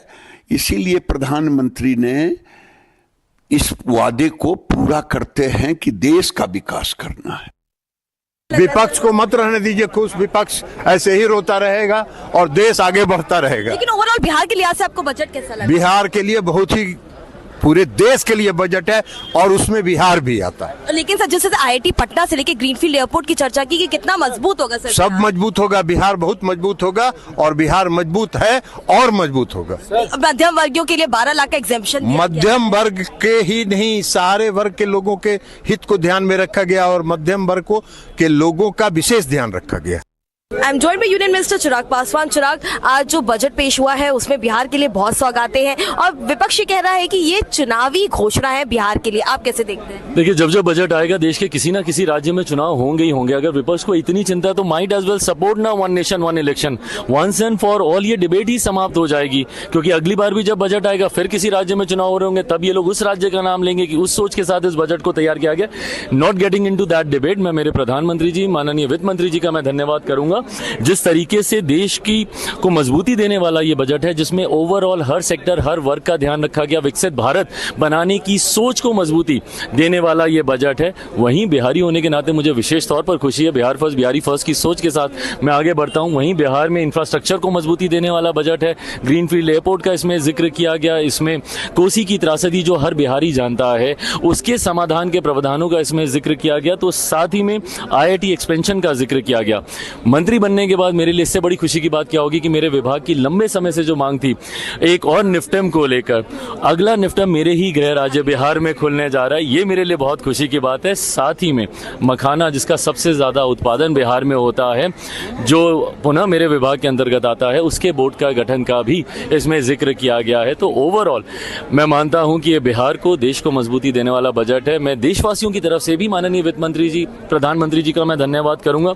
जिस तरीके से टैक्स पेयर्स के हाथ में कैसे ज्यादा कमाई बचे, इस सोच का भी इसमें ध्यान रखते हुए टैक्स स्लैब्स में जिस तरीके से बदलाव किए गए हैं, तो ओवरऑल मुझे लगता है ये गांव शहर के बीच की दूरी को कम करने वाला बजट, अमीर और गरीब के बीच की दूरी को कम करने वाला बजट। लेकिन चुनाव में फायदा तो, लाभ तो मिल पाएगा ना, जिस तरह की सौगातें दी गई हैं? देखिए, कतई चुनावी दृष्टि से बजट को नहीं पेश किया जाता है। बजट को लंबे लक्ष्य को दृष्टि में रखते हुए, जैसा मैंने कहा, विकसित भारत हम लोग को बनाना है 2047 तक। चुनाव आते जाते रहेंगे, सरकारें बनती रहेंगी, गिरती रहेंगी, लोग जीतते रहेंगे, हारते रहेंगे, पर देश को मजबूती देने की सोच के साथ बजट को पेश किया गया। मध्यम वर्ग के लिए जो 12 लाख का एग्जेम्पशन दिया गया, उस पर क्या कहेंगे? बिल्कुल, जैसा मैंने कहा कि देशवासियों के लिए बहुत बड़ी खुशी की बात है और खास तौर पर टैक्स पेयर्स के लिए ये खुशी की बात है। देशवासियों की तरफ से प्रधानमंत्री जी, वित्त मंत्री जी का धन्यवाद। Meanwhile, viewers, opposition has attacked the centre over the union budget. Opposition calls it a biased budget and claims that it has nothing for the common man. अगर मेरी जानकारी सही है तो ये सरकार का 12वां बजट है। 12वां ही है? 11वां। क्यों 11वां है? अच्छा ठीक है, जो भी कुछ है। ये जो बजट है, अगर हम इसको 12वां मान लें, 11वां मान लें, 12 साल बाद कुंभ आता है। जो सरकार को आंकड़े देने चाहिए थे। हमारे लिए आज बजट के आंकड़ों से ज्यादा जरूरी है कि जिन लोगों की जान गई है वो आंकड़े। जो सरकार मरने वालों का आंकड़ा न दे सके, जो सरकार खोए लोगों का आंकड़ा न दे सके, जो खोया पाया केंद्र है उसमें बड़ी संख्या में लोग भटक रहे हैं। कुंभ में लोग अपने मोबाइल पे अपने परिवार के सदस्यों की तस्वीर लेकर के, कोई अपनी माँ की तस्वीर लेकर के, कोई अपने बेटे की तस्वीर लेकर के, कोई अपने परिवार के सदस्य की तस्वीर लेकर के कुंभ में लोग भटक रहे हैं, लेकिन सरकार उसकी जानकारी के लिए कोई इंतजाम नहीं किया है। मैं कहूँगी ये मिडिल क्लास की सबसे बड़ी जीत है। ये 240 वोट पर आने की जीत है, क्योंकि जिस तरीके से पिछले 10 साल से मिडिल क्लास की यही मांग थी कि हम लोग सैलरी कमाते हैं, उससे ज़्यादा खर्चा हमारा टैक्स में चला जाता है, ना सेविंग होती है ना इन्वेस्टमेंट होता है। आज फाइनली उनकी सुनवाई हुई है, तो मैं उसका स्वागत करती हूँ। पहली बात ये, बिहार सोच रहा होगा कि काश हर साल चुनाव हो बिहार में, जैसे हमारी जो केंद्र सरकार है उनके बारे में कोई योजनाएं बता सकें। बिहार में चुनाव आ रहा है, 2 तरीके से पता चलता है, जब ध्रुवीकरण शुरू करते हैं और आम आदमी का बजट अनाउंस होता है। तो बिहार भी उम्मीद कर रहा होगा।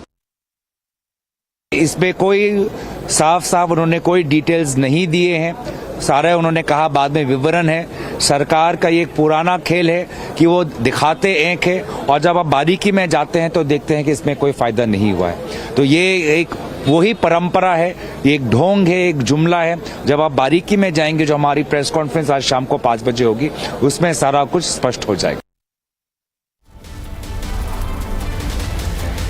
With that, viewers, it's time for a quick break, but do stay tuned with us because on the other side, Tanisha Awasthi will be right back with the top 6 stories at 6 p.m.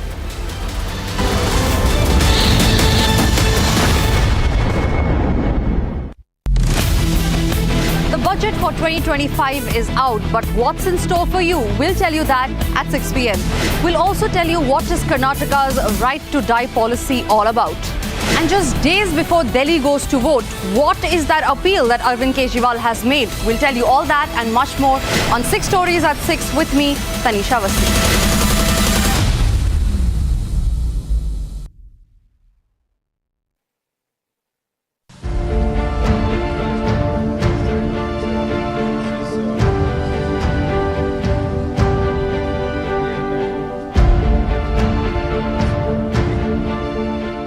Mismanagement failure, we couldn't even enter the ground. There was a lot of crowd and people were just rushing around. People were just entering the ground without checkup. Long queues, chaos and a lot of mismanagement. That is exactly what we got to see when we came to cover the Ranji Trophy match between Delhi and Railways, where Virat Kohli is making a return to domestic cricket after 13 long years. The conditions inside the DDCA stadium is shabby. There was a lot of mismanagement. The security was beefed up, but the security could not manage the overflow of crowd at the Arun Jaitley Stadium over here. I've got a Virat Kohli fan over here with me who's travelled all the way from Odisha just to come and watch Virat Kohli play this match. So I'll just introduce him to you. Hello. What's your name? My name is Manoj. Hello Manoj. So where are you from? I'm from Odisha and I came all the way from Odisha just to watch the Ranji Trophy match against Railways. So Virat Kohli is coming back after 13 years. So we have came with my friends all along from the Odisha. So you came to Delhi today? Yeah. No, 2 days before I have been here and just for the match. Just for the match. So today that you come to the Arun Jaitley Stadium, I'm sure you came in with a lot of expectations and you were looking for an entry from gate number 16 and 17, right? Yes, so we were expecting 16 and 17 to be for the entrance, but total mismanagement failure. We couldn't even enter the ground. There was a lot of crowd and people were just rushing around, pushing and management failure. I don't want to give a statement that can spoil anything, but it was a total mismanagement failure. People were just entering the ground without checkup and nothing was happening, and it's coming to the safety of the players. It's really risky. Safety of the fans, of course. Also, we found out that you told us that a few fans were also injured, right? You saw that. I saw some jumping around, pushing each other. So it's a total failure, mismanagement failure. Can you just take off your shirt if you don't have a problem? You're a Virat Kohli fan, so that shouldn't be bothering you. Just take off your shirt. See, it's cold in Delhi. He's still willing to, brave the cold, take off his shirt just for everybody to see how big a fan he is.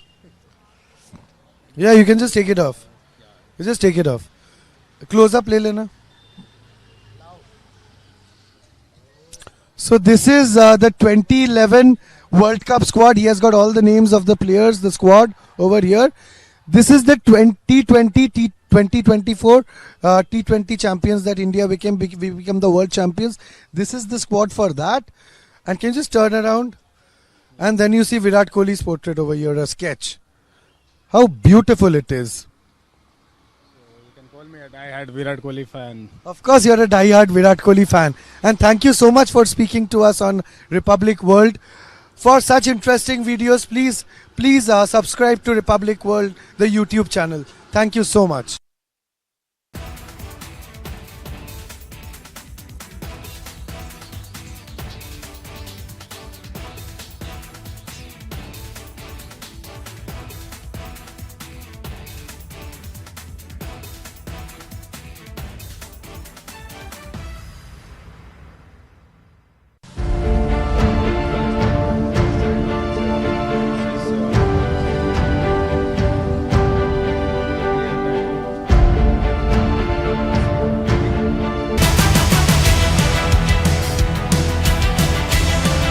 This is Republic Niva Bupa Health Insurance Studio, your one-stop destination for all the breaking news and updates. I'm Deepak Suresh Kumar.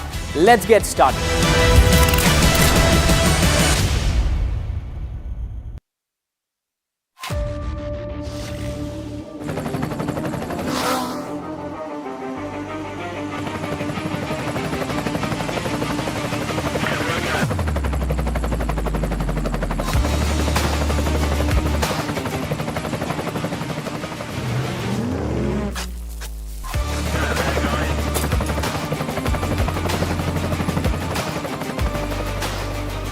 Director, the taste of success.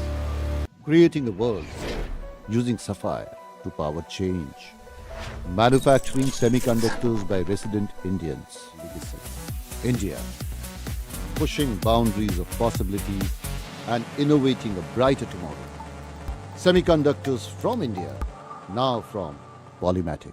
When the Prime Minister said today that this is one of the first sessions of Parliament, and he said this on the first day of the budget session, where the foreign hand is not visible in terms of setting the Parliament agenda for the first time after many sessions. He said 2014 से लेकर अब तक शायद ये पहला parliament का सत्र है जिसके 2 दिन पहले कोई विदेशी चिंगारी नहीं प्रकट हुई, विदेश में से आग लगाने की कोशिश नहीं हुई है. In other words, he said, literal translations from 2014, this is probably the first time that you have a session of Parliament where foreign agents and foreign organizations and foreign governments and foreign interests are not working through certain political parties in India to light a fire in our Parliament. Now, it's a big statement to make, and the Prime Minister had said after the last round of the Lok Sabha elections, and after that he also spoke after the last round of the Haryana elections, Maharashtra elections, he openly spoke about a foreign hand. Is there a foreign hand which tries to determine the agenda of the session of Parliament? Ladies and gentlemen, let me give you some examples. I believe the foreign hand is very much visible in our Parliament sessions. Otherwise, how is it that coincidentally before every session of Parliament, just 1 or 2 days before any session of Parliament, you have a foreign linked issue brought up by a party which seems obsessively in love with foreign countries, which is the Congress party. Ladies and gentlemen, to give you examples, 2017, winter session of Parliament is about to start on December 15th, and right before this, the Rafale issue is brought up. The entire 2018 monsoon session is based on Rafale allegations. The budget for 2025 is out, but what's in store for you? We'll tell you that at 6 p.m. We'll also tell you what is Karnataka's right to die policy all about. And just days before Delhi goes to vote, what is that appeal that Arvind Kejriwal has made? We'll tell you all that and much more on 6 Stories at 6 with me, Tanisha Awasthi.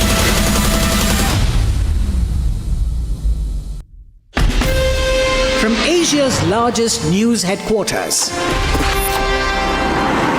setting the agenda for Bharat.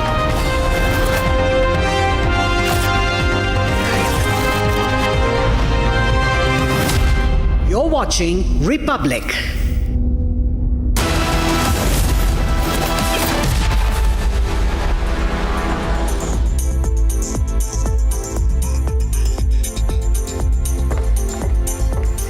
Welcome. You're watching 6 Stories at 6 with me, Tanisha Awasthi. We have a power-packed show lineup for you, where we first up begin with the budget special edition, followed by other stories that have made headlines. First up, we'll tell you why the budget is a bonanza for the middle class, and after the budget being announced, what becomes cheaper for you and what becomes costly. We'll tell you the changes that you should keep an eye on.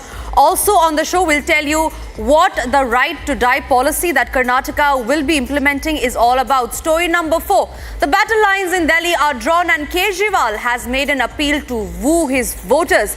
Story number 5 on the show, from Dhaka to Tamil Nadu now, the threat of illegal immigration is only growing. And finally, we'll get you the details of the American aviation nightmare. That's the 6th story that we are tracking for you. First story on the broadcast that we are getting for you, as the Finance Minister Nirmala Sitharaman tabled the Union Budget 2025. The budget of Modi government 3.0 came as a huge relief for the middle class under the new tax system. Those earning up to 12 lakh would not be obliged to pay taxes, an announcement that sent the House into cheers. Now, what we also know is that the government has established new tax slabs to significantly lower middle-class taxes and give them money to increasing household consumption, savings and investment. The budget also introduces a simpler, more transparent tax system focusing on trust and self-certification. Additionally, the annual TDS limit on rent is being raised from rupees 2.40 lakh to rupees 6 lakh. This will give a much-needed financial relief, especially for retirees who rely on interest and rental earnings. From a cut in income tax to focus on driving consumption, it is interesting to look at who gained and who lost from Nirmala Sitharaman's 8th budget for the Aam Aadmi. Personal income tax reforms with special focus on middle class. Democracy, demography and demand are the key support pillars in our journey towards Vikasit Bharat. The middle class provides strength for India's growth. This government, under the leadership of Prime Minister Modi, has always believed in the admirable energy and ability of the middle class in nation building. In recognition of their contribution,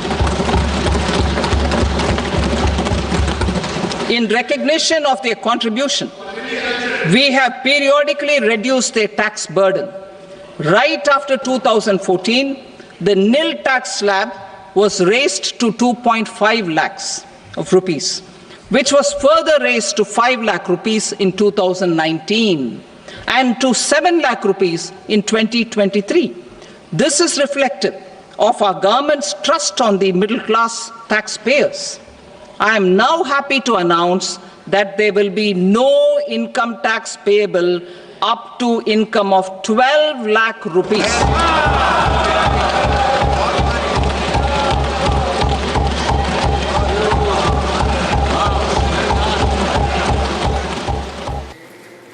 Now, the budget for 2025 was hailed not just by the Prime Minister but also the other union ministers. Listen in to what they have to say on the middle class bonanza. अब इस budget में 12 लाख रुपए तक की आय को tax से मुक्त कर दिया गया है। मिडिल क्लास को इससे बहुत बड़ा लाभ होने वाला है। उसी प्रकार से जो नए नए प्रोफेशन में आए हैं, जिनको नए नए जॉब मिले हैं, इनकम टैक्स की ये मुक्ति उनके लिए एक बहुत बड़ा अवसर बन जाएगी। यह बजट विकसित भारत के संकल्प को गति देने वाला बजट है। इस बजट में गरीब और किसान का कल्याण है, वंचितों का सम्मान है और नारी शक्ति और मध्यम वर्ग का उत्थान समाहित है। The Honorable Finance Minister has met the demand of large section of middle class, particularly as more and more poor are coming into the middle class with rising incomes.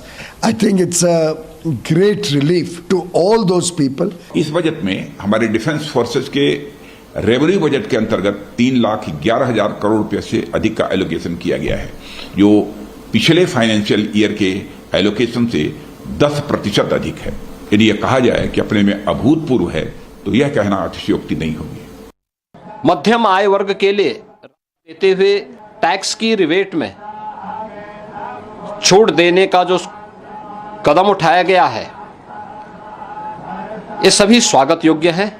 इस बजट से अर्थव्यवस्था को एक नई उड़ान मिलेगी। 12 लाख तक का ये सफ़र हमारे मिडिल क्लास, सैलरीड और हमारे जो नए तरुण हैं, इनके लिए एक बहुत ही सुखकारी इस प्रकार का अनुभव होगा। वर्ष 2025-26 के बजट में अर्थव्यवस्था के सभी क्षेत्रों के साथ सभी वर्गों के लिए उचित प्रावधान किए हैं। बजट में विकास दर में वृद्धि, समावेशी विकास पर विशेष फोकस प्रदान कर संतुलित विकास का रोड मैप प्रस्तुत किया है। I want to compliment the Honorable Finance Minister. It's her 8th budget, and this is a budget which caters to all sections of the economy. But more than that, it provides a kind of relief to the salaried middle class, which is very welcome, which was anticipated partly. Now, keeping on the budget, the Finance Minister's policy announcement has resulted in price reduction for several items. After Nirmala Sitharaman's budget for 2025-2026, what becomes cheaper for you and what gets costly? Here are the changes that you should keep an eye on. The commodities under Modi 3.0's ambitious budget have gone through an overhaul. While affordability has increased for various items, many have also gotten more pricey. First up is life-saving drugs. In a bold announcement, cancer, chronic disease medicines and over 36 life-saving drugs will now be fully exempted from basic custom duties. Electronic goods, including flat panel display, touch glass sheet, touch sensor for LED or LCD TVs, have been reduced from 15 to 5% when it comes to prices. Fish and seafood, along with EV and phone batteries, have also seen a considerable cut, relieving many who rose in cheers at the announcement. This clearly ties in with the economic survey, which noted that food inflation is expected to decrease in the last quarter of financial year 2025. In fact, motorcycle imports have also joined the band. Customs duty on engine capacity not exceeding 1600 cc have been reduced by 40%. Now, on to the items and commodities that may pinch your pocket. From imported knitted fabric to interactive flat display, items in this category are seeing a surge of about 20%. Telecom equipment and plastic products are also among items which will now cost you more. The budget has clearly made certain import items more expensive. Apart from the already listed imported knitted fabric, this also includes imported candles and imported footwear. Now remember, the budget comes in the backdrop of the GDP growth rate projected to fall to 4-year low of 6.4% in the current financial year.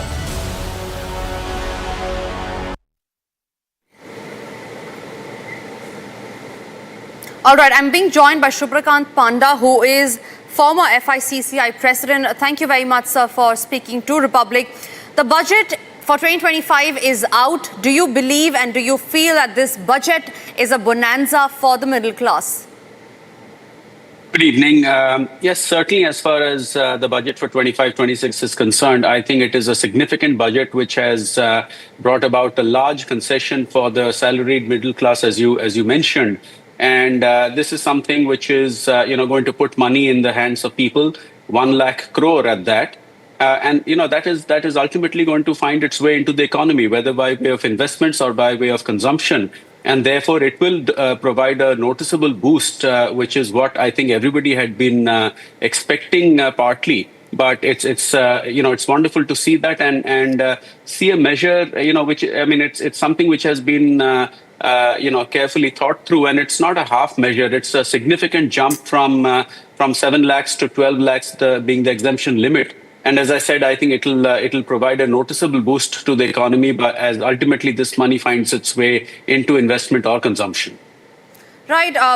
Mr. Panda, what I also want to know from you is what are your opinions on the new tax regime that the finance minister has introduced?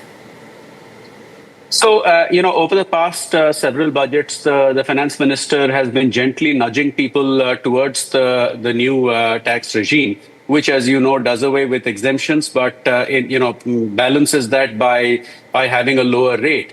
Now, this is something which is a very distinct sort of move to encourage people to the new tax regime. And I think that is the better way, because we are, whether it is in terms of personal taxes or corporate taxes, I think the intent is to ultimately, have the new tax regime being the prevalent one.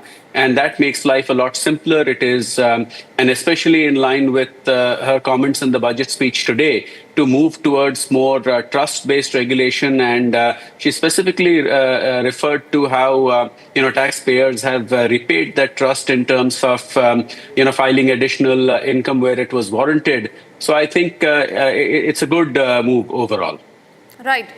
Shubhrakant Panda, thank you very much for speaking to Republic. Really appreciate you joining us on the broadcast. Former FICCI president there, sharing his views on how he sees the 2025 budget. We are also being joined by PK Basu, who is an economist. PK Basu, thank you very much for speaking to Republic. Your first views on how do you see this budget for the middle class? Well, it's a bonanza for the middle class, no doubt. It was expected that there would be some relief for the middle class, but what has actually transpired is what can only be called a bazooka of benefits. The substantial reduction in direct tax rates for those going for the new scheme is huge. There's a exemption for all income up to 12.75 lakhs, and in addition, every taxpayer will see a reduction in rates. So this is a huge positive for the middle class, no doubt. Now, apart from that, I'd also like to just keep some focus on the fact that the fiscal deficit is coming down. The fiscal deficit is coming down to 4.4% of GDP. I think in actuality, it'll be even lower than that. Both this year and next year, the numbers are likely to be even better. And I think that this budget provides the wherewithal for exports to really do a lot better going forward. There's substantial benefits to exporters in the form of lower customs duties, and in particular customs duties for exportables, and basically India is going to become part of global supply chains much more effectively as a result of the reduced customs duties. And of course, the inversion of duty rates has also been addressed. So a lot has been done on a variety of factors. And in addition, labor-intensive manufacturing is going to get a very substantial boost. So there isn't much not to like about this budget. This is a very positive budget for the medium-term growth outlook. Right, P.K. Basu, thank you very much for speaking to Republic and sharing our views on that. For now, we move on and shift our focus to what's happening in Karnataka. Now, after Kerala, Karnataka has become the second state in India to implement the right to die with dignity policy in accordance with the Supreme Court directive. The move aims to benefit terminally ill patients with no hope of recovery. Now, this will allow for the withdrawal of life-sustaining treatment when no longer beneficial. The government has laid down guidelines. Additionally, the Supreme Court has recognized advanced medical directives and laid down a procedure for executing and implementing them.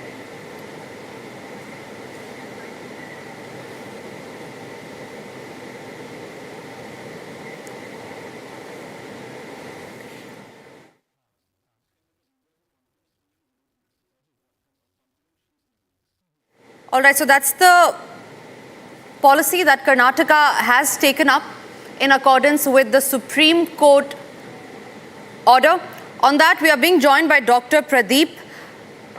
Doctor, thank you very much for speaking to Republic. Your first views on the right to die with dignity policy that Karnataka has adopted in accordance with the Supreme Court order. Yes, this is a very appreciable and bold decision taken by the Karnataka state government, and here in many of the hospitals, or in our own hospital where we are working in Bangalore, the Bowring and Lady Curzon hospitals, we do come across many patients who are terminally ill, and at that point of time the relatives of the patients will be in a very confused state so as to go ahead with the treatment or not, when there are no signs of recovery, or when the patient is on full support and yet the patient is not showing any signs of improvement. So this gives clarity on how to go ahead with such type of patients in near future. Right, Dr. Pradeep, thank you very much for speaking to Republic. On that note, we move on and shift our focus to what's happening in the national capital. Now, with just 4 days to go for Delhi elections, Arvind Kejriwal is going all out to woo the voters in the national capital, hoping for Aam Aadmi Party to come back for the third time. Kejriwal once reached out to Delhi voters. Kejriwal claimed that under the Aam Aadmi Party, an average family in the national capital saves around 25,000 per month, and claimed that these savings would be at the risk when BJP comes to power. First, listen into what that statement of Arvind Kejriwal is. कुछ दिन पहले एक BJP का कट्टर समर्थक मिला, बड़ी हल्की सी गंदी सी स्माइल देके बोला, अरविंद जी अगर आप हार गए तो क्या होगा? मैंने कहा तो भैया ये बताओ, अगर मैं हार गया तो तेरा क्या होगा? दिल्ली में फ्री बिजली, फ्री पानी, फ्री इलाज, अच्छे स्कूल, 24 घंटे बिजली, महिलाओं की फ्री बस यात्रा, ये तो सब बंद हो जाएंगे। वो संतुष्ट हो गया, बोला सर मैं इस चुनाव में तो आपको वोट दे दूंगा, पर मैं बीजेपी नहीं छोड़ूंगा। मैंने भी मुस्कुरा के कहा भाई जैसी तेरी मर्जी। मेरी सभी बीजेपी के सपोर्टर्स से अपील है कि अगर बीजेपी आ गई तो आपको हमारी सरकार से मिलने वाली सारी सुविधाएं बंद हो जाएंगी। मोटे मोटे तौर पे 25,000 रुपए हर महीने की चपत लगने लगेगी। हैं इतने पैसे? भुगत लोगे? नहीं ना? तो फिर मैं आपका भाई होने के नाते आपको सलाह दे रहा हूं, झाड़ू पे वोट दो। आप चाहे अपनी पार्टी मत छोड़ो, लेकिन इस चुनाव में झाड़ू पे वोट दे दो। इसी में आपका और आपके परिवार का फायदा है। और हाँ, अगर आपको कभी पर्सनल काम भी हो तो अपने इस भाई के पास आ जाना, मैं हमेशा आपके काम आऊंगा। Meanwhile, there is another raging topic ahead of the polling day, the politics of Yamuna, or rather the toxic politics. While the Aam Aadmi Party has been pinning the blame on the BJP meanwhile has said that this is an attempt by Kejriwal to hide his failed attempt in delivering his promises. जिस तरह का statement देता है ये politically तो गलत है ही है। इवन देखा जाए तो नॉर्म्स दे भी जो सोशल नॉर्म्स होंगे हैं या लीगली भी he should be held liable for that. कि दिल्ली में 3G की सरकार चल रही है। 3G का मतलब मालूम है आपको? मैं बताता हूं, ठहर जाओ। पहले G से है घोटाले वाली सरकार, दूसरे जी से है घुसपैठियों को पनाह देने वाली सरकार, और तीसरे जी से है घपले करने वाली सरकार। From Dhaka to Tamil Nadu, that is what our next story is all about. BJP Tamil Nadu chief K. Annamalai has raised a huge concern, saying that about 75 illegal Bangladeshi immigrants are out on bail, reputedly missing in Tamil Nadu. Annamalai also questioned the police, asking if this was done on purpose. So there's a big allegation that has been raised by BJP Tamil Nadu chief. On that, I am also being joined by YG Madhuvanti, who is a BJP leader. Ma'am, thank you very much for speaking to Republic. This is a huge allegation that the BJP Tamil Nadu President K. Annamalai has raised against the DMK, saying that the DMK is shielding illegal immigrants, especially at a time when the crackdown on illegal immigrants is a must. What do you have to say on that? Good evening. And I think this is a huge threat to national security. I mean, Tamil Nadu is not some independent country. It's very much an integral part of India. And when you have a bunch of 75 odd illegal immigrants who just go missing, I think it's something that really needs to be addressed. And the government of Tamil Nadu must take this up seriously. In fact, I sincerely implore the Chief Minister of Tamil Nadu, under whom law and order comes as a portfolio here, to take this up very seriously and give an explanation as to how 75 illegal immigrants who are out on bail just go missing. I mean, is it that simple to go missing when you're out on bail? In Tamil Nadu, where the Tamil Nadu police has always been hailed to be one of the best in the country? You mean to say that 75 immigrants just went missing under their watch? I mean, this doesn't sound right. Does it sound right? Absolutely. Absolutely, ma'am. Thank you very much for speaking to Republic. The BJP there levelling serious allegations against the DMK in Tamil Nadu. For now, we move on and shift our focus. Now, 3 days and 2 crashes. At least 6 people are feared dead after a small private plane crashed in Philadelphia. The tragedy follows just 2 days after a passenger jet and military helicopter collided in Washington, killing all 67 people on board. In Philadelphia, a medical transport plane crashed into several buildings, setting homes and vehicles ablaze and injuring people on the ground. The plane has been on a medical transport mission carrying a child, patient and her mother, and 4 crew members. Take a look at what transpired. Allahu Akbar! Allahu Akbar! What the hell? What the hell? What the hell? Oh my God! Allahu Akbar! Allahu Akbar! What the hell? What the hell? And with that, it's a wrap on this edition of 6 Stories at 6. We will be back tomorrow, same time, with more agenda-setting stories. Don't go anywhere. Thank you very much for watching.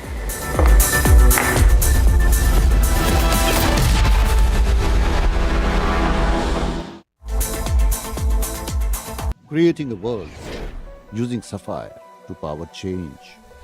Manufacturing semiconductors by resident Indians.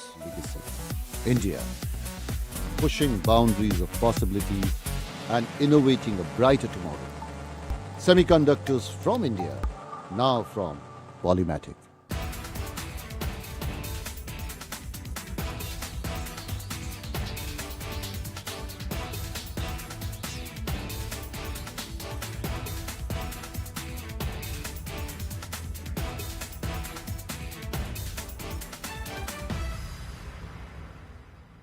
When the Prime Minister said today that this is one of the first sessions of Parliament, and he said this on the first day of the budget session, where the foreign hand is not visible in terms of setting the Parliament agenda for the first time after many sessions. He said 2014 से लेकर अब तक शायद ये पहला parliament का सत्र है जिसके 2 दिन पहले कोई विदेशी चिंगारी नहीं प्रकट हुई, विदेश में से आग लगाने की कोशिश नहीं हुई है. In other words, he said, literal translations from 2014, this is probably the first time that you have a session of Parliament where foreign agents and foreign organizations and foreign governments and foreign interests are not working through certain political parties in India to light a fire in our parliament. Now, it's a big statement to make, and the Prime Minister had said after the last round of the Lok Sabha elections, and after that he also spoke after the last round of the Haryana elections, Maharashtra elections, he openly spoke about a foreign hand. Is there a foreign hand which tries to determine the agenda of the session of Parliament? Ladies and gentlemen, let me give you some examples. I believe the foreign hand is very much visible in our Parliament sessions. Otherwise, how is it that coincidentally before every session of Parliament, just 1 or 2 days before any session of Parliament, you have a foreign linked issue brought up by a party which seems obsessively in love with foreign countries, which is the Congress party. Ladies and gentlemen, to give you examples, 2017, winter session of Parliament is about to start on December 15th, and right before this, the Rafale issue is brought up. The entire 2018 monsoon session is based on Rafale allegations. Rahul Gandhi even calls a no-confidence motion despite not having the numbers. It seems like some foreign hand was guiding him on what to do. Ladies and gentlemen, the Hindenburg report, just before the budget session of 2023, Hindenburg, which is now closed down, announced its report on Adani 1 week and a few days before the budget session on January 2023. Then, let me go back to 26 January 2021, just before the budget session of Parliament. How can anybody forget the day when the so-called farmers rushed to the Red Fort, created an absolute mayhem supported by Rahul Gandhi, just when the budget session was going to start, and Rihanna, some singer I'm told, who came out in support of Rahul Gandhi, saying, why aren't we talking about the farmers' protests in India? Rihanna, you know nothing about India. The only thing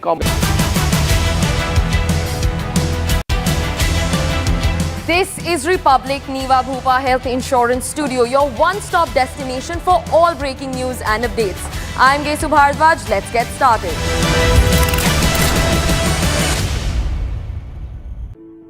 In the India Today Best Universities Survey, India's #1 ranked universities in various streams are JNU Delhi, Amity University, AIMS Delhi, IIT Delhi, and National Law School Bengaluru. इसको घर पे लगाओगे तो शादी का तो पता नहीं, पर घर पक्का नहीं टूटेगा। रुंगटा नहीं तो घर स्ट्रॉन्ग नहीं। रुंगटा स्टील TMT बार एकदम सॉलिड। पहाड़ों में हाइकिंग शिप भी बन सकती है।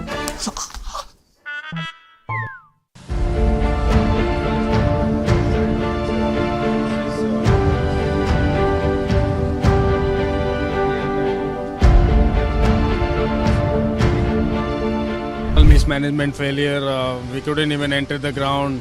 There was a lot of crowd and people were just rushing around. People were just entering the ground without checkup. Long queues, chaos and a lot of mismanagement. That is exactly what we got to see when we came to cover the Ranji Trophy match between Delhi and Railways, where Virat Kohli is making a return to domestic cricket after 13 long years. The conditions inside the DDCA stadium is shabby. There was a lot of mismanagement. The security was beefed up, but the security could not manage the overflow of crowd at the Arun Jaitley Stadium over here. I've got a Virat Kohli fan over here with me who's travelled all the way from Odisha just to come and watch Virat Kohli play this match. So I'll just introduce him to you. Hello. What's your name? My name is Manoj. Hello Manoj. So where are you from? I'm from Odisha and I came all the way from Odisha just to watch the Ranji Trophy match against Railways. So Virat Kohli is coming back after 13 years. So we have came with my friends all along from the Odisha. So you came to Delhi today?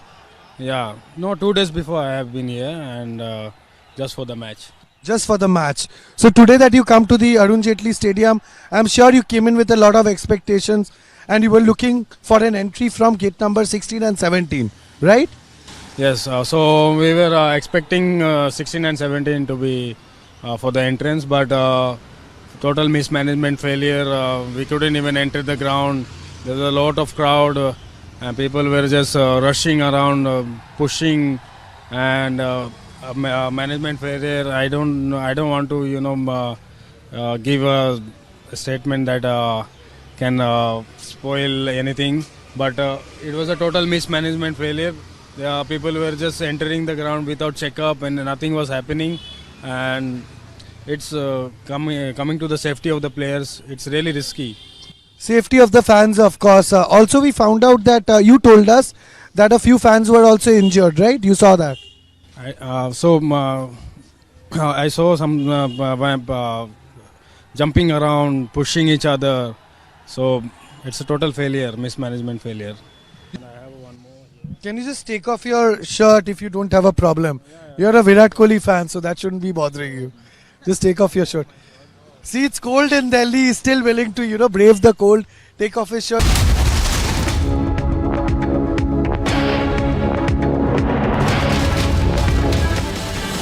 I am now happy to announce that there will be no income tax payable up to income of 12 lakh rupees. No income tax incomes up to rupees 12.75 lakh tax relief for common man likely to boost GDP growth. Electric vehicles, wet blue leather, lithium ion batteries cheaper, flat screen TVs to become costlier. मैं वित्त मंत्री निर्मला सीतारमण जी और उनकी पूरी team को इस जनता जनार्दन का budget, peoples का बजट, इसके लिए बहुत बहुत बधाई देता हूं. Prime Minister Narendra Modi congratulates Finance Minister Nirmala Sitharaman, says this is a budget for the people. Aid for bullet wounds. Lok Sabha Leader of Opposition Rahul Gandhi attacks centre over budget.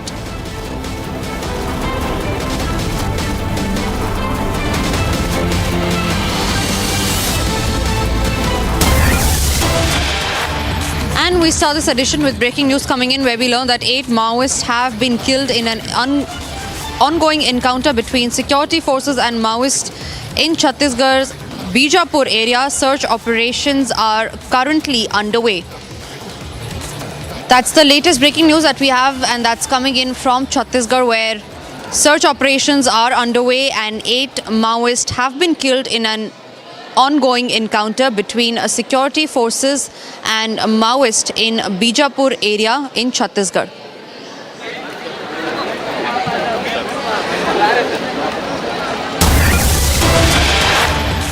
And another set of breaking news coming in. Arvind Kejriwal's claim that Haryana's BJP government had poisoned the Yamuna has drawn barbs from Congress's Rahul Gandhi, who has now pointed out that Aam Aadmi Party chief has failed to deliver on his 5-year-old promise of drinking the Yamuna water. He also challenged the Aam Aadmi Party Supremo to take a dip in the Yamuna.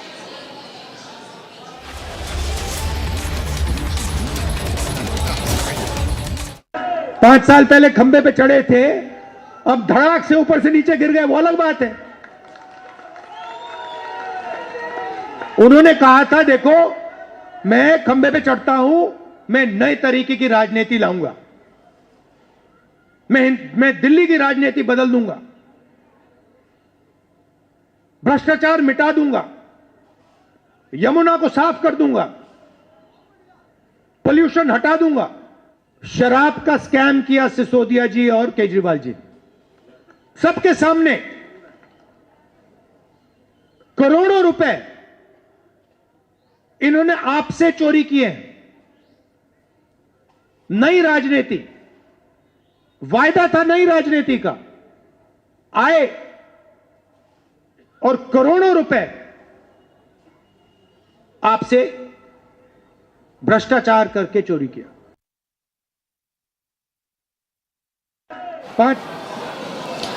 And it is the last week of campaigning in the national capital, just few days before Delhi goes to vote, and we learn that Andhra Pradesh Chief Minister and Telugu Desam Party Chief Chandrababu Naidu will campaign in support of the BJP in the national capital. As an important ally of the NDA alliance, Naidu will take part in road shows and campaign. So a major boost there for the BJP, where we learn that the TDP chief and Andhra Pradesh Chief Minister Chandrababu Naidu will be campaigning in support of the BJP in the national capital.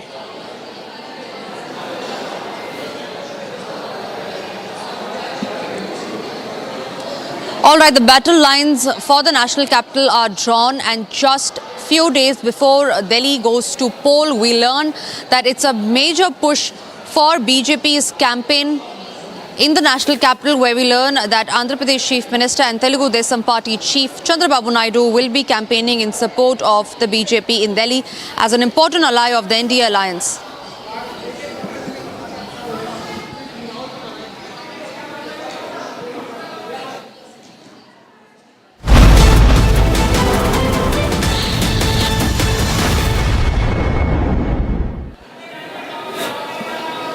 Union Finance Minister Nirmala Sitharaman has presented her 8th consecutive budget. Now, this budget comes as a major bonanza for the middle class, for the salaried class, as there are major reforms that are in store. We will tell you all the details of that, but what we also know is that the Finance Minister also announced a slate of regulatory reforms, including a high-level committee to evaluate regulatory reforms and an investment friendliness index.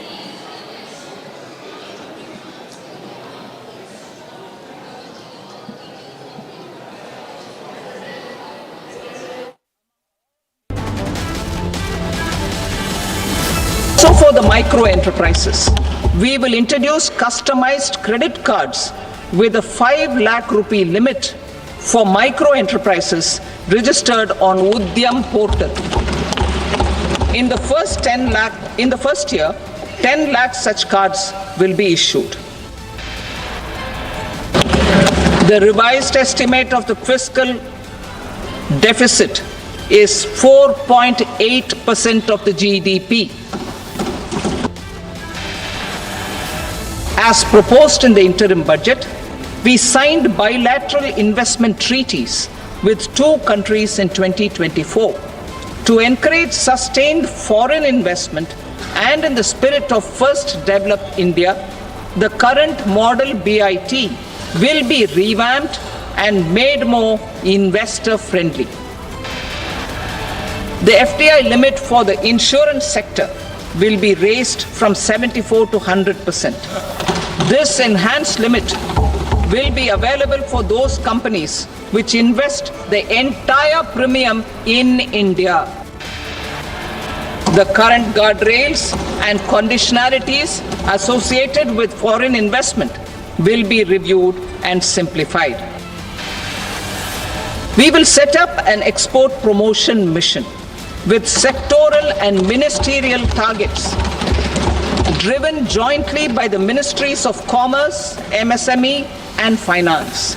It will facilitate easy access to export credit, cross-border factoring support to MSMEs to tackle non-tariff measures in overseas markets. In July 2024, the delay for payment of TDS up to the due date of filing statement was decriminalized. I propose to provide the same relaxation to TCS provisions as well. The government, meanwhile, along with the Prime Minister, has hailed the union budget, calling it for the Aam Aadmi. Listen in to these reactions. अब इस budget में 12 लाख रुपए तक की आय को tax से मुक्त कर दिया गया है। सभी आय वर्ग के लोगों के लिए टैक्स में भी कमी की गई है। इसका बहुत बड़ा फायदा हमारे मिडिल क्लास को, नौकरी पेशे करने वाले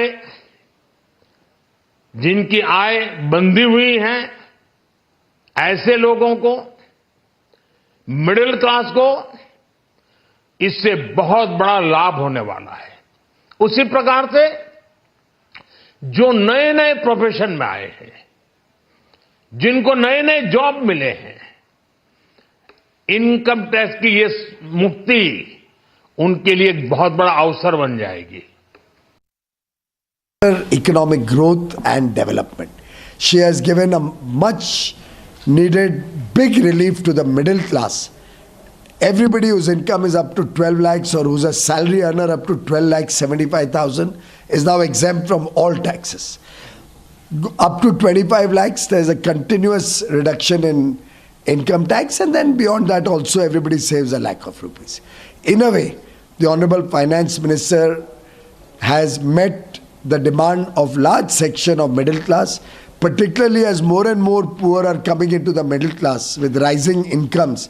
The last report was 25 crore poor have now come into the middle class, have been relieved from multidimensional poverty. I think it's a great relief to all those people. Delhi has the highest number of middle class people, with the government employees, salary earners, traders, small MSME industry, and they will all get a big relief from this budget. Simultaneously, it's a budget focused on the youth, provides a number of opportunities for jobs, whether it is through tourism development. 50 new destinations will be given a thrust for tourism. Udan, which will help 4 crore more passengers and new routes get concessional air travel and activate those airports, whether it's the thrust to manufacturing through toys, leather, the textile sector, technical textile sector, cotton sector. It's a multi-dimensional budget. यदि यह कहा जाए कि अपने में अभूतपूर्व है, तो यह कहना अतिशयोक्ति नहीं होगी। वित्तीय वर्ष 2025-26 के बजट में डिफेंस मिनिस्ट्री को 6,81,000 करोड़ रुपए से अधिक का एलोकेशन किया गया है, जो पिछले साल के बजट एलोकेशन से 9.5% अधिक है। और मुझे बताते हुए प्रसन्नता हो रही है कि डिफेंस बजट यूनियन बजट का लगभग 13.44% है। डिफेंस फोर्सेस का मॉडर्नाइजेशन हमारी सरकार की यह प्राथमिकता रही है और हम इसके लिए निरंतर कार्यरत हैं। इसके लिए 2025-26 में 1,80,000 करोड़ रुपए का कैपिटल एलोकेशन किया गया है, जो हमारी सेनाओं की कैपेबिलिटी को और अधिक बढ़ाएगा। और इस बजट में हमारे डिफेंस फोर्सेस के रेवेन्यू बजट के अंतर्गत 3,11,000 करोड़ रुपए से अधिक का एलोकेशन किया गया है, जो पिछले फाइनेंशियल ईयर के एलोकेशन से 10% अधिक है। और पिछले वर्ष के तरह ही डिफेंस मॉडर्नाइजेशन बजट का 75% हिस्सा डोमेस्टिक इंडस्ट्री से प्रोक्योरमेंट में खर्च किया जाएगा।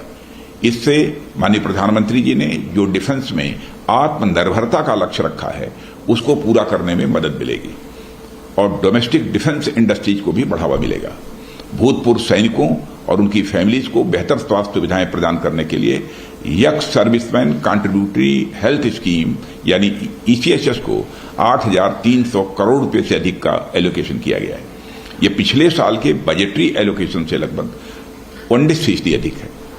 देश के इतिहास का एक बहुत महत्वपूर्ण बजट निर्मला जी ने आज पार्लियामेंट में पेश किया है। ये जो बजट की विशेषता ये है कि हमारी इकोनॉमी को एक्सेलरेट करने वाला ये बजट है। जहां तक इंफ्रास्ट्रक्चर को हर समय वित्त मंत्री प्राथमिकता देते हैं, इस समय भी हमारा बजट बढ़ा है, जिसके कारण इंफ्रा रोड सेक्टर में इसका बहुत बड़ा फायदा होगा। मुझे इस बात की खुशी है कि कृषि विभाग की ओर उन्होंने विशेष रूप से ध्यान दिया है। तिलहन हो, विशेष रूप से तेल बिया हो, इसके उत्पादन कैसे बढ़े और किसान आत्मनिर्भर कैसे बने, इसका भी विचार किया गया है। विशेष रूप से इनकम टैक्स के बारे में एक रिफॉर्म करके नया कानून लाकर इसको और सरलीकरण उसका करना, ये जनता के लिए बहुत बड़ी राहत होगी। और 12 लाख रुपए की उत्पादन के लिए इनकम टैक्स में जो राहत दी गई है, वो भी बहुत महत्वपूर्ण है। विशेष रूप से मिडिल क्लास का विचार किया गया है और मध्यम वर्गीय, उसके साथ लोअर मिडिल क्लास और गांव गरीब मजदूर किसान, इसमें रोजगार कैसे निर्माण हो और सस्टेनेबल डेवलपमेंट कैसी हो, इसका विचार करते हुए इस बजट ने पब्लिक प्राइवेट इन्वेस्टमेंट को इनकरेज किया है।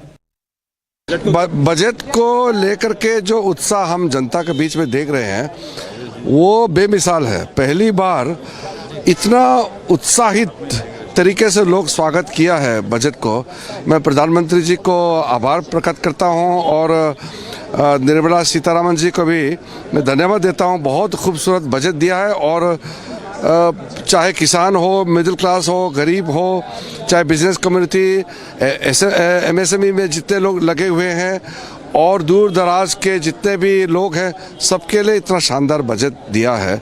अब इसको डिटेल में हम लोग बात करेंगे और भी पॉइंट वाइज, सेक्टर वाइज जो काम किए हैं। लेकिन पहला रिएक्शन ये है कि देश उत्साह से भर गया है इस बजट के आने के बाद। केंद्रीय वित्त मंत्री ने आज देश का बजट प्रस्तुत किया और जिसको लेकर के काफी अपोजिशन द्वारा भी ये बात कही जा रही है कि ये बजट बिहार के लिए ज्यादा बड़ी सौगात लेकर के आया। हमारे साथ बात करने के लिए यूनियन मंत्री गिरिराज सिंह मौजूद है। गिरिराज जी, आप बिहार से आते हैं, लेकिन जो पूरा केंद्र रहा आज बजट का, काफी तमाम चीजें रही, लेकिन अब विपक्ष का कहना है कि बिहार के चुनावों को मद्देनजर रखते हुए बिहार के लिए तो मौज है इस बजट में। क्या मैं उन लोगों से पूछना चाहता हूं जो लोग इसे बिहार के ऊपर मजाक उड़ा रहे हैं, विपक्ष, क्या बिहार के लोगों का विकास नहीं होना चाहिए? प्रधानमंत्री ने शुरू से कहा जब सत्ता में आए थे कि देश के विकास को करना है तो पूर्वांचल का विकास करना है, पूर्वांचल का विकास करना है तो गेटवे ऑफ पूर्वांचल बिहार है। इसीलिए प्रधानमंत्री ने इस वादे को पूरा करते हैं कि देश का विकास करना है। विपक्ष को मत रहने दीजिए खुश, विपक्ष ऐसे ही रोता रहेगा और देश आगे बढ़ता रहेगा। लेकिन ओवरऑल बिहार के लिहाज से आपको बजट कैसा लगा? बिहार के लिए बहुत ही, पूरे देश के लिए बजट है और उसमें बिहार भी आता है। लेकिन सर, जैसे IIT पटना से लेके ग्रीनफील्ड एयरपोर्ट की चर्चा की कि कितना मजबूत होगा सर? सब मजबूत होगा, बिहार बहुत मजबूत होगा और बिहार मजबूत है और मजबूत होगा। मध्यम वर्गियों के लिए 12 लाख का एग्जेम्पशन, मध्यम वर्ग के ही नहीं, सारे वर्ग के लोगों के हित को ध्यान में रखा गया और मध्यम वर्ग के लोगों का विशेष ध्यान रखा गया। Now, Finance Minister's policy announcement has made several changes in the prices of the commodities. Here's what's cheaper and what's costlier, all that you need to know.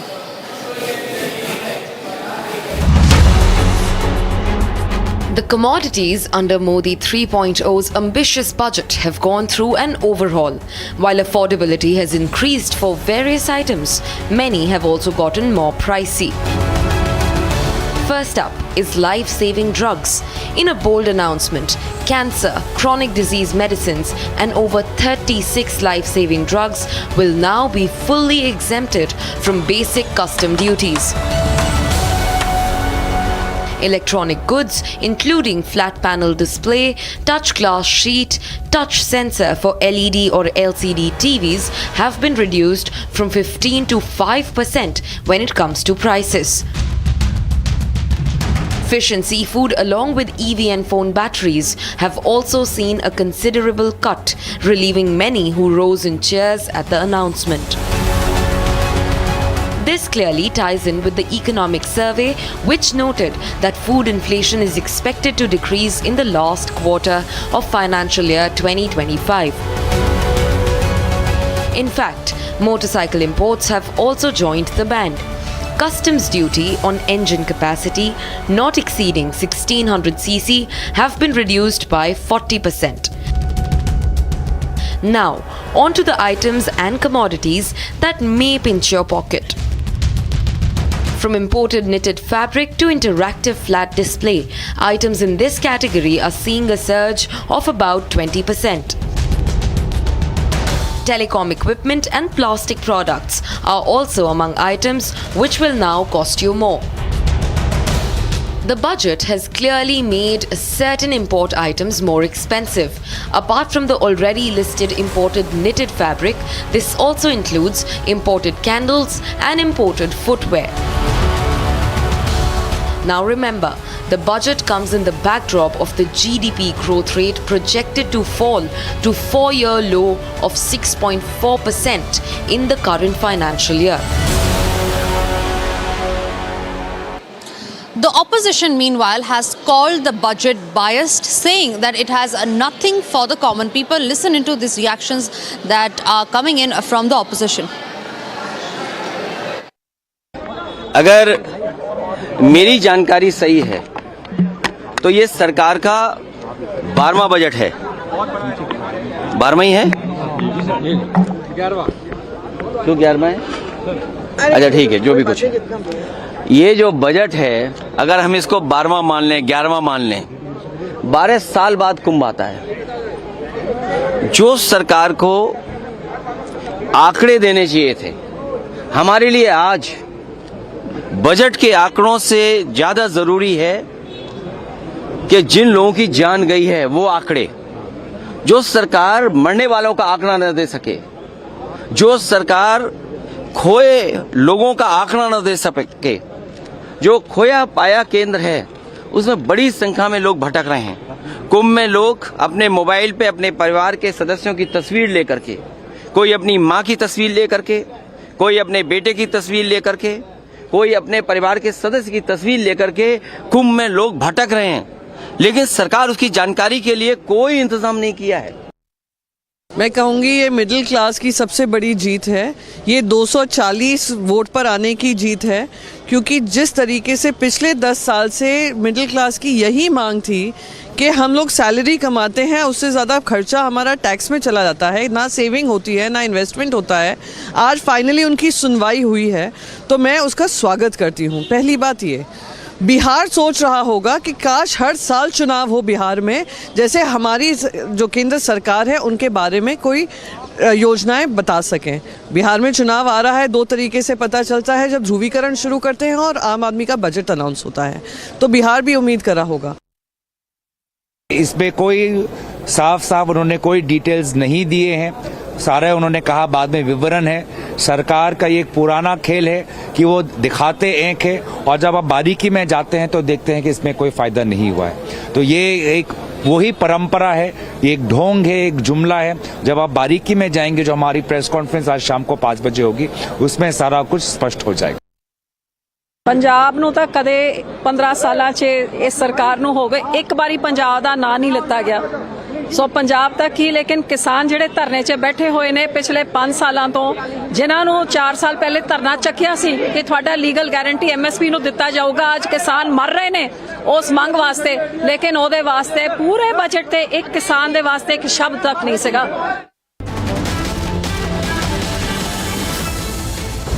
I have not gone through the full details of the budget, but anyhow what I have seen in the electronic media when the budget was presented in Lok Sabha, she has taken several good points to give benefit to various sectors, including the middle class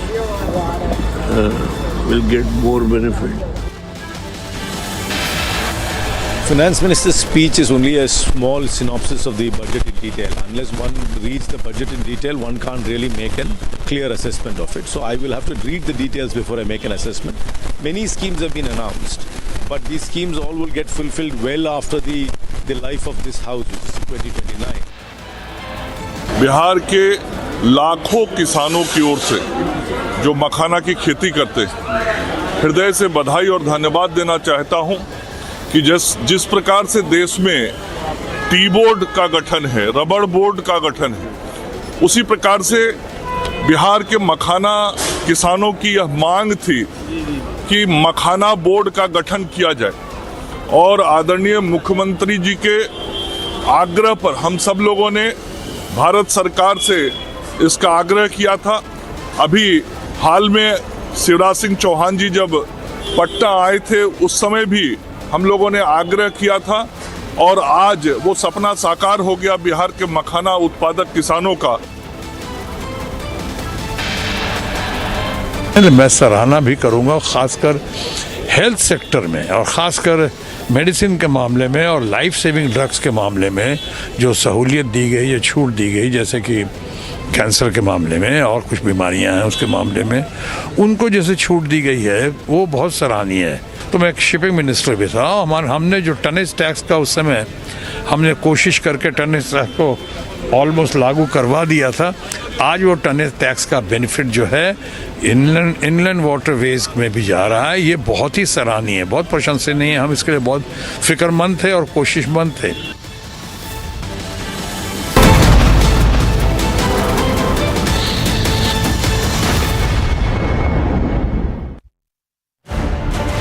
Modi government rolls out middle class bonanza. There will be no income tax payable up to income of 12 lakh rupees.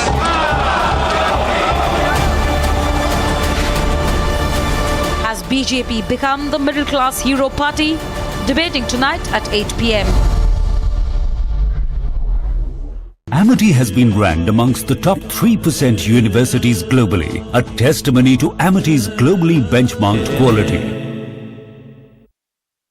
इसको घर पे लगाओगे तो शादी का तो पता नहीं, पर घर पक्का नहीं टूटेगा। रुंगटा नहीं तो घर स्ट्रॉन्ग नहीं। रुंगटा स्टील TMT बार एकदम solid.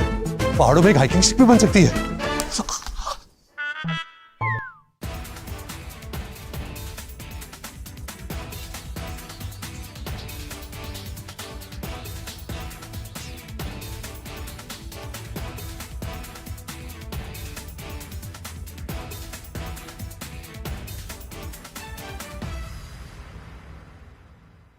Broadband connectivity to government secondary schools and PHCs. Broadband connectivity will be provided to all government secondary schools and primary health centers in rural areas under the BharatNet project. Bharatiya Bhasha Pustak scheme. We propose to implement a Bharatiya Bhasha Pustak scheme to provide digital form Indian language books for schools and for higher education. This aims to help students understand their subjects better and in their language. National Centers of Excellence for Skilling. Building on the initiative announced in the July 24 budget, 5 National Centers of Excellence for Skilling will be set up with global expertise and partnerships to equip our youth with the skills required for Make for India, Make for the World manufacturing. The partnership will cover curriculum design, training of trainers, and a skills certification framework and periodic reviews. Expansion of capacity in IITs.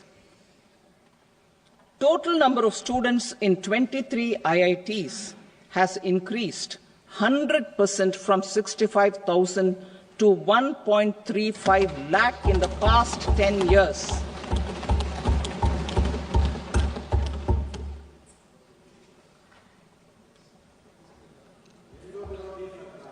Additional infrastructure will be created in the 5 IITs started after 2014 to facilitate education for 6,500 more students. Hostel and other infrastructure capacity at IIT Patna will also be expanded.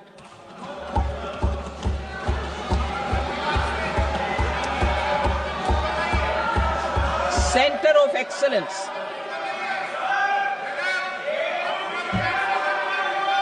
Center of Excellence in AI for Education. I had announced 3 centers of excellence in artificial intelligence for agriculture, health, and sustainable cities in 2023. Now a center of excellence in artificial intelligence for education will be set up with a total outlay of 500 crores. Expansion of medical education. Our government has... Modi government rolls out middle class bonanza. There will be no income tax payable up to income of 12 lakh rupees.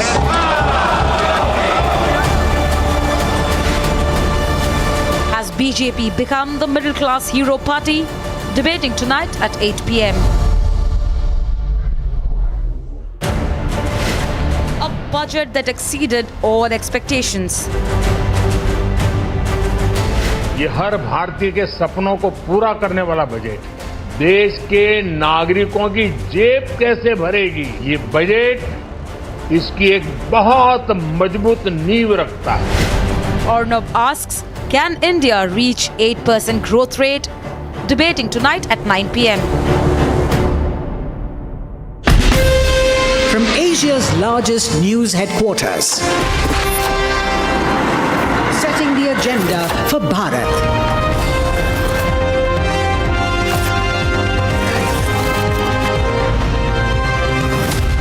You're watching Republic.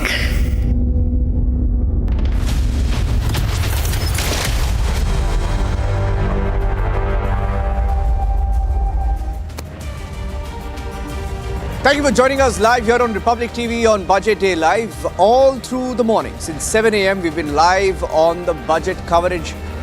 But tonight at 7 p.m. on This Is Exclusive, we're getting you an exclusive news break which is being reported in the Indian media for the first time. Republic Bangla has been leading this story, and Republic TV is getting you some exclusive details from Bangladesh. Believe it or not, it's all happening. What we predicted a few days back, we'll tell you about that in just a few seconds. Here are the headlines this evening. Now happy to announce that there will be no income tax payable up to income of 12 lakh rupees.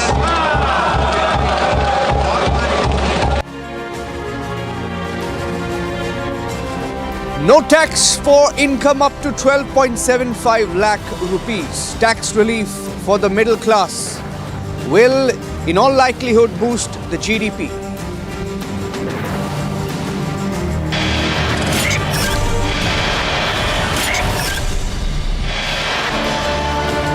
A slew of reforms announced by the government. Electric vehicles, leather, lithium-ion batteries are cheaper. A big push for the electric vehicle industry.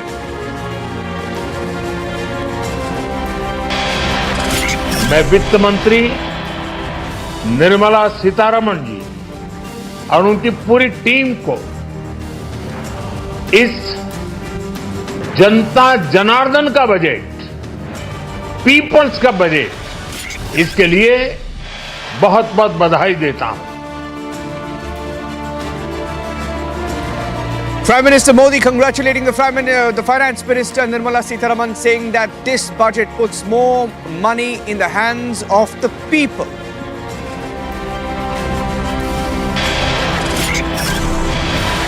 Muhammad Yunus, fluke head of Bangladesh, could be on his way out. Exclusive details breaking in a few minutes.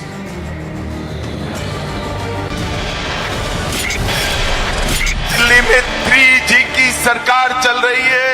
पहले जी से है घोटाले वाली सरकार, दूसरे जी से है घुसपैठियों को पनाह देने वाली सरकार, और तीसरे जी से है घपले करने वाली सरकार.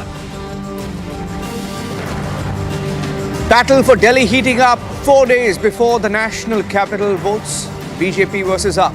Gloves are off.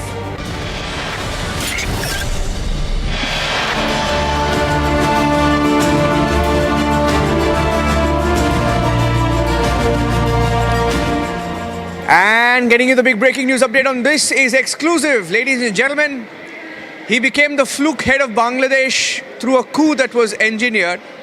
And the fluke head of Bangladesh, Muhammad Yunus, is on his way out, in all likelihood, expecting a reverse coup. A reverse coup in the making in Bangladesh.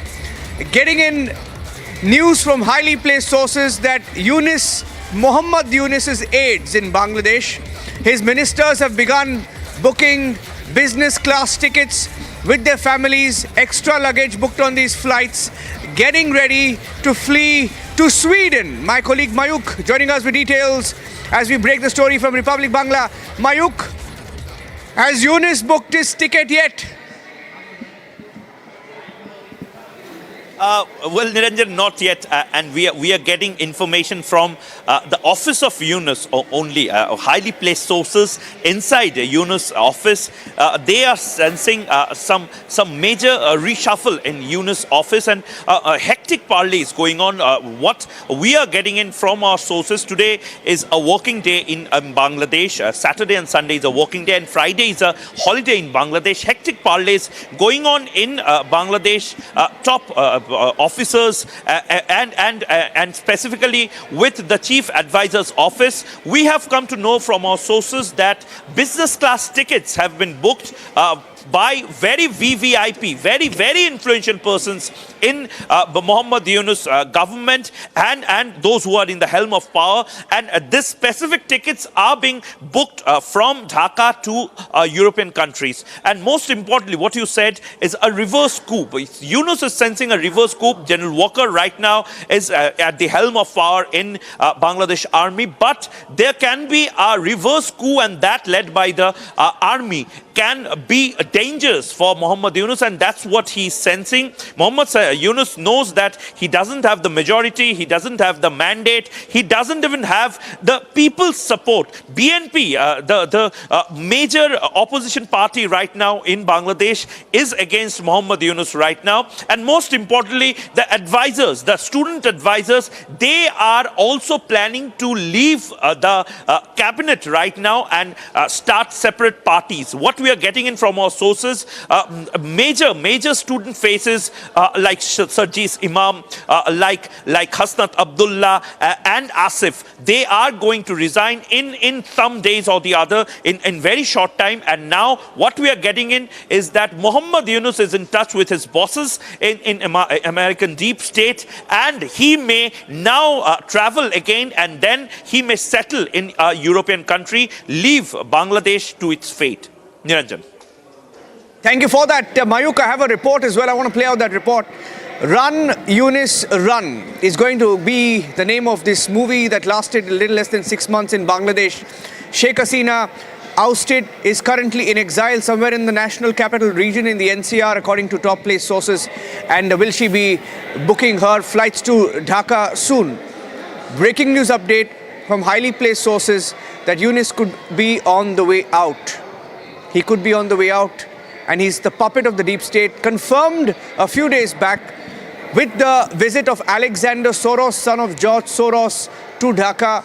Perhaps that was the last time that the deep state had its rendezvous with Yunus, and it's all coming back to square one for him. Here's a report on what you can expect in the next few days.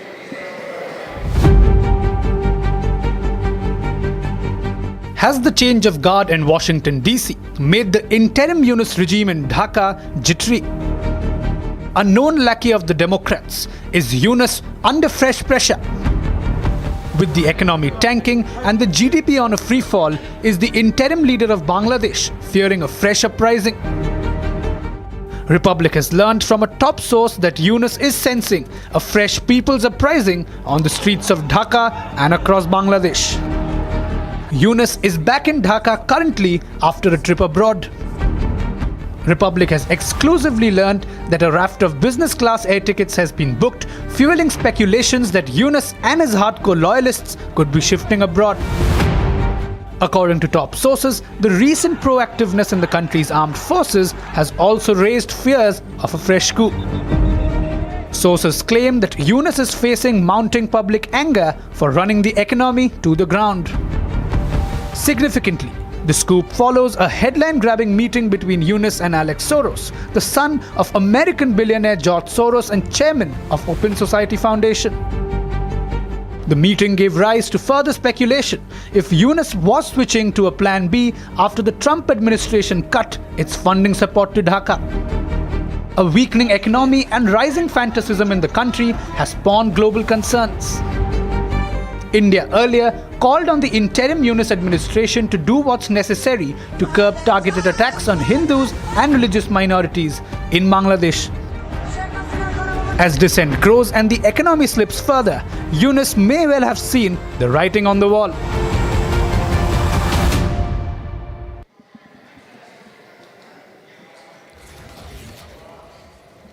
Okay, I have with me someone from Sheikh Hasina's party joining us on the broadcast, Shafiul Alam Chowdhury. Shafiul Alam Chowdhury Nadel is the organizing secretary of the Bangladeshi Awami League.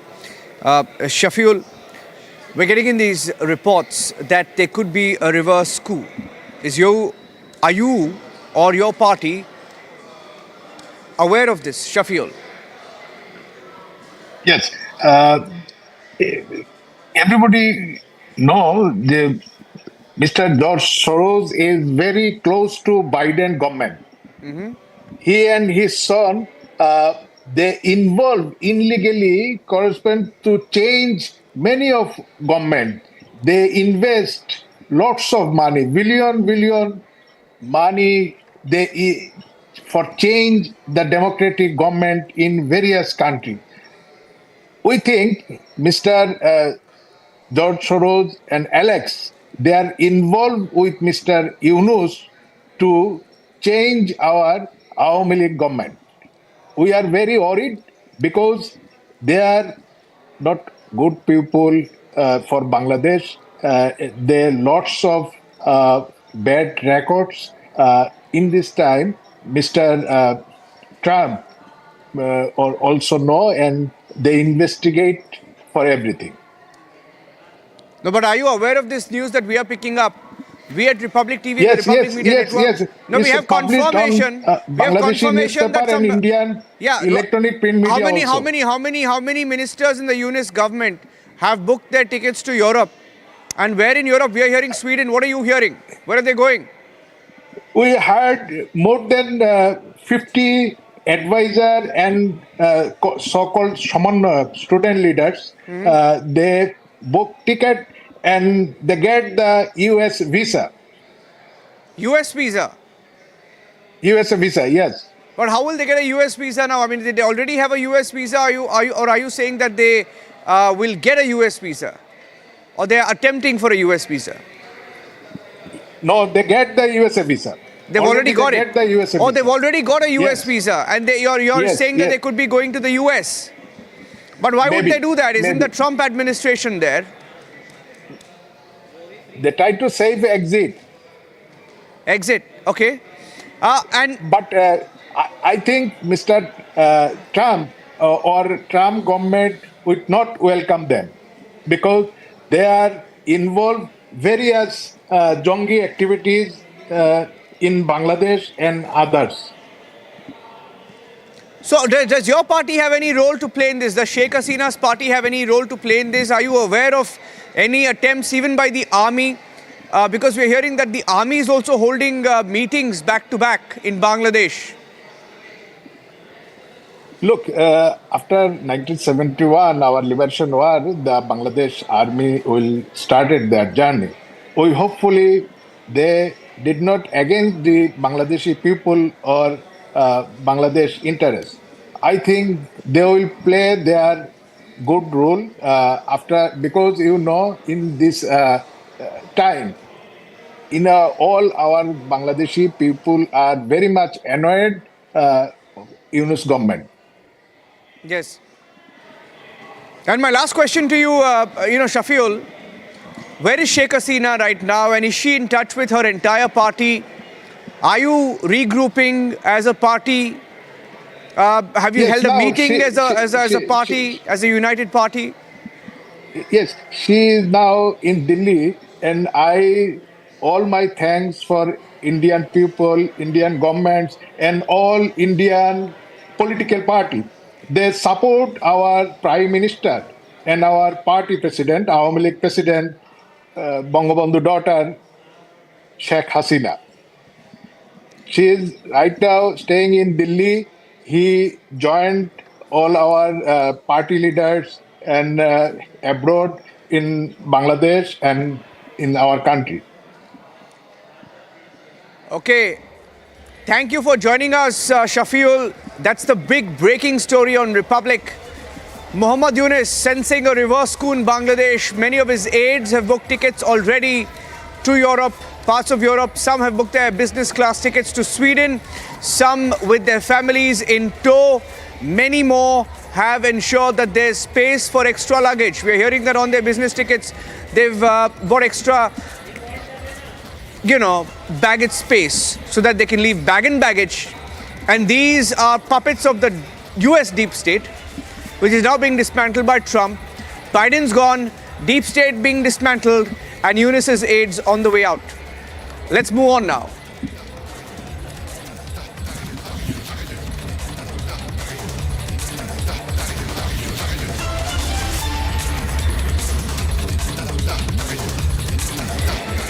And the next big story on This Is Exclusive, ladies and gentlemen, 24 hours back on This Is Exclusive, we brought you details and interviews of MLAs who resigned from Aam Aadmi Party, Arvind Kejriwal's party. 8 MLAs resigning minutes within each other, and within 24 hours, all of them have joined the BJP. Now, yesterday I asked one of those MLAs whether he will be joining the BJP in a few hours. He said no. But it appears that turncoats in the Aam Aadmi Party, rebel MLAs who quit and have now joined the BJP within 24 hours, typically who you refer to as political turncoats. They are the Aam Aadmi turncoats now in the BJP. We spoke to 4 of these Aam Aadmi turncoats. Listen in. एक तरफ अरविंद केजरीवाल जी के झूठ और उनके नाकामियां हैं, दूसरी तरफ जो माननीय प्रधानमंत्री जी ने देश का जो गौरव बढ़ाया है वो हमारे सामने था। और ख़ास तौर से आज जो अभी तक हम घुटन महसूस कर रहे थे आम आदमी पार्टी के अंदर, जो अरविंद केजरीवाल जी ने हर वर्ग को धोखा देने का काम किया, खास तौर से जिस परिवार से आता हूं, जिस दबे कुचले समाज से, दलित समाज से, वाल्मीकि समाज से मैं आता हूं, आज हमारे समाज को सबसे ज़्यादा धोखा देने का काम किसी ने किया तो वो यही आम आदमी पार्टी, यही आपदा रही है। अरविंद केजरीवाल अपने आप को सबसे कट्टर ईमानदार कहते हैं, लेकिन क्या वो जिस तरीके से आप आरोप लगा रहे हैं, क्या वो कट्टर ईमानदार हैं? देखिए, कोई भी ईमानदार आदमी अपने आपको ये नहीं बोलेगा जी मैं ईमानदार हूँ। उनके कार्यशैली के अंदर, उनके काम के अंदर ईमानदारी दिखनी चाहिए। आज लगातार एक कार्यकर्ता की तरह जितने घुटन महसूस कर रहे थे कि जो आदमी आपको कहता था कि सादगी का जो अपना आपको मॉडल दिखाते थे कि मुझसे बड़ा सादा आदमी कोई नहीं है, 5 रुपये का रेनॉल्ड्स का पेन लगाकर जो घूमते थे, आज उसके टॉयलेट करोड़ों रुपये के टॉयलेट बना रहे हैं, करोड़ों रुपए के पर्दे लगा रहे हैं, शीश महल बना रहे हैं। तो एक कार्यकर्ता अपना को सोच रहे हैं कि यार ये इनको ये लग्जरी देने के लिए क्या हमने पार्टी खड़ी करी थी? क्या उनको व्यक्तिगत तौर से वो उनको ये शीश महल बनाने के लिए हमने पार्टी खड़ी करी थी? जो आप आरोप लगा रहे थे आम आदमी पार्टी को लेकर के, क्या उस तरह की दिक्कत आपको नई पार्टी में नहीं होगी? देखिए, आम आदमी पार्टी का उदय अन्ना आंदोलन से हुआ था और दिल्ली में भ्रष्टाचार समाप्त करने के लिए हुआ था। आज आम आदमी पार्टी भ्रष्टाचार बिल्कुल कम नहीं कर पाई, बल्कि भ्रष्टाचार में लिप्त हो गई है। चारों तरफ आम आदमी पार्टी का भ्रष्टाचार ही दिख रहा है। चाहे वो आज चुनाव लड़ रहे जितने भी कैंडिडेट्स हैं उनके बारे में आप जान लें कि बहुत सारे भ्रष्ट जो कैंडिडेट्स हैं वो आज चुनाव लड़ रहे हैं। तो आज आम आदमी पार्टी भ्रष्टाचार का पर्याय बन गई है। तो आम आदमी पार्टी जो दिल्ली वालों ने चुना था, जो 2 बार सरकार बनी, वो इसीलिए चुना था कि आम आदमी पार्टी भ्रष्टाचार के खिलाफ एक आंदोलन से उभरी है और ये भ्रष्टाचार के खिलाफ काम करेगी। लेकिन केजरीवाल तो अपने आप को कट्टर ईमानदार कहते हैं और आप इतना गंभीर आरोप लगा रहे हैं, ऐसा क्यों? देखिए, बिल्कुल आज पूरे आम आदमी पार्टी में किसी को भी आप देखो, चाहे वो शराब घोटाला भी तो एक करप्शन का मुद्दा है, कितना बड़ा केस है। इसके अलावा भी जितने भी भ्रष्टाचारी हैं वो आम आदमी पार्टी में लेके चुनाव लड़ाए जा रहे हैं। अन्ना आंदोलन के समय के जितने भी लोग हैं, चाहे मदन लाल जी हैं, आपका गिरीश सोनी साहब है, 2013 में भी मंत्री थे, ये सब लोग अन्ना आंदोलन से जुड़े हुए लोगों को हटा के आज भ्रष्टाचारियों को ले लिया गया, उनसे पैसे ले लिए गए, उनको चुनाव लड़ाया जा रहा है। मदन लाल जी, आपसे कल भी मुलाकात हुई थी जब आप पुरानी पार्टी को छोड़ तो नई पार्टी आज आपने ज्वाइन की। क्या बदलाव देखने को दिल्ली में मिलेगा? और जो आप आरोप आम आदमी पार्टी को लेकर के कह रहे थे कि काफ़ी भ्रष्टाचार में लिप्त है, क्या ये पहले आपको नहीं दिखा था? जब आपने ये त्यागपत्र दिया तभी आपको ये दिखने लगा कि आम आदमी पार्टी इतनी भ्रष्ट है? देखिए, जिस समय पार्टी ने टिकटों का बंटवारा किया और पार्टी ने ऐसे लोगों को टिकट दिया जिनकी शकल भी पहले पार्टी में नहीं थी, जो कभी पार्टी में मौजूद ही नहीं थे, जिन लोगों ने पार्टी में कभी भी अपना आस्था नहीं दिखाई, अचानक एक रात को आए, अचानक टिकट मिली, तो लगता है, शक होता है कि पार्टी अब अपने रास्ते से भटक गई है। और पार्टी ने जिन मूल्यों और सिद्धांतों की बात करते हुए दिल्ली में लोगों से मदद मांगकर सत्ता हथियाई थी, पार्टी आज उसके लिए नहीं काम कर रही है, बल्कि केवल अपने भले के लिए काम कर रही है। इसलिए हमने आम आदमी पार्टी में विश्वास खो दिया था। कल हमने इसीलिए इस्तीफा दिया था और आज चूंकि हमारा सेवा करने की इच्छा है, हम आम आदमी पार्टी में भी रहकर सेवा कर रहे थे, पर आज पार्टी को सेवा की जरूरत नहीं है बल्कि सामान की जरूरत है, और वो सामान हर एक आदमी मुहैया नहीं कराता, लिहाजा हमने उस पार्टी का दामन छोड़ दिया है। आप नई पार्टी आपने ज्वाइन की, और क्योंकि हमने सुना कि आपदा को छोड़ करके अब दिल्ली को आपदा मुक्त बनाने के लिए आपने भाजपा को ज्वाइन किया है। देखिए, ये नई पार्टी नहीं है, ये विश्व की सबसे बड़ी पार्टी है। यशस्वी प्रधानमंत्री हमारे आदरणीय नरेंद्र मोदी जी, जिन्होंने बहुत अच्छे काम किए, देश को आगे बढ़ाने का काम किया। आज हमारी इकोनॉमी जो है वर्ल्ड में नंबर 1 की तरफ बढ़ रही है, अभी हम तीसरे नंबर पे पहुंचने वाले हैं। आपदा हमने इसलिए छोड़ी, आज आपदा नाम लिया जा रहा है। इसी आम आदमी पार्टी की स्थापना हमने की थी, एक एक आदमी को जोड़ के हमने बनाया था। अरविंद केजरीवाल को कोई जानता नहीं था, उसका नाम हमने आगे खड़ा किया था, लेकिन हमने जिस अरविंद केजरीवाल के साथ यात्रा शुरू की थी, वो अरविंद केजरीवाल आप नहीं रहे। पहले वो ईमानदार थे, आज वो सबसे बड़े बेईमान हो चुके हैं, सबसे ज़्यादा झूठ बोलने वाले हो चुके हैं। इसीलिए हमने आम आदमी पार्टी छोड़ी है और बीजेपी को ज्वाइन किया है। Okay, so Budget Day Live, and the biggest takeaway from the budget presented by Finance Minister Nirmala Sitharaman has been the bonanza for the middle class, and what the government has done by increasing the tax rebate limit. In fact, if you earn tax income of up to 12 lakh rupees, you will not have to pay any taxes. In fact, it's 12.75 lakh if you add the additional 75 lakh rebate that you have. But it's the biggest tax break in history. My colleague Abhishek Kapoor spoke to Union Minister Hardeep Singh Puri on what this means for one, the middle class, and two, India's growth story. I was asking, sir, why it took so much time for this big announcement to come in? Like for the last 3-4 budgets, just ahead of the elections particularly, we were hoping that this middle class tax cut announcement would come. It has come finally. Abhishek ji, there is a time and context for everything. You had in the previous budgets the capital expenditure increasing by 30% almost on a year after year basis. And insofar as the tax exemption for the middle class is concerned, I mean, it's a question of a call, whether you wanted to do it before the 24 elections or after. But, you know, at the end of the day, I am one of those who saying, Abhi aaya, you know, we are welcoming it even though it has come at this stage. And it is going to be widely welcomed, not because of the announcement in this budget, but this was preceded a few days ago by a cabinet decision on the announcement of the appointment of a pay commission. Now we have come a very long way on boosting the income of salaried middle classes. You know, when I first started working in the year 1974, my basic pay was 400 rupees, both in the university and when I joined the government as a foreign service probationer. Yeah. हम कहाँ के कहाँ पहुँच गए? At that time, in Indira ji's time, the maximum tax rate was 97%. If you earned 12 lakhs of rupees, you paid 11 lakh 29,000 as tax. Look at that situation and look at the situation now.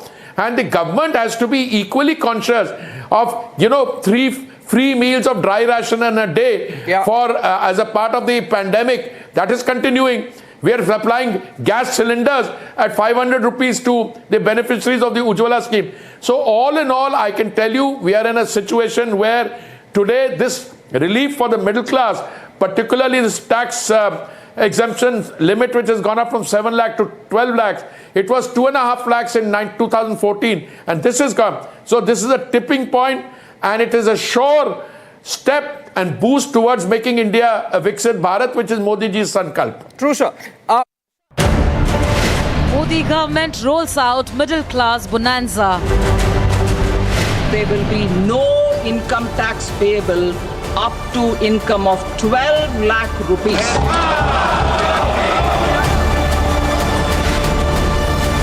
Has BJP become the middle class hero party? Debating tonight at 8 p.m.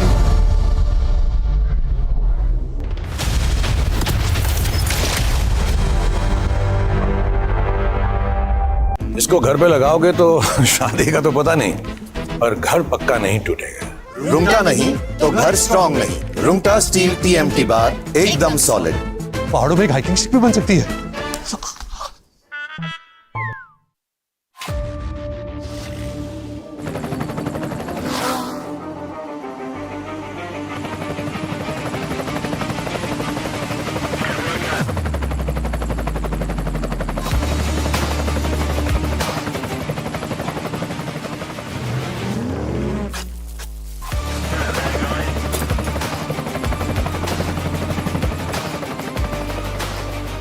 Director, the taste of success.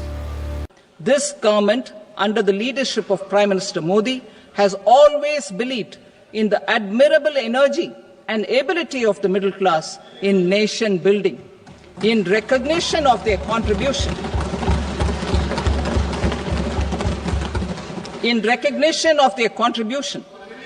we have periodically reduced their tax burden. Right after 2014, the nil tax slab was raised to 2.5 lakhs of rupees, which was further raised to 5 lakh rupees in 2019 and to 7 lakh rupees in 2023. This is reflective of our government's trust on the middle class taxpayers. I am now happy to announce that there will be no income tax payable up to income of 12 lakh rupees.